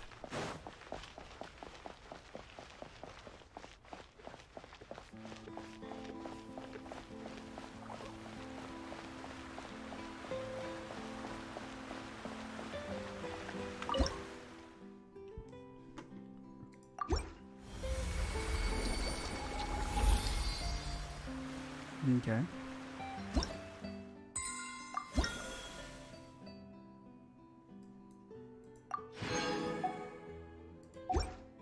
Okay, ugh.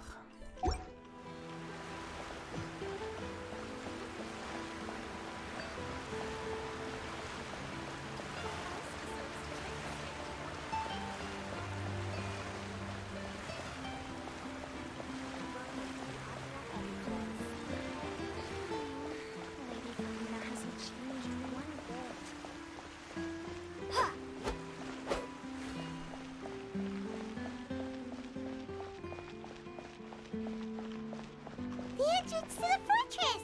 Ooh, he really is there!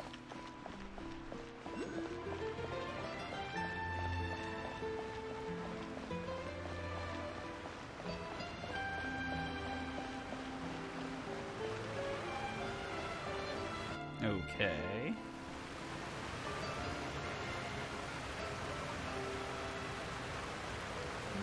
So, you really are here, Neuvillette!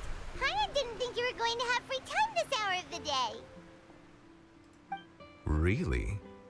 Oh, I suppose you must have met Mr. Linney. He took the time to greet me earlier when he passed this way. In any case, you came at a good time. I was just considering reaching out to you to set up a meeting, so I may explain some things that I haven't had the time to before. Okay. Aw, Paimon's glad that you remembered. Thank you for keeping us on your mind, what with you being busy and all. Alright, let's have it then. How was Fontaine actually saved? The whole business is still quite the mystery to us. It is strange how words can often leave a bitter taste in the mouth when it finally comes time to say them out loud. Okay.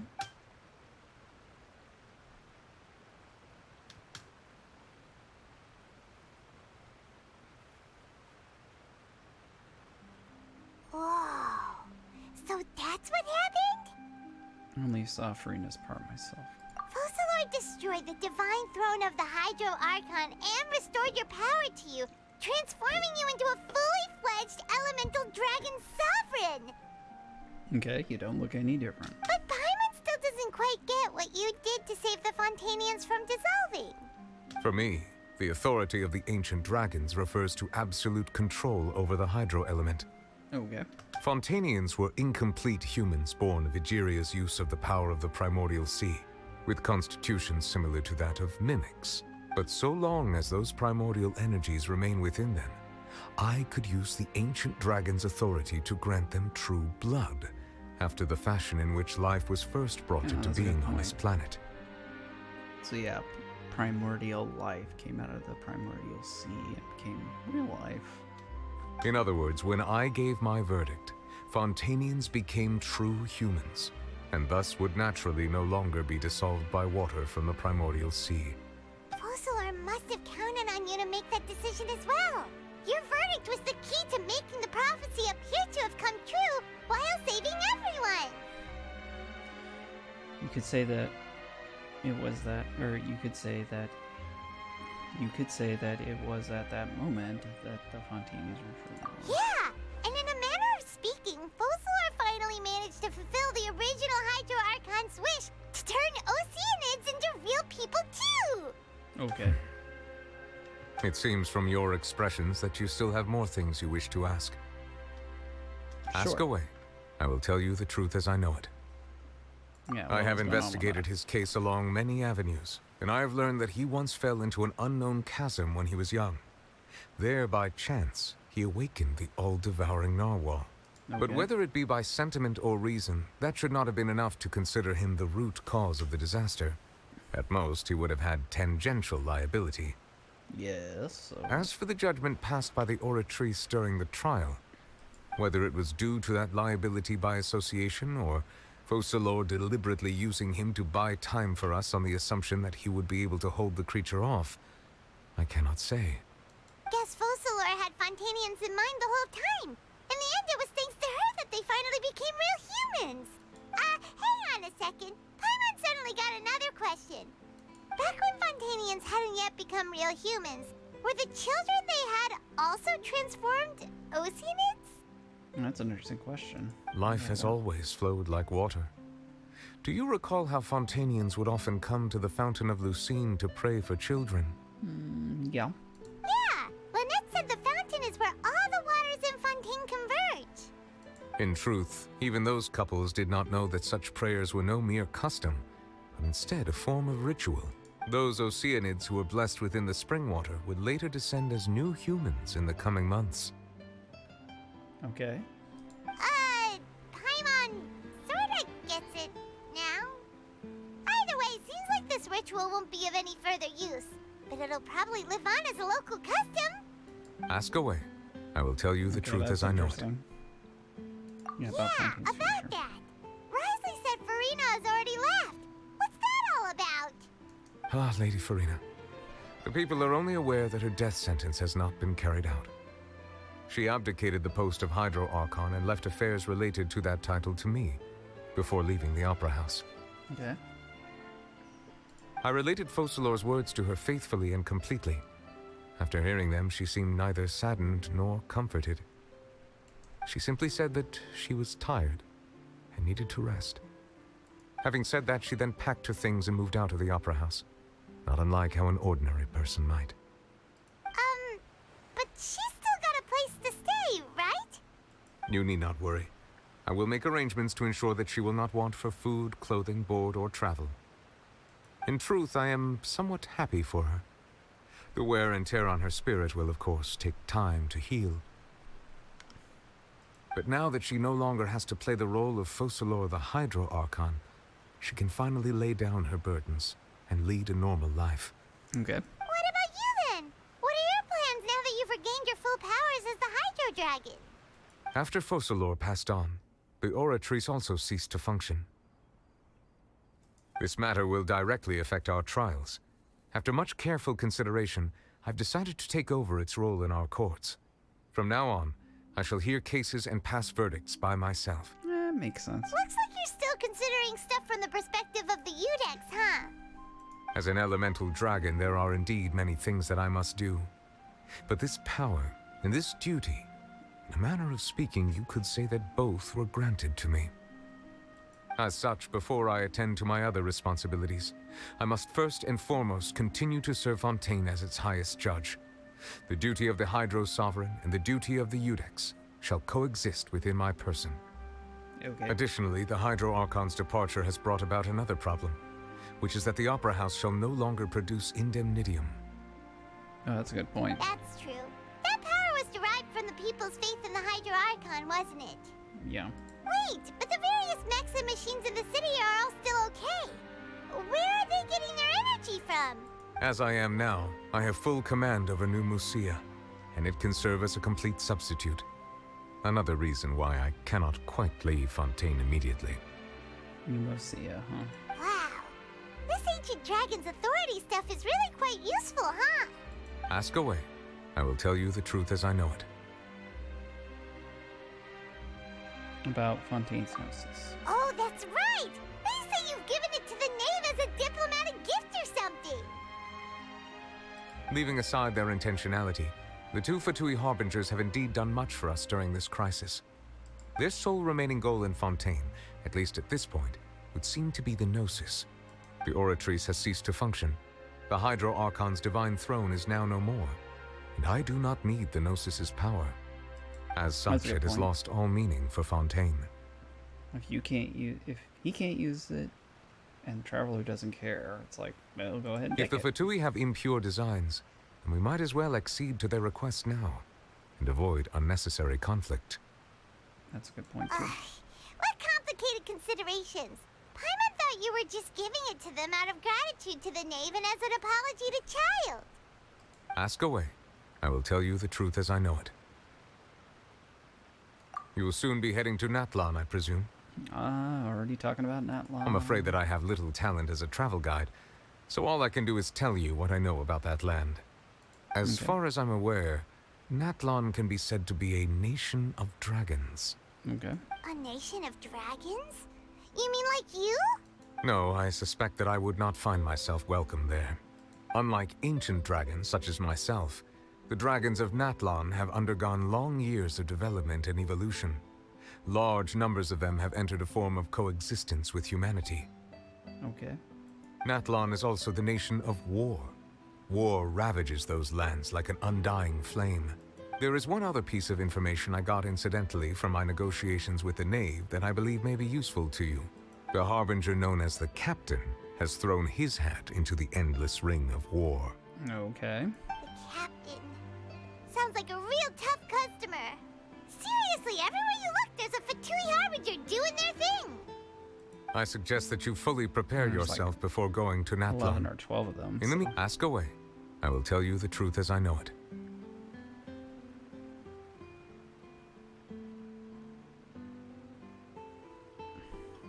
Okay. Hang on a sec. Paimon's still got a question about about the Gnosis. Okay. When we spoke to Linny earlier, he mentioned that your attitude towards giving away the Gnosis had clearly changed. We guessed that there might be some reason for it that only you were aware of. No wonder the House of the Hearth is the Fatui's intelligence division. They are certainly sharp. So regarding this specific issue, I was just getting ready to share something with you. No, you don't say. What is it? In truth, I exchanged some further words with that lady named Skirk after sending you two back to the surface. It went something like this. Okay. There's more? There's more conversation? How did this go?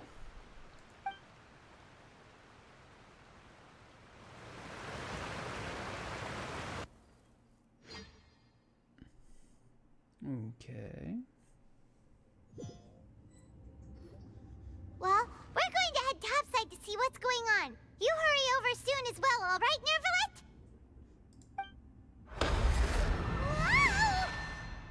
Nervalet? Okay. Ejected. What next?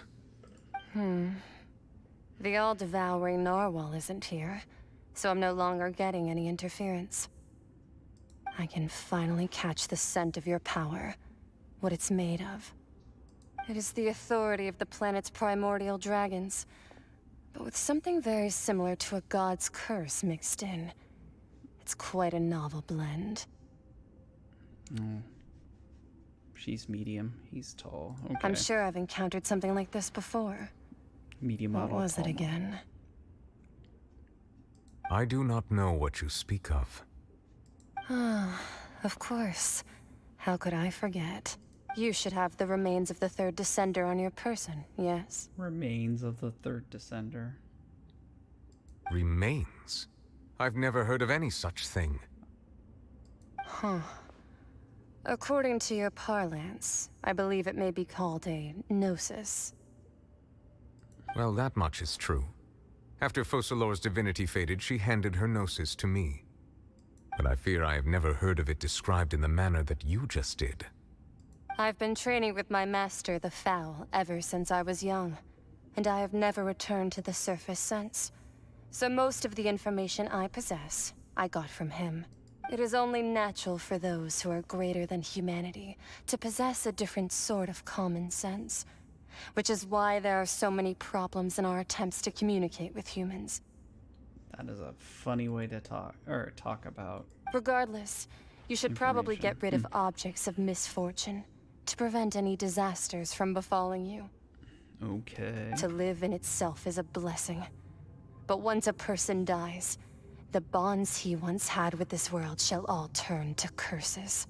Okay. What do you mean by that? Yeah, what do you mean by that? No need to fret. These are just my personal thoughts.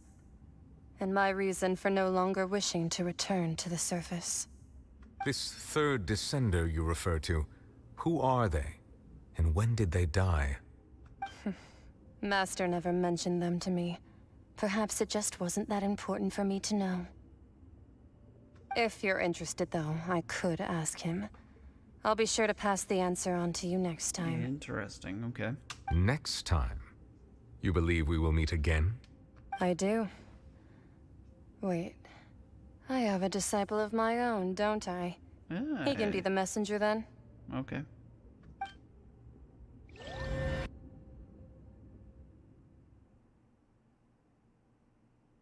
So you're just gonna get Child to do it.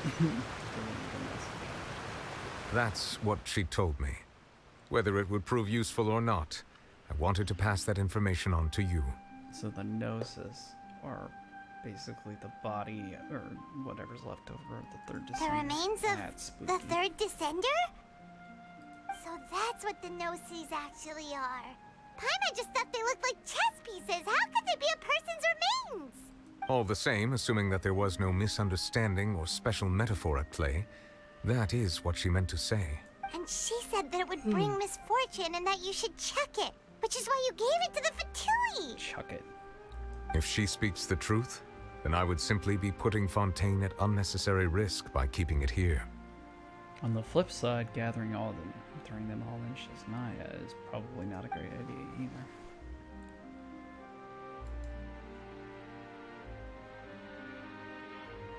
Yeah, I'm the fourth descender from these two things.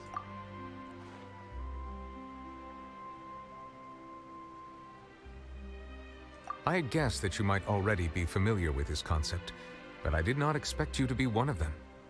That means that the Gnosis, which are exceedingly element-compatible and can even enhance elemental abilities, do indeed come from the third descender.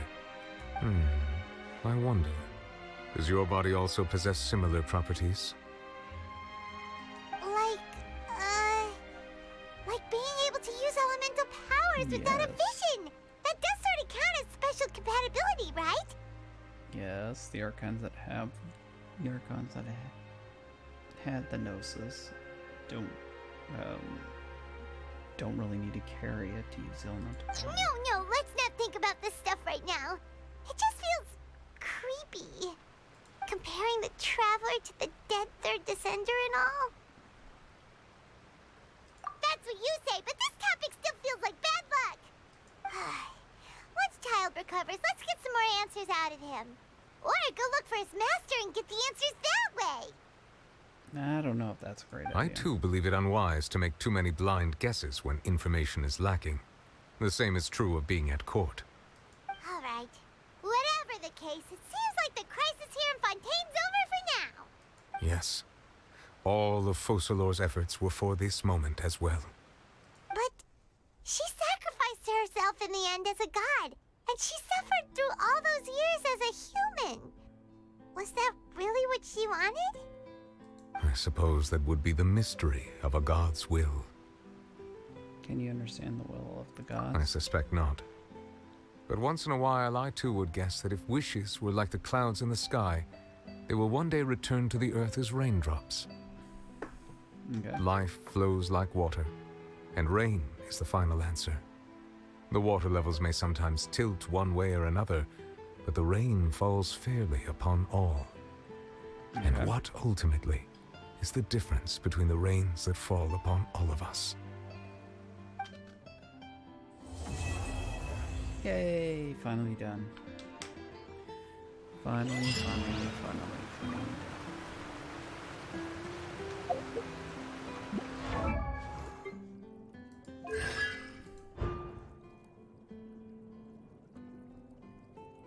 I'm using Aquacrest Saber.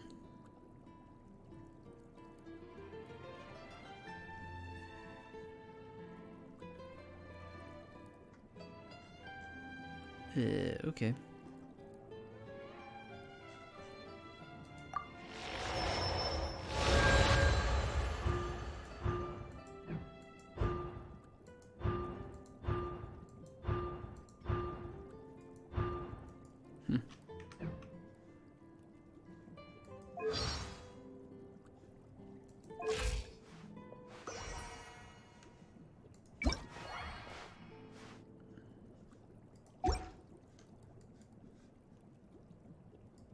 Okay.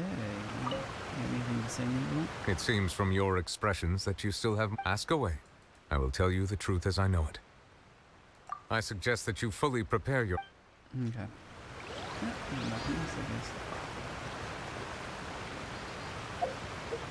Alright. What's going on in here? Okay. I should try tackling that and finishing that off.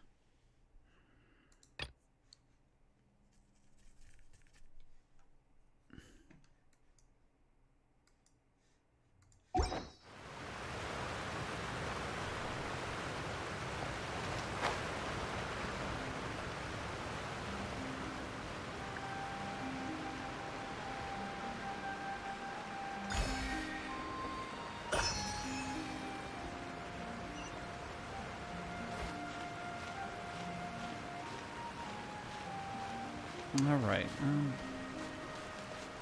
gonna park myself there for the night. Pick this all up tomorrow.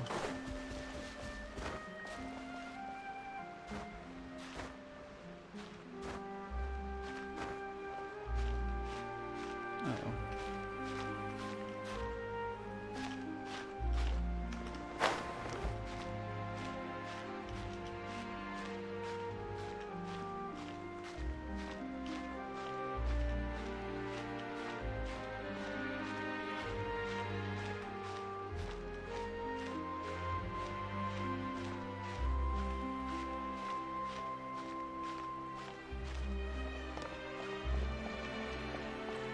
myself over there.